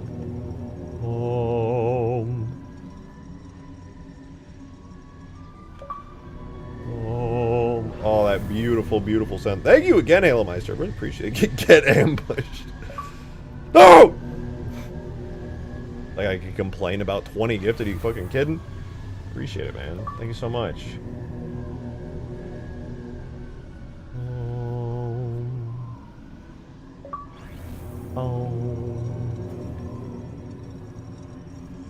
Look at those nice-ass textures. I'm getting distracted. I'm getting distracted. Sometimes a good thing, but not today. We need an interior for our cool, high-tier vehicle spawner. The green tide has risen on this day. Thank God. Mush! I hear Mush screaming at me. Hold on, I gotta let him in. Mush! Hey man, what's up, Mush?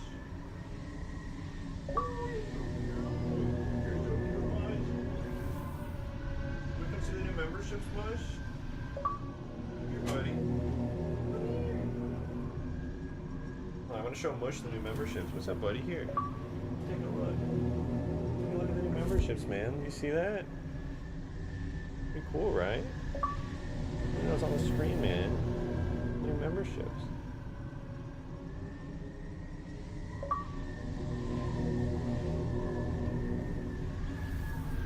Look at that, Mush. Look at all those memberships over there. See it? He's excited. He's bad at showing it, but he's very excited. What about the empty building pad for the vehicle pad? That's super flat and interesting enough. Images stolen from Coax in stream chat. Yeah, I'm probably gonna do that for the Pelican. What's up, Mush? I'm probably gonna do that for the Pelican. Oh shit, that's another 10! Halo Meister! Thank you so much, dude! Thank you, thank you! What the fuck? All those beautiful green names.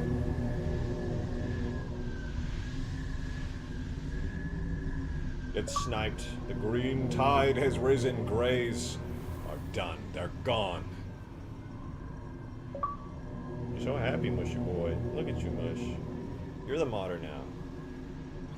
Look at him. He's so happy.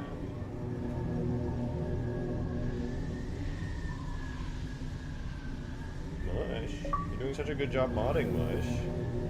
Everyone's really enjoying watching you.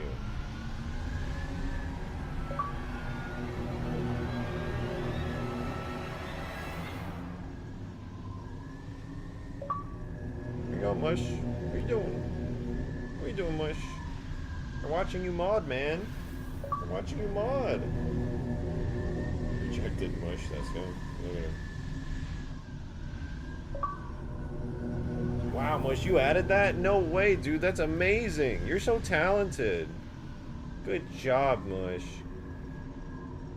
Off with the grays. Good, good. Wow, Mush, did you do that? That's so cool, man. How'd you do that? Let me move the chair so you can lock in more. Mush, what are you doing? You gotta lock in, man. You got a stream to run.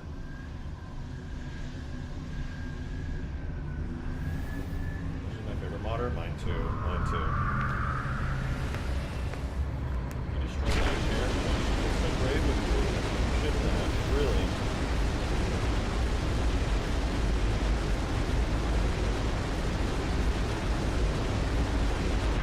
Look at you guys. You see that? Oh god! His tail's so fluffy. I can't see! I can't see! Boo. Sorry, human being is back here. Oh, Mush! Mushy Mush! You're so beautiful. Most handsome cat. You're so sweet, Mush. You're so sweet. This is my wig. I wonder if he'll let me wear him like a wig. Here, he's my wig, guys. It's my Mush wig.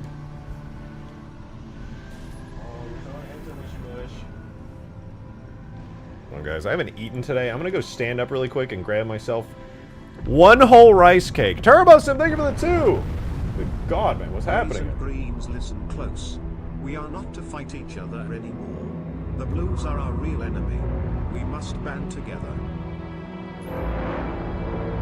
Nah, fuck the gray names in chat. Greens, rise up!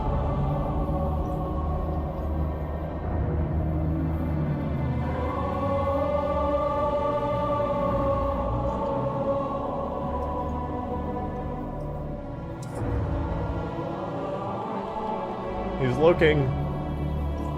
His great blue eyes are looking.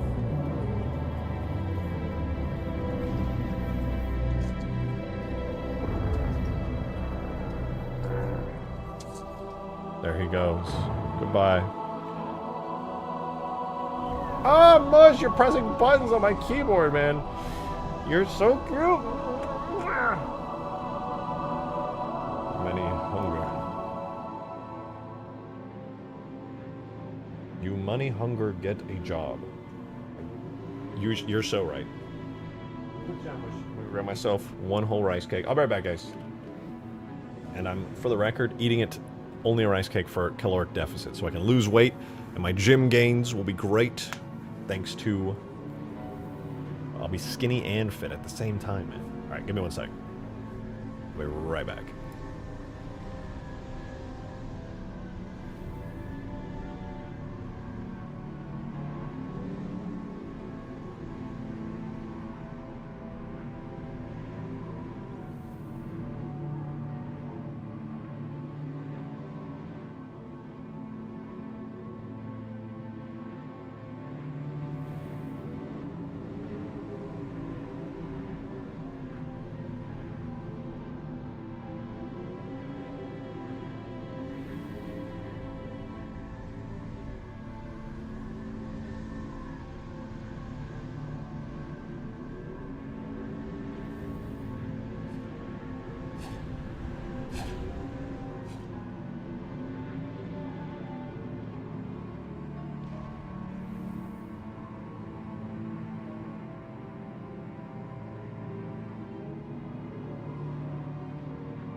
Alright, sorry. I sat down, so... Dude, rice cakes blow up everywhere, so I didn't want to bring it upstairs and make a huge mess.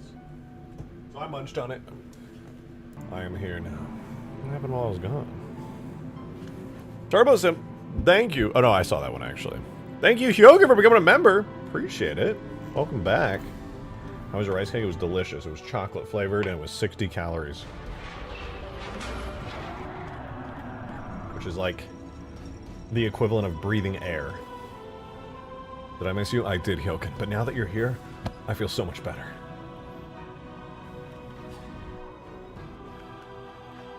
Anyways, we do need to fix the terrain. I'm trying to think of what we can do right now. Maybe we'll do another vehicle. Let's add the skiff in. The skiff is actually pretty goated. That's a good-ass vehicle. It does need some extra seats that you can, like, properly sit in so you're not just stuck standing on it. But we'll add some... We'll add the skiff in as a spawner here. I think that'll be kind of sick. So... Fuck it, let's do it. Machines. We'll use the Scorpion as our test here. As a test, as our... Like the skiff to the left of it. I think a left side skiff would be good. Hey, Mush. Mush, I can't see my screen, buddy. I'm gonna have to move you down here. Sit in my lap, man. I can't have you, like, in my... Bro.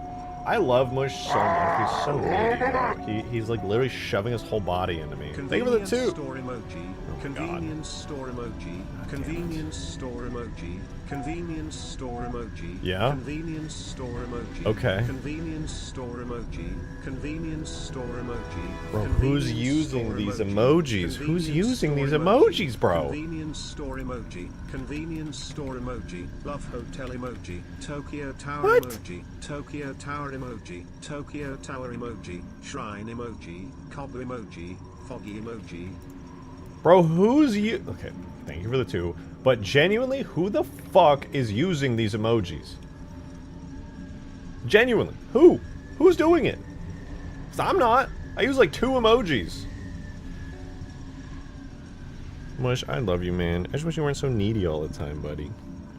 Why you gotta be all up in my business? I can't even see my screen when you're messing around. Alright. So I got the device group set up, so we're gonna create our spawners here. This is gonna... Mush, stop fucking moving. Dude, he shoves his head into my arm and my hands so hard that it's like I can't even fight back. I have to like tense my whole arm up so it's like a rock. So that he can't fucking... Anyway, vehicle, skiff, blue 01? I think that's right. No, I lied. It's vehicle, skiff 01 blue. And then we're going to use the same group for this. Skiff 01 blue for the vehicle. And then we... since we're adding an entirely new vehicle, now we need to create a new HUD message for it.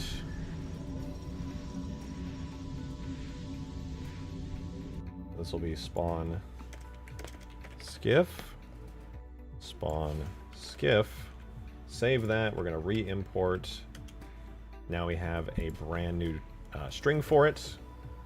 Now we need to make a new button. So we're going to go back into our switches folder.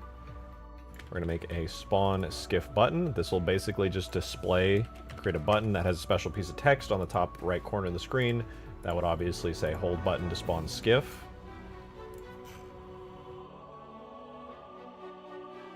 I could just make one that says spawn vehicle, but that's lame and boring, and it only requires like 30 seconds of extra work to do this.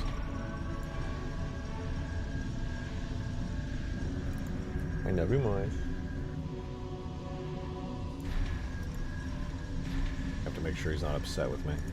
Alright, here's our spawn skiff. Button. Skiff 01 blue. It's going to use button skiff 01 blue. Okay, save, refresh. Am I gonna add the cast as an Easter egg? I ain't saying nothing. I might. I cannot confirm nor deny whether or not I'm going to use that idea. Anyway, there's our skiff button. So now we have it placed in game. The last thing we're gonna do... Oh, you know what? Before I forget, I almost forgot to make the Falcon... Oh no, it has its special settings because I copied... Okay, perfect. So we're gonna go now to... the Scorpion blue right here. Spawn a new one, and this one is going to be P skiff blue 01. And it'll of course be actually a skiff. And for the sake of actually being able to see what we're doing here, we're going to move it up.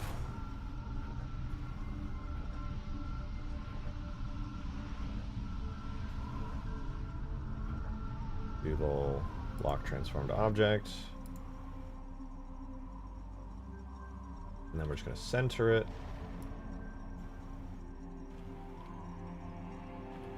And as long as it's not poking out. Oh, it's poking out a little bit. Let's move it back just a touch. There we go. So there's our skiff. We now have the button, we have the podium, we have the vehicle that can spawn in. Now we need to make the texture for it. And then we just throw the scripts into the map. Alright, let's go. Give ourselves a little skiff.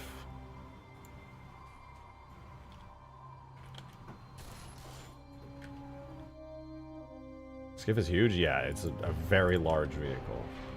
Very, very large vehicle. Alright, so we'll screenshot it real fast. We'll draw a little outline for it, and then we'll be golden.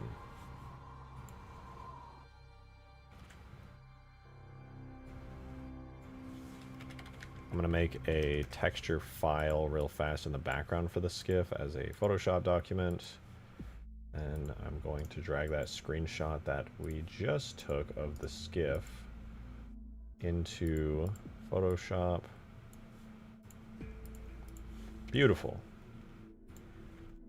Okay, we're going to speed run this one because the skiff's shape is not that complicated. Start with the seat here. Boom, boom, boom, boom. Most of these details we're not even going to get to see because this thing is going to be squished down massively, but we'll do our best to retain as much detail as we reasonably can. This is such a cool vehicle too. It's really a shame that this was cut from Halo Infinite. I find it like just absolutely awesome. I think it's so cool.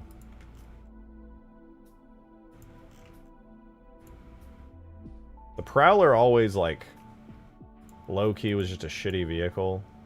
It's not the Prowler's fault, okay? But it's not a good vehicle.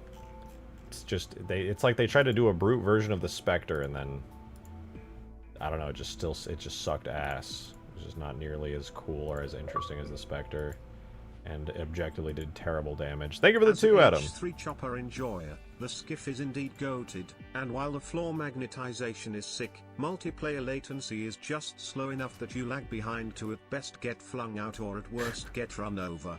Standing seats like the Phantoms would be huge. Yeah, I don't know if you weren't tuned in. I was just talking about that a minute ago. I'm going to be adding those before the next playtest because without them, the skiff is kind of brutal.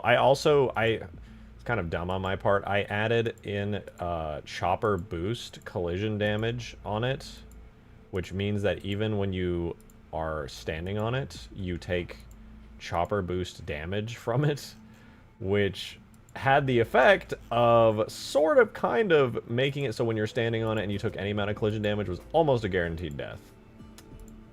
Not my best decision. So I'm going to remove that and give it regular chopper collision damage.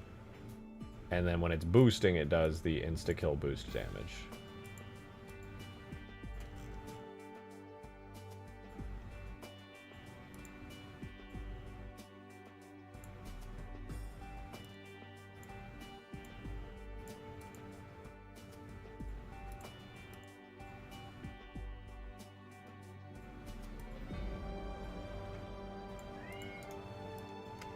Mush, you trying to get out? No, you're just trying to get my attention. I'm clearly busy, Mush. I need you to understand how humans work.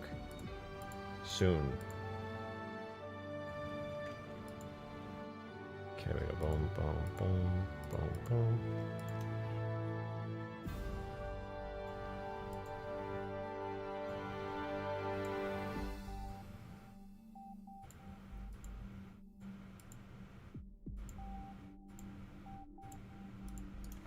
Alright, then we just take this empty space, cut it out of the skiff, and is there anywhere else? I mean, I guess I'll remove this. Should be clear that these are like somewhat disconnected. Whoa.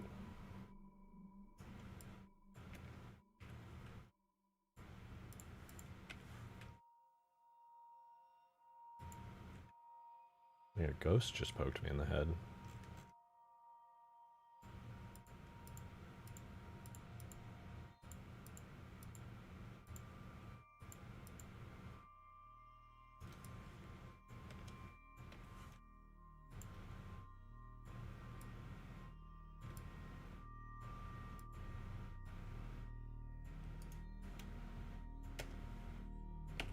Okay, I'm pretty pleased with that as a shape. Aren't there mods that change the propeller's turret properties? Probably, yeah. If I ever did something like a Halo 3 campaign rebalance, I would definitely change up the Prowler's turret. At least for players. Like, if the AI still had the same output damage from it, that's fine. What's up with that, Mr. Reclaimer? Good to see you. Good to see you, good to see you.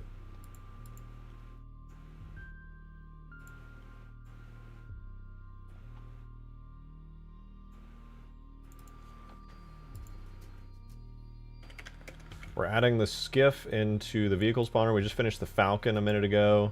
We made it so the vehicle spawner has a, in my opinion, much, much better feature that it needed very badly before, which is to delete whatever was on the pad before it. Okay, so there's our skiff. Let's move it over a little so it's a bit more center. Cool, cool, cool, cool. And we'll do boom, boom. All right, tier 2, skiff. How many more vehicles do you have to set up? As many as I want. And more realistically, the Mega Mantis and the Kestrel. God, I'm so difficult. That would be every vehicle original. Oh, and the AA Wraith, actually. So 3 vehicles. And then that would be every vehicle from original Permafrost. But then we can add more vehicles if we want. So we still have 3 more to do. Kestrel, Mega Mantis, Anti-Air Wraith.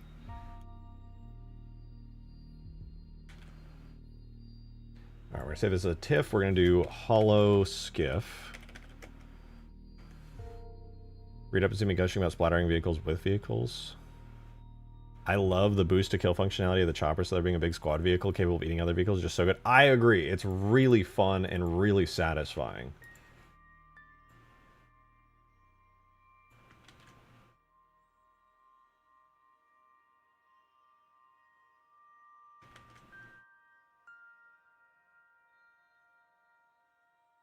Okay, so there is our textures. They are done. Okay, so now we need to add a skiff hologram into here. So default hollow skiff is going to be our brand new region. We're going to make a new material on this that's going to display the hologram for the skiff. We're going to delete the Falcon one. We're going to name this skiff to keep things organized, and that is now set up so we can export this into the game.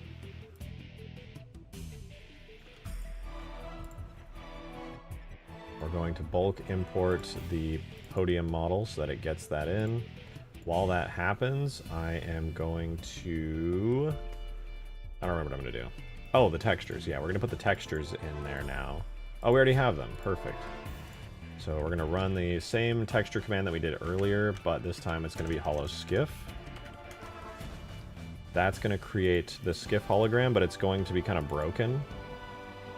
So we're going to hit diffuse, and then we're going to re-import it one more time. Now that that works... Oh, I just realized I don't have the shader for it. Falcon is going to go to skiff.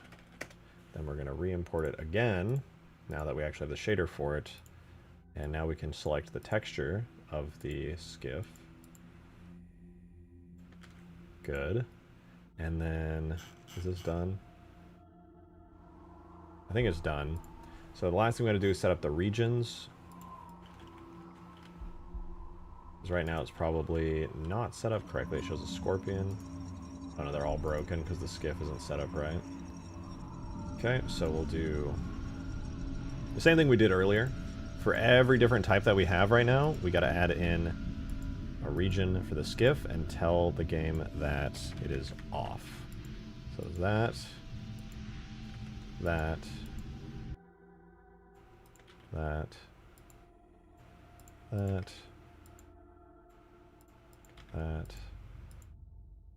that, and for the Falcon, we'll copy this one, duplicate skiff off, and then we'll duplicate the Falcon, call it skiff, set the skiff to be on, and then we'll set the Falcon to be off.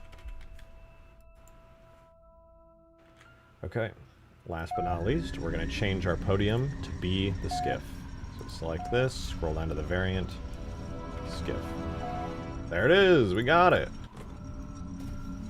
Now we have a version of this that shows an image of the skiff on it, so skiff and scorpion together, looking pretty clean. Not bad, not bad. What does "go" mean? It's exactly what you think it means. Good. Okay. Now we're going to make the skiff have some scripts to actually spawn it in. Can I make a hover tank? Hell yeah. I think they call that the Wraith, though. Alright, blue scorpion is going to become skiff here. 010 no Jairalani. Thank you for the 2 Latin enjoyer.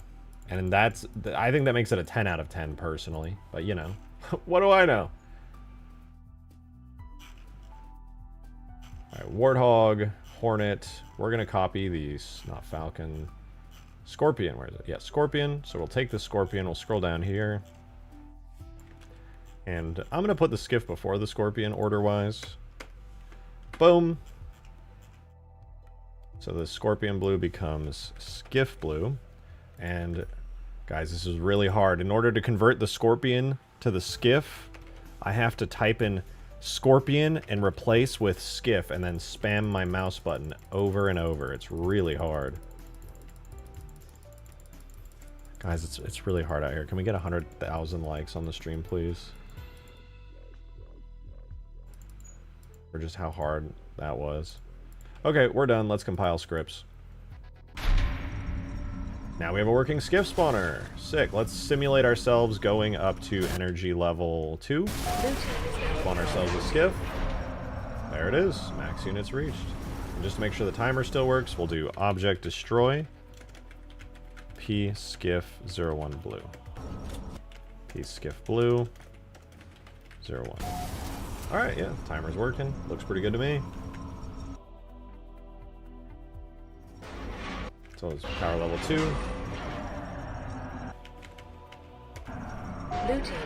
Spawn our skiff. And let's drive it out. I know this base isn't done and the camera's all wonky, but screw it.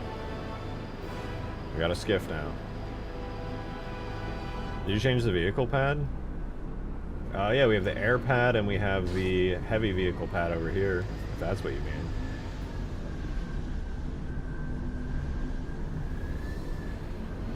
It's not finished yet. I have to redo the interior, but... And we also, I don't know if you saw this, we also have the Halo Wars side base here that you can teleport into now. It replaces the human base. Oh yeah, and if you guys haven't seen this, at the beginning of the stream, this is what we were working on. I added, I don't know if this is going to be the final version of the animation, but I added some animations to this thing. So when you capture these, it doesn't just glow, it like does a cool little animation.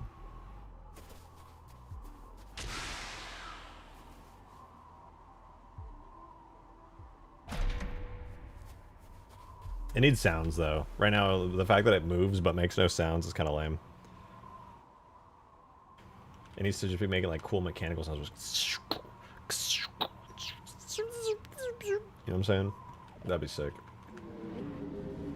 Hi, Mush. You're back already, huh? Here to bug me more? Oh, you're so handsome, Mush. You're so handsome. You're so handsome, Mush. You're so cute. You're so cute. You're so cute, Mush.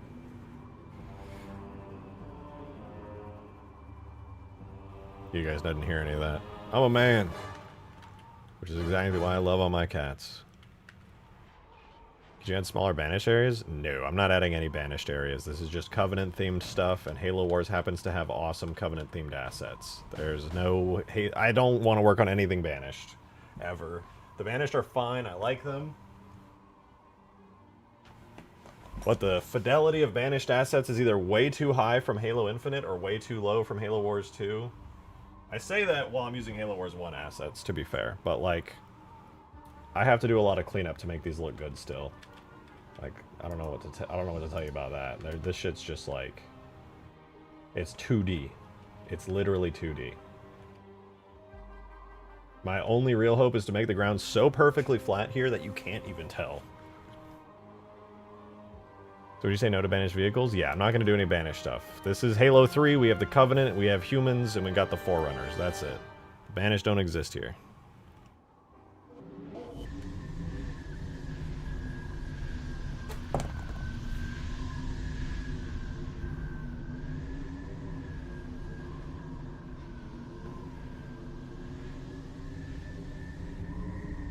Banished aren't invented yet? Yeah, basically.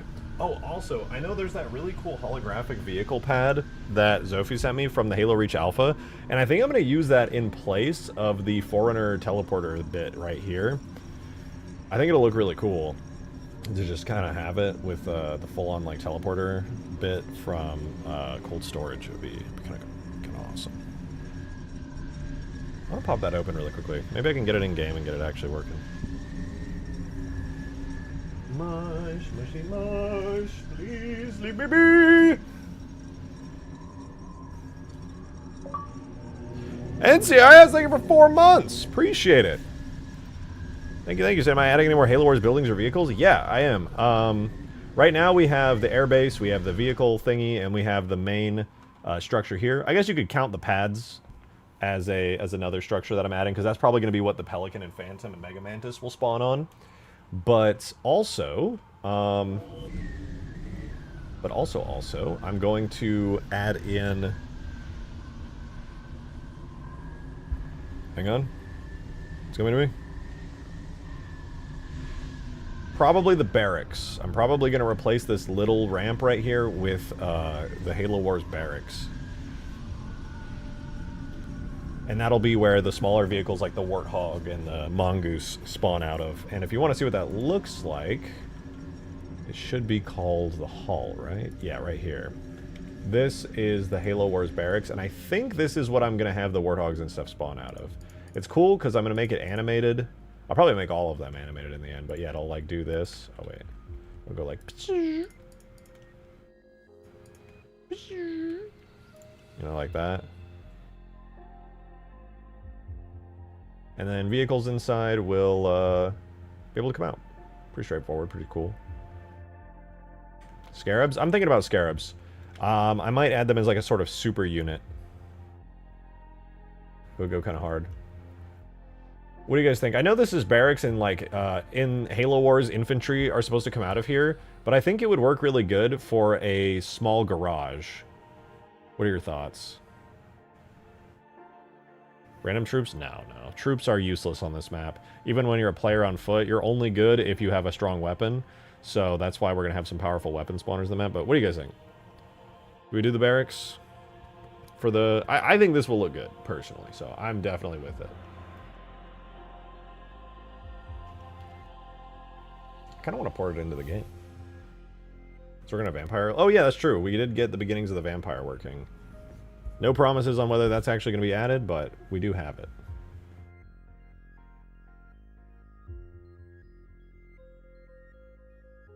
Yeah, I think we'll do the Barracks. We'll do the Barracks. Oh, you're so cute, Mush. You're so cute.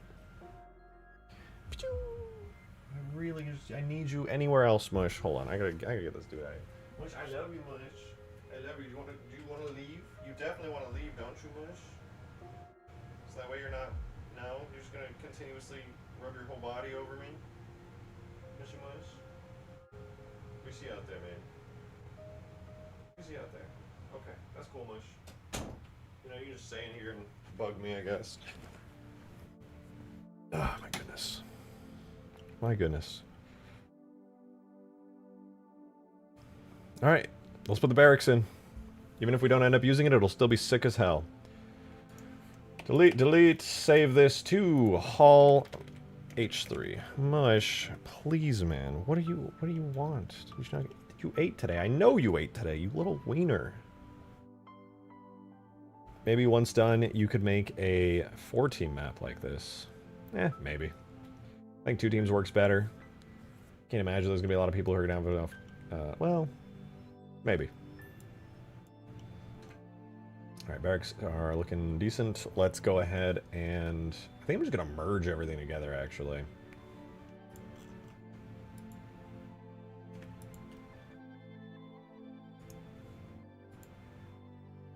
So we'll clear this. We're gonna call it Cov Pad.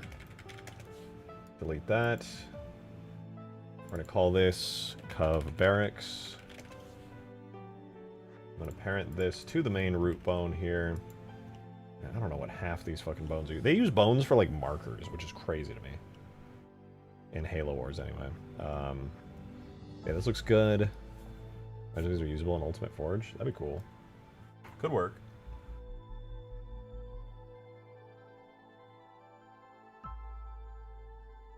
Three doors on top? Yeah, that's how it'll work. Right now, the other two are already, like, open. Like, right off rip. For this, it's going to have an animation, so I'm going to make it a full-on device machine. Alright, this should be called Cov Emiss Halo Wars 1. This is presumably... I don't know what that is, actually. What are you? Barracks 04. Barracks 04. Is that using the wrong material?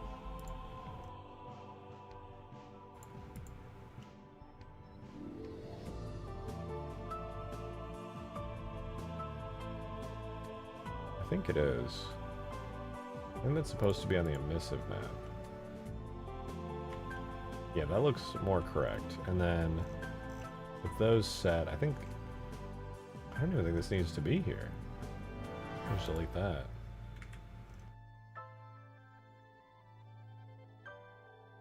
Yeah, I'll just get rid of that. Okay, yeah, that seems fine. There we go, a little bit nicer. With that, we could probably get rid of that, and then this becomes Cov Barracks Halo Wars 1.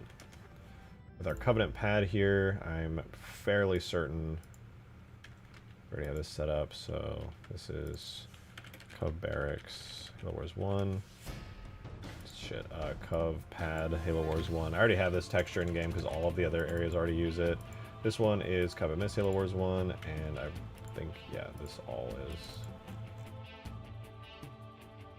Oh wait, this is like an extra bit, isn't it? Oh yeah, this is like a special version of the pad, like floating off the surface. Cool. Would you consider the Covenant warehouses as power storage instead of the upsized Reach objects? I'm considering it. I like the Reach objects that, because these are actually power storage in Reach, and I think they look the part. I would not be against using the Halo Wars bases, but frankly, these just, I like that these are more, they're not the same shape. Like, all of these have pads and everything. These have pads everywhere. They're all on pads. We got pads over here. But I want to keep the pads specifically for vehicle spawners and all that. Whereas if I had a pad-type object over here for the structure that shows the energy, I feel like it would just be like everything's Halo Wars, and I kind of like that this is its own thing. So I'm going to keep it as its own thing for the time being.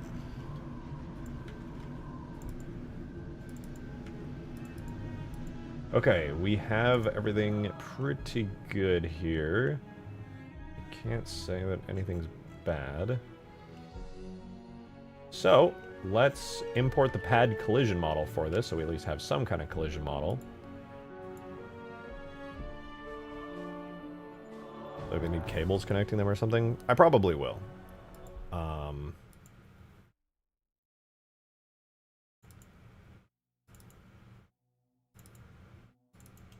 Woo! There's our Covenant pad. Alright, so for this, we need to do scale 1.75, I believe is the correct scale.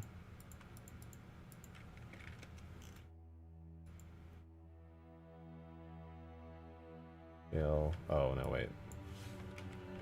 There we go. And then we rotate it so that it is facing forward. Our pad collision is set. Let's just make sure that we have it appropriately set up here.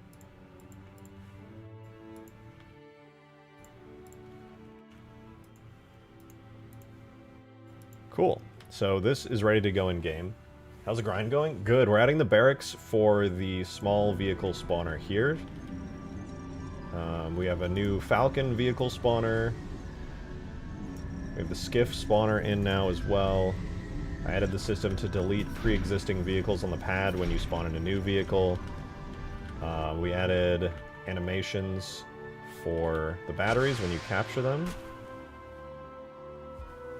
Work in progress, admittedly, but they now have cool Blue team animations. is now at power level 2. And we started working on a vampire vehicle as well. The vampire actually looks decent already. It needs a little bit more work, but it's not bad. So let's get these barracks in.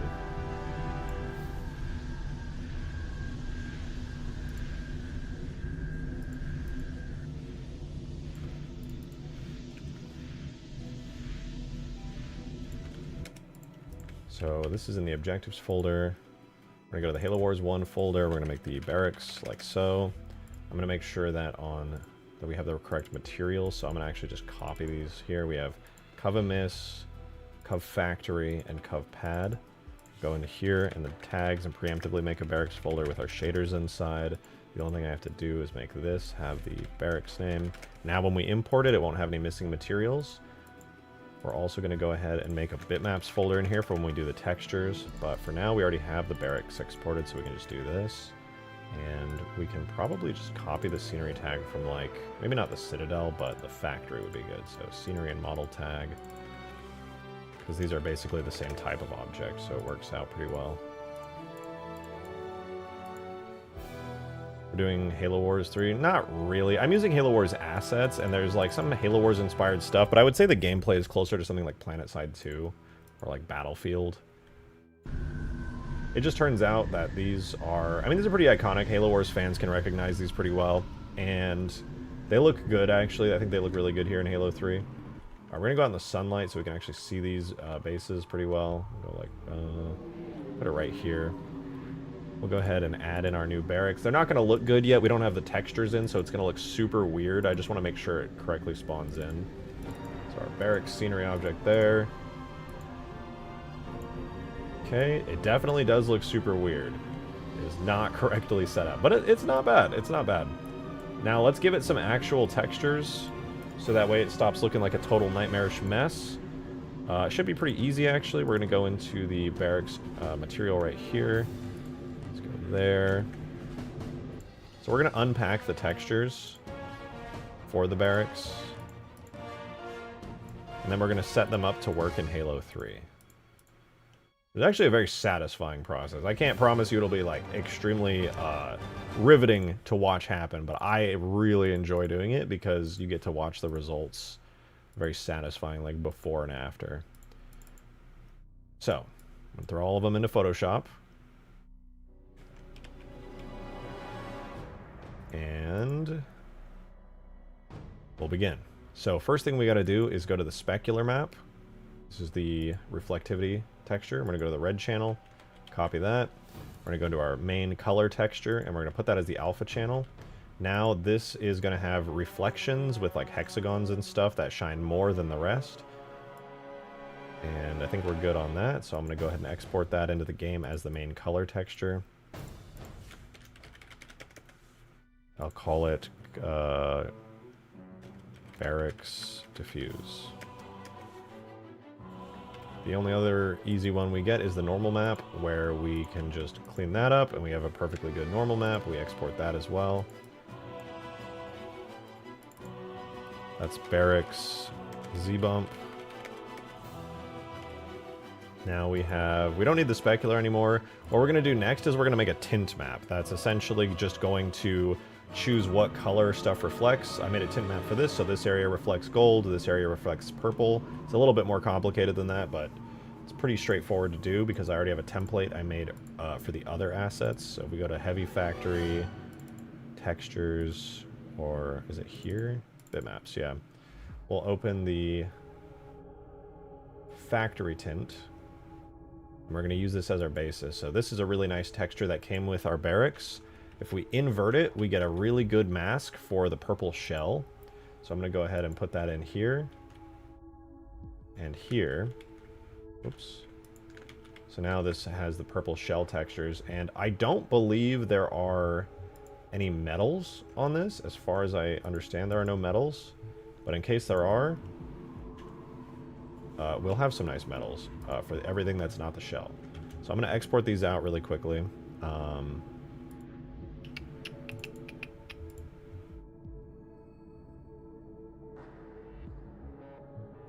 Bitmaps. Barracks tint. I'm not going to bore you with all the file saving crap, but I have Barracks glancing tint. The cool part about the tint maps is you can do 2 different colors of reflection, so it'll be like the color that reflects when you're looking dead on, and like kind of the color that reflects on the side, which is how you get the nice Covenant iridescent reflections with like the green on the front reflection there, and then the sides kind of have this like purplish blue reflection. And I think that's about every texture that we need here. So we're going to go back into the Barracks folder here. And now we have every single texture. The main color texture with the specular mask in it. The bump map, aka the normal map, and our 2 tint color maps. Which should be good. Wait. Oh yeah, there's an alpha channel, but it doesn't affect anything on tint maps. Cool. So we're going to take these, we're going to put them in our Barracks bitmaps folder here, and we're going to import them with the bitmaps command, objects, levels, multi, huge towers, Halo Wars 1, Barracks, bitmaps. So those import, and then to actually set the textures, super easy. All we gotta do is go to our Halo Wars 1 folder, Barracks shaders, and we're gonna swap these textures out.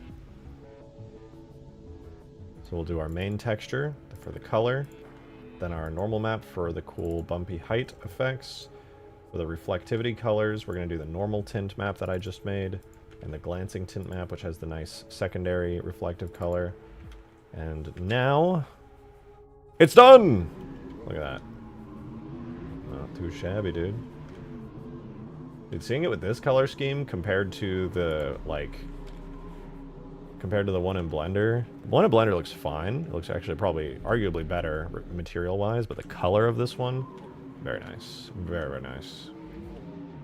We get to animate it too. That'll be fun. Very, very clean. Very, very clean.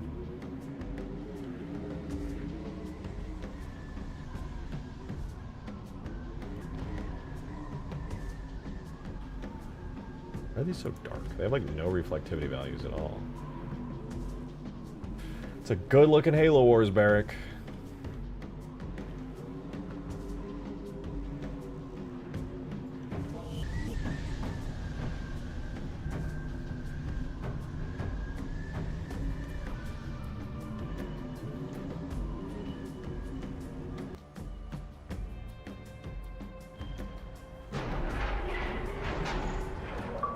We should animate it. Thank you for the 2, Xeno Reaper. Appreciate it. Idea. Okay. What if you had weapons have the same tier system as the vehicles? T1 is basic stuff, R, BR, Yeah. SMG, etc. T2 is stuff like the brute shot, sniper, etc. T3 is rockets, fuel rod, stanchion, etc. T4 has placer, tracking rocket, etc. and the special variants. I think that's a fantastic idea. I haven't gone into detail on how I'm going to do the weapon system, but it's basically what you just described. I haven't, I've mapped out the tiers for the vehicles, and we've already implemented almost all of them. We got like three more. But yeah, I'm 100% doing that. That is exactly how it's going to work. I don't know where I'm going to place them or exactly how I'm going to implement it, but I have an idea based off some old Halo Reach Alpha content where they had like these requisition type, like little things that would open and weapons would pop out and stuff. But yeah, 100%. Okay. I think this looks great. I like that it's a scenery object. The actual problem, though, arises that in order for this thing to animate, it has to be a device machine. It absolutely has to be a device machine, because then it can operate like a door where it just kind of like slides open when a vehicle is inside of it or when a player gets near to it. Is there a Covenant armory structure by chance? I don't believe so. I don't believe so. Hi, Mush. Hi, Mushy, Mushy, Mush. I'll play with you in 10 minutes, Mush. Okay, well, I guess I'm going to have to animate this the old-fashioned way. For now, I'm going to make a physics model for this thing, like so. We're going to call it cuff pad. And if I do this,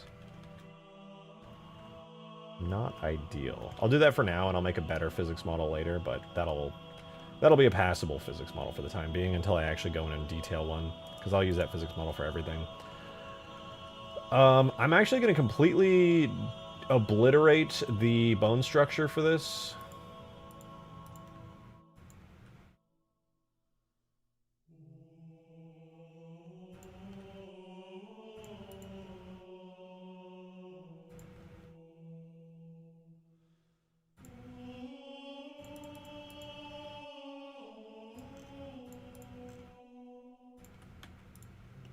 And I'm going to remake it. I'm going to add some bones for the doors so that I can animate them, and I think I might parent them all together, actually. Well, we'll see. We have 3 doors in total, so let's just mark them out really quickly, so that way we can give them proper vertex groups. There's bone R cylinder. Yeah, we're just going to get rid of all these.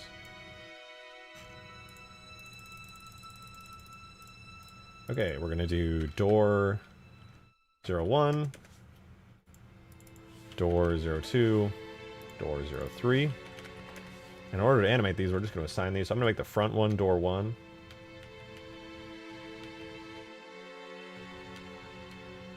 Oh man. Alright, we'll do it the old-fashioned way. Disconnected face by disconnected face.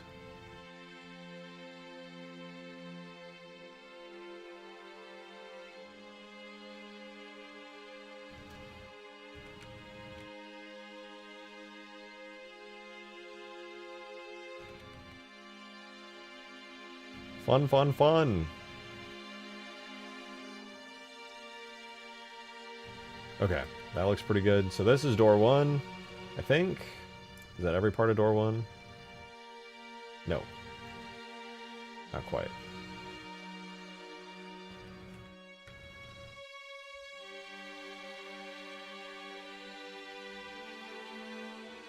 Oh man, do the doors not have backs to them?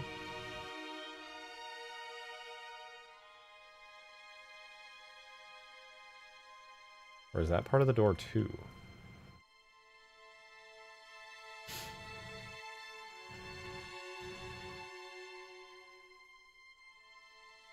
I find it a little hard to believe this just gets left open. Surely this is also a part of the door.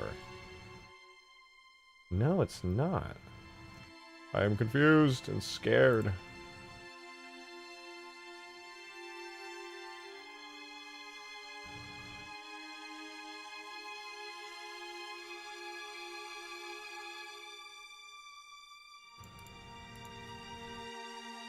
Bro. They're not doors, by the way. Well, they're like kind of doors. They're like heat vent flaps. I mean, I guess. To counter your point, people go in and out of them in Halo Wars. Therefore, door.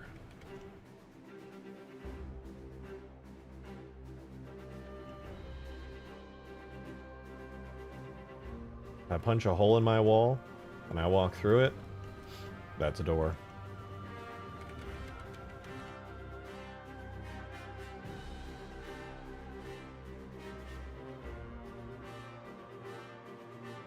Well, doorway, I suppose.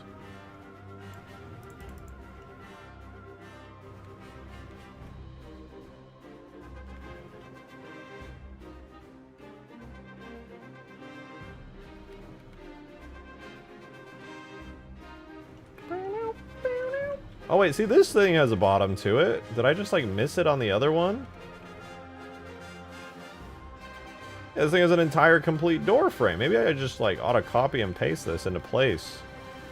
I don't know, maybe am I blind on the last one? Did I just completely miss it?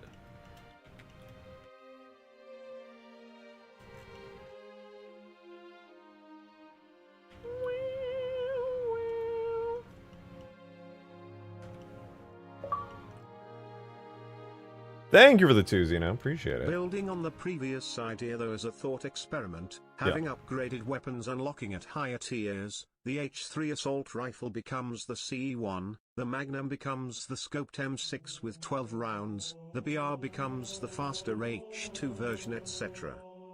That's a pretty sick idea.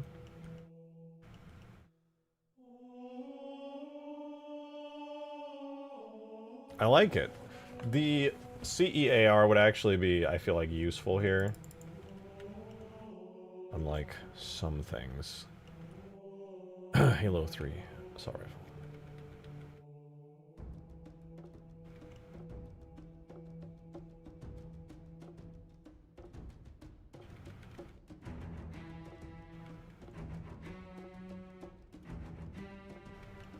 I love Halo 3, but I'll be the first to say that assault rifle sucks ass, bro. It's terrible. Having the assault rifle, that's like, this is one of the worst things ever, is playing a mod like Huge Grass, or a mod like Permafrost, and then somebody forgets to set the spawns, and you spawn with the fucking assault rifle, bro. Holy shit, that's the worst. It's like, oh boy, I'm so happy I get to do nothing. I can do nothing with my fucking... It's like a bubble gun at that point. Just blowing bubbles.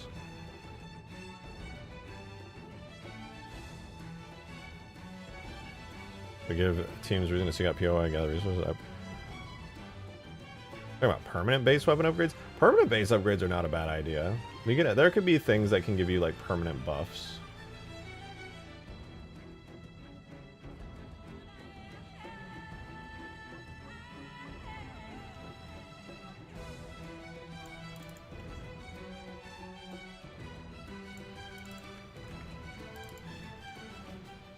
Okay, well, this is great. The only problem that I have is that I have to replace the first door with one of these other doors, because it sucks ass.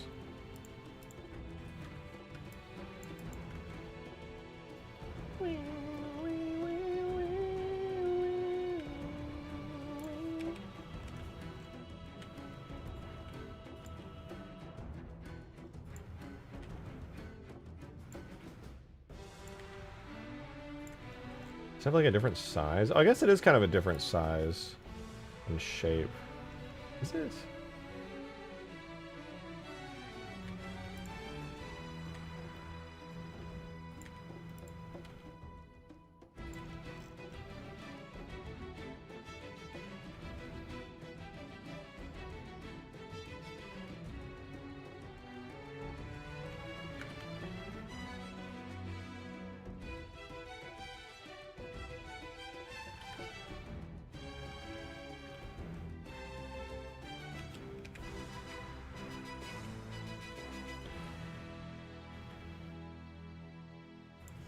Okay, I think I was just... I was cooked mentally.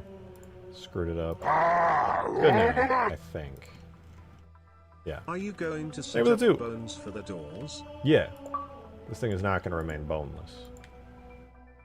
I have a hot take: the Halo CE assault rifle is by far the most iconic rifle.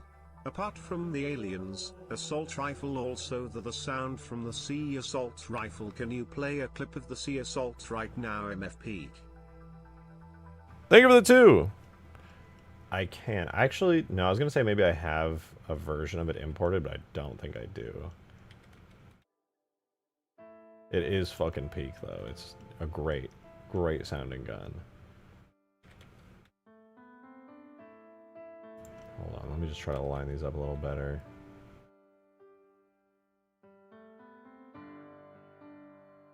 Okay, I think I got that door, like, more or less perfect. Let me take door 1 now. And just, like, fucking delete it. Well, let me save this, and I'll make a backup. Hall H3-2. Delete door 1. Add a door 1 vertex group to this. Assign it all to it. And then join these two together.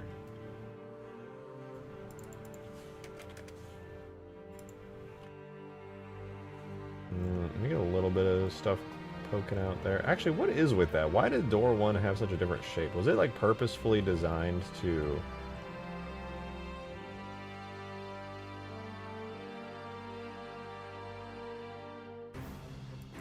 Oh, they just kind of warped door 1 until it fit into place to cover the hole there. Okay, I have an idea. Sorry, I can play the CEAR sound. I'm just trying to get this all to work.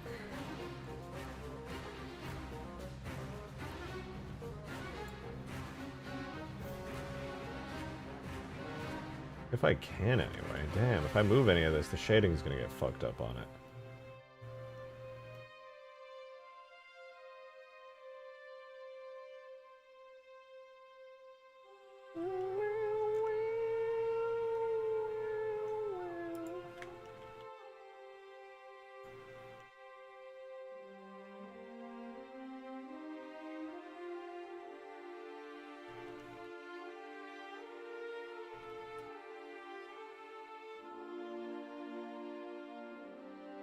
I'd say just make the doors for your needs. Yeah, that's what I'm doing now. I have to just basically split this section off and do something like this where it's still got a bit of cover to it. Yeah, that'll work. That'll work.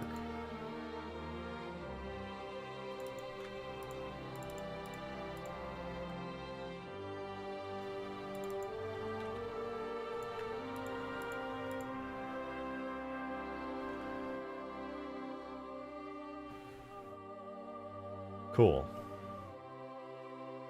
Hopefully it's not particularly noticeable.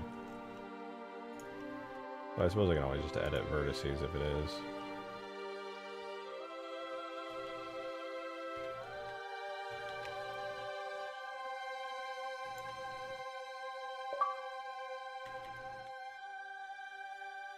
If you want CER, then it'll has to have LMG-like performance for it to be useful in a map as big as this though. Yeah, at that point, you kind of want the Halo 4 saw, honestly. Alright, we're gonna add bones now. We're doing it.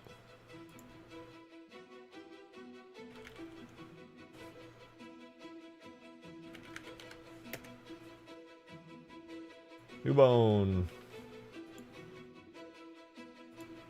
We're gonna make the bone not be connected. We're gonna name the bone Door 01.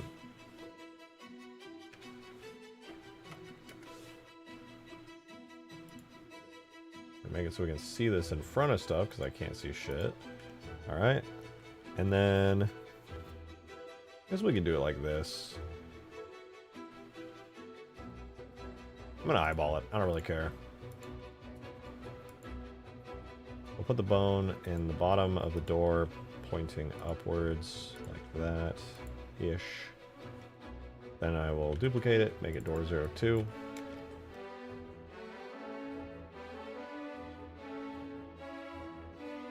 I'm just gonna eyeball it again. Door 03. Technically the actual position. Well, the position of the bones will matter for the sake of rotation, I guess. Scaboodle. Oh yeah, Scaboodle's LMG. I completely forgot about that thing. Oh my god. That thing is fucking awesome.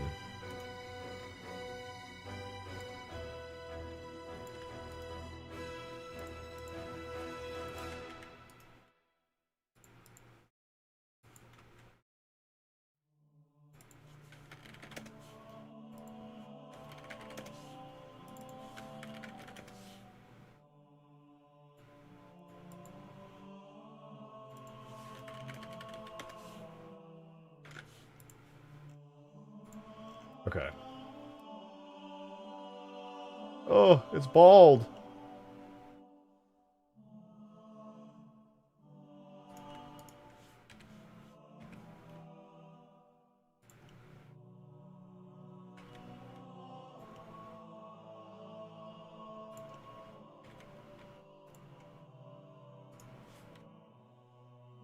Dude, you're not 1-0. I'm literally not bald. Shut up, man.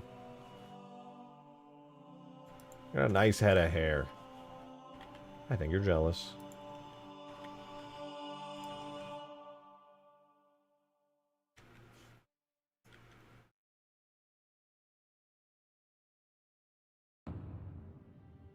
Okay, one more. We're gonna test the last door.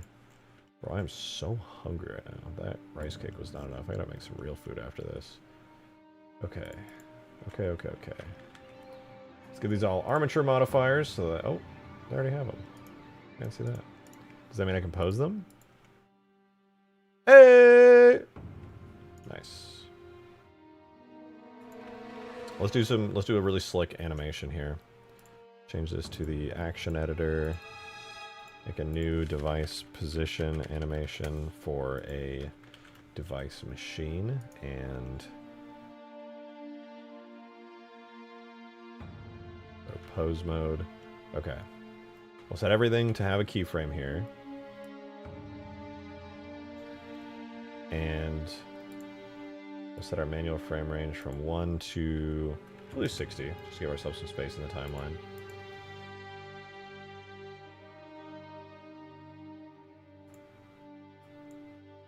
And I think we should be good. So I'll start off by just animate. Oh, you know what? These should be parents of one another. If I make that a parent, then when it moves, they'll all move. Never mind.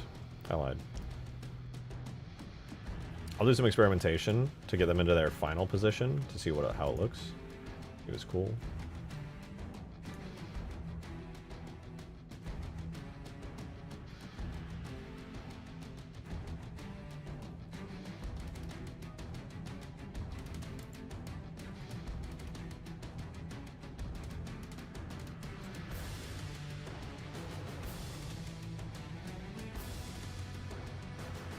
Hey, mush.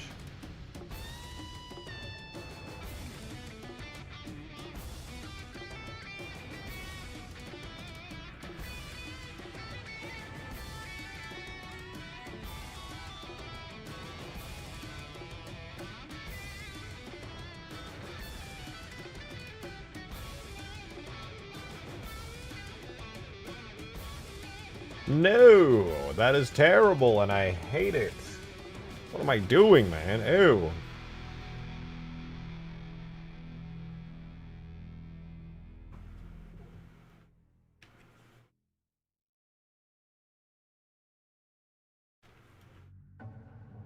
Alright, I have an idea now. Since they're going to keep their side profile, they're just going to have that little bit slightly cut off with a subtle angle. So I'm going to move this back and move it up. We take a look there. Then for this one, same deal. It's going to come up here. Slight angle, ever so slightly cut off.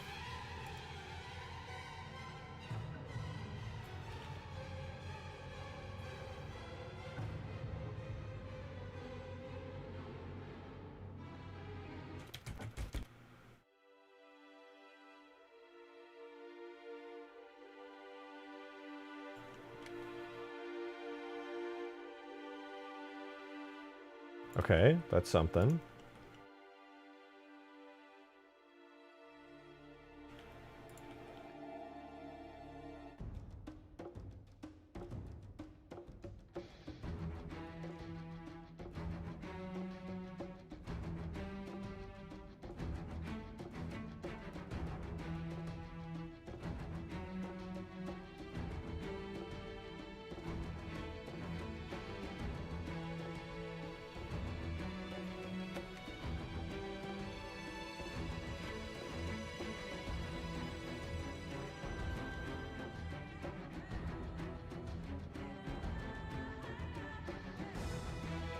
It's not great, but it's a start.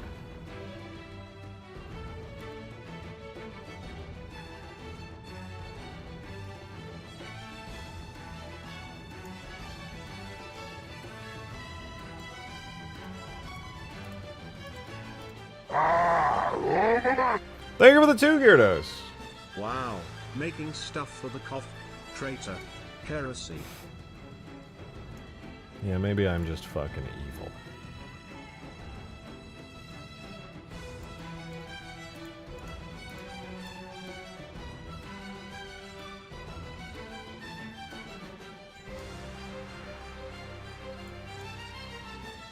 Thank you for the 3. Oh god, maybe they should all just move together. This looks not so good.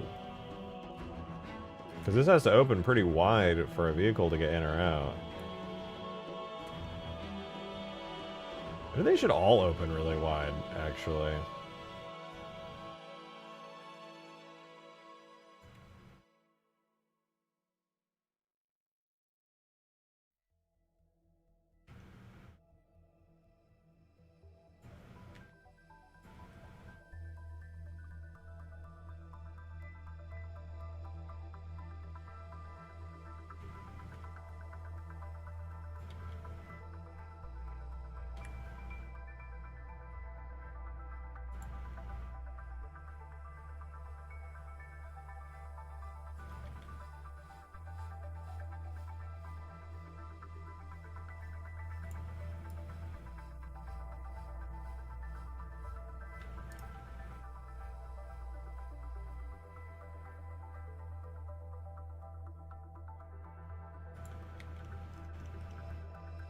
How does that look? Okay, the interpolation's not ideal. I think they do all have to move at the same time. I don't think this will look very good if I did these separately.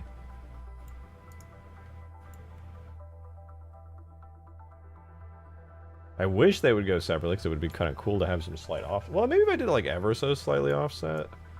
1, 2, 1, 2.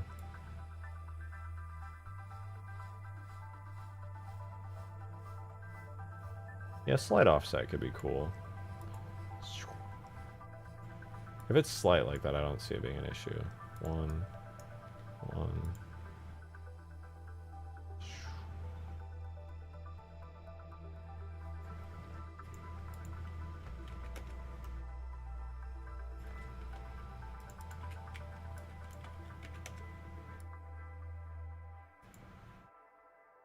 I definitely got to tweak it so the interpolation, it doesn't get taken so literally. There's going to have to be some kind of like in-between frame for all of these where they're... In fact, before I even offset these, I'll just do the in-between frames. Which would be 10, between 20, 1 to 10.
There we go. Okay, now it kind of feels like it's following a track. That's a little bit more like what I wanted. And we'll move this one to be also kind of following that same track. And then this one as well. Hi, Mush. Welcome back, buddy.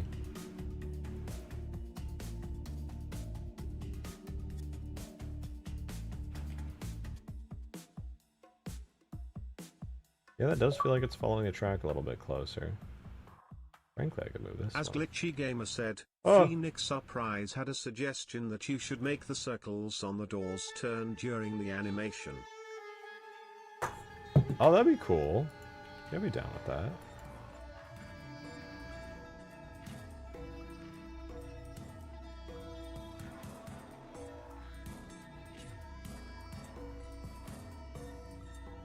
I think it's a pretty good idea, actually. Flood music.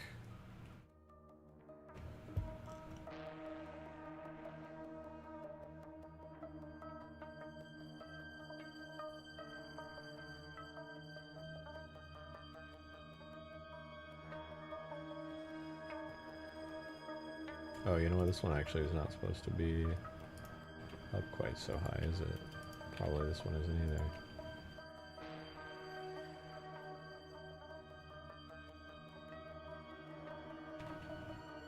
Lower that one a bit, maybe raise its rotation up. Sorry, I'm tweaking this because it's like pretty important to me that I get this visually correct. Not trying to just sit here and like overdo the details, but it'd be nice if they worked well. Maybe I can actually move this like a lot further than I thought I could. Maybe to like here.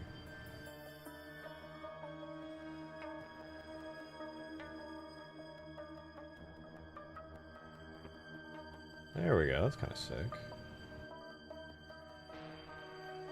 Oh, wait a minute.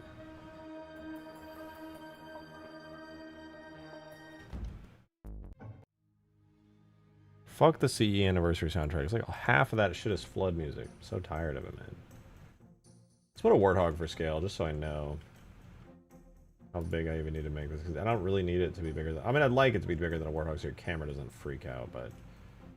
I just need to know.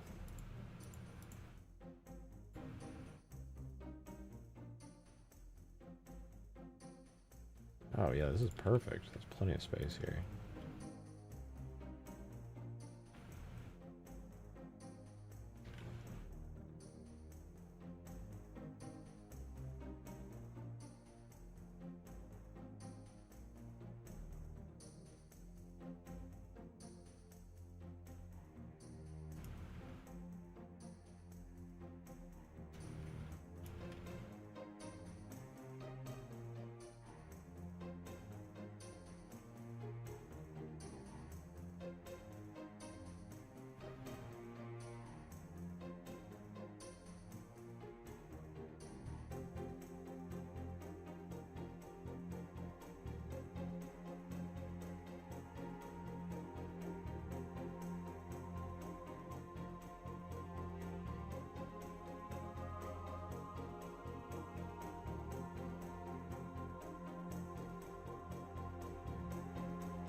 That's pretty good.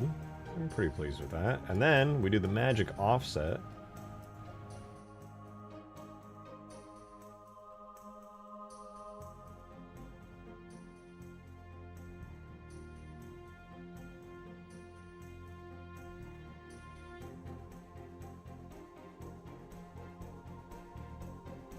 That's it. That's what I wanted. Having a lowered interior floor to make clearance in large vehicles easier. This is meant not for large vehicles, though. This is the smaller vehicle spawner. So nothing larger than a warthog should be coming out of here.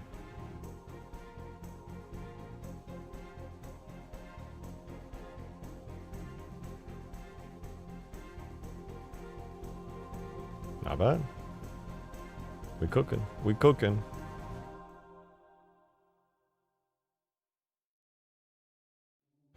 I said with as decent as that is, the interior still needs some love. Better than the other interiors, though, so that's nice. Alright, I'm going to call it quits here, though. We're at, damn, we're over 4 hours already. I'm going to call it quits because I'm hungry, man. I'm hungry. Well, the large vehicles come out of, they come out of this thing. This vaguely wraith-looking thing, which also has a fucked up interior. Assault rifle sound now. Damn, you're demanding. Chill. But I did say so.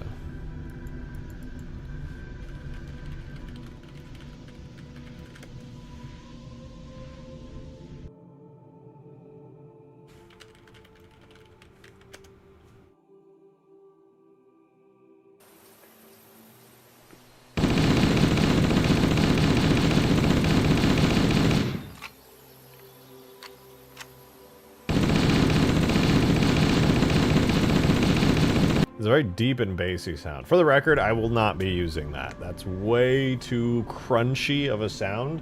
But if there's like an HD kind of sounding version of that, maybe CE Anniversary, I forget how it sounds if I'm being honest. But something nice like that.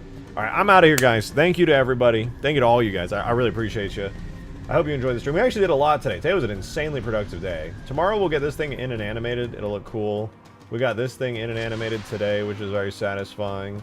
We got the vampire. We did a lot of work on the vampire, actually. That thing actually is in-game looking pretty dang good. We got the Falcon spawner in, which is very sweet. Tier 2 flyable vehicle.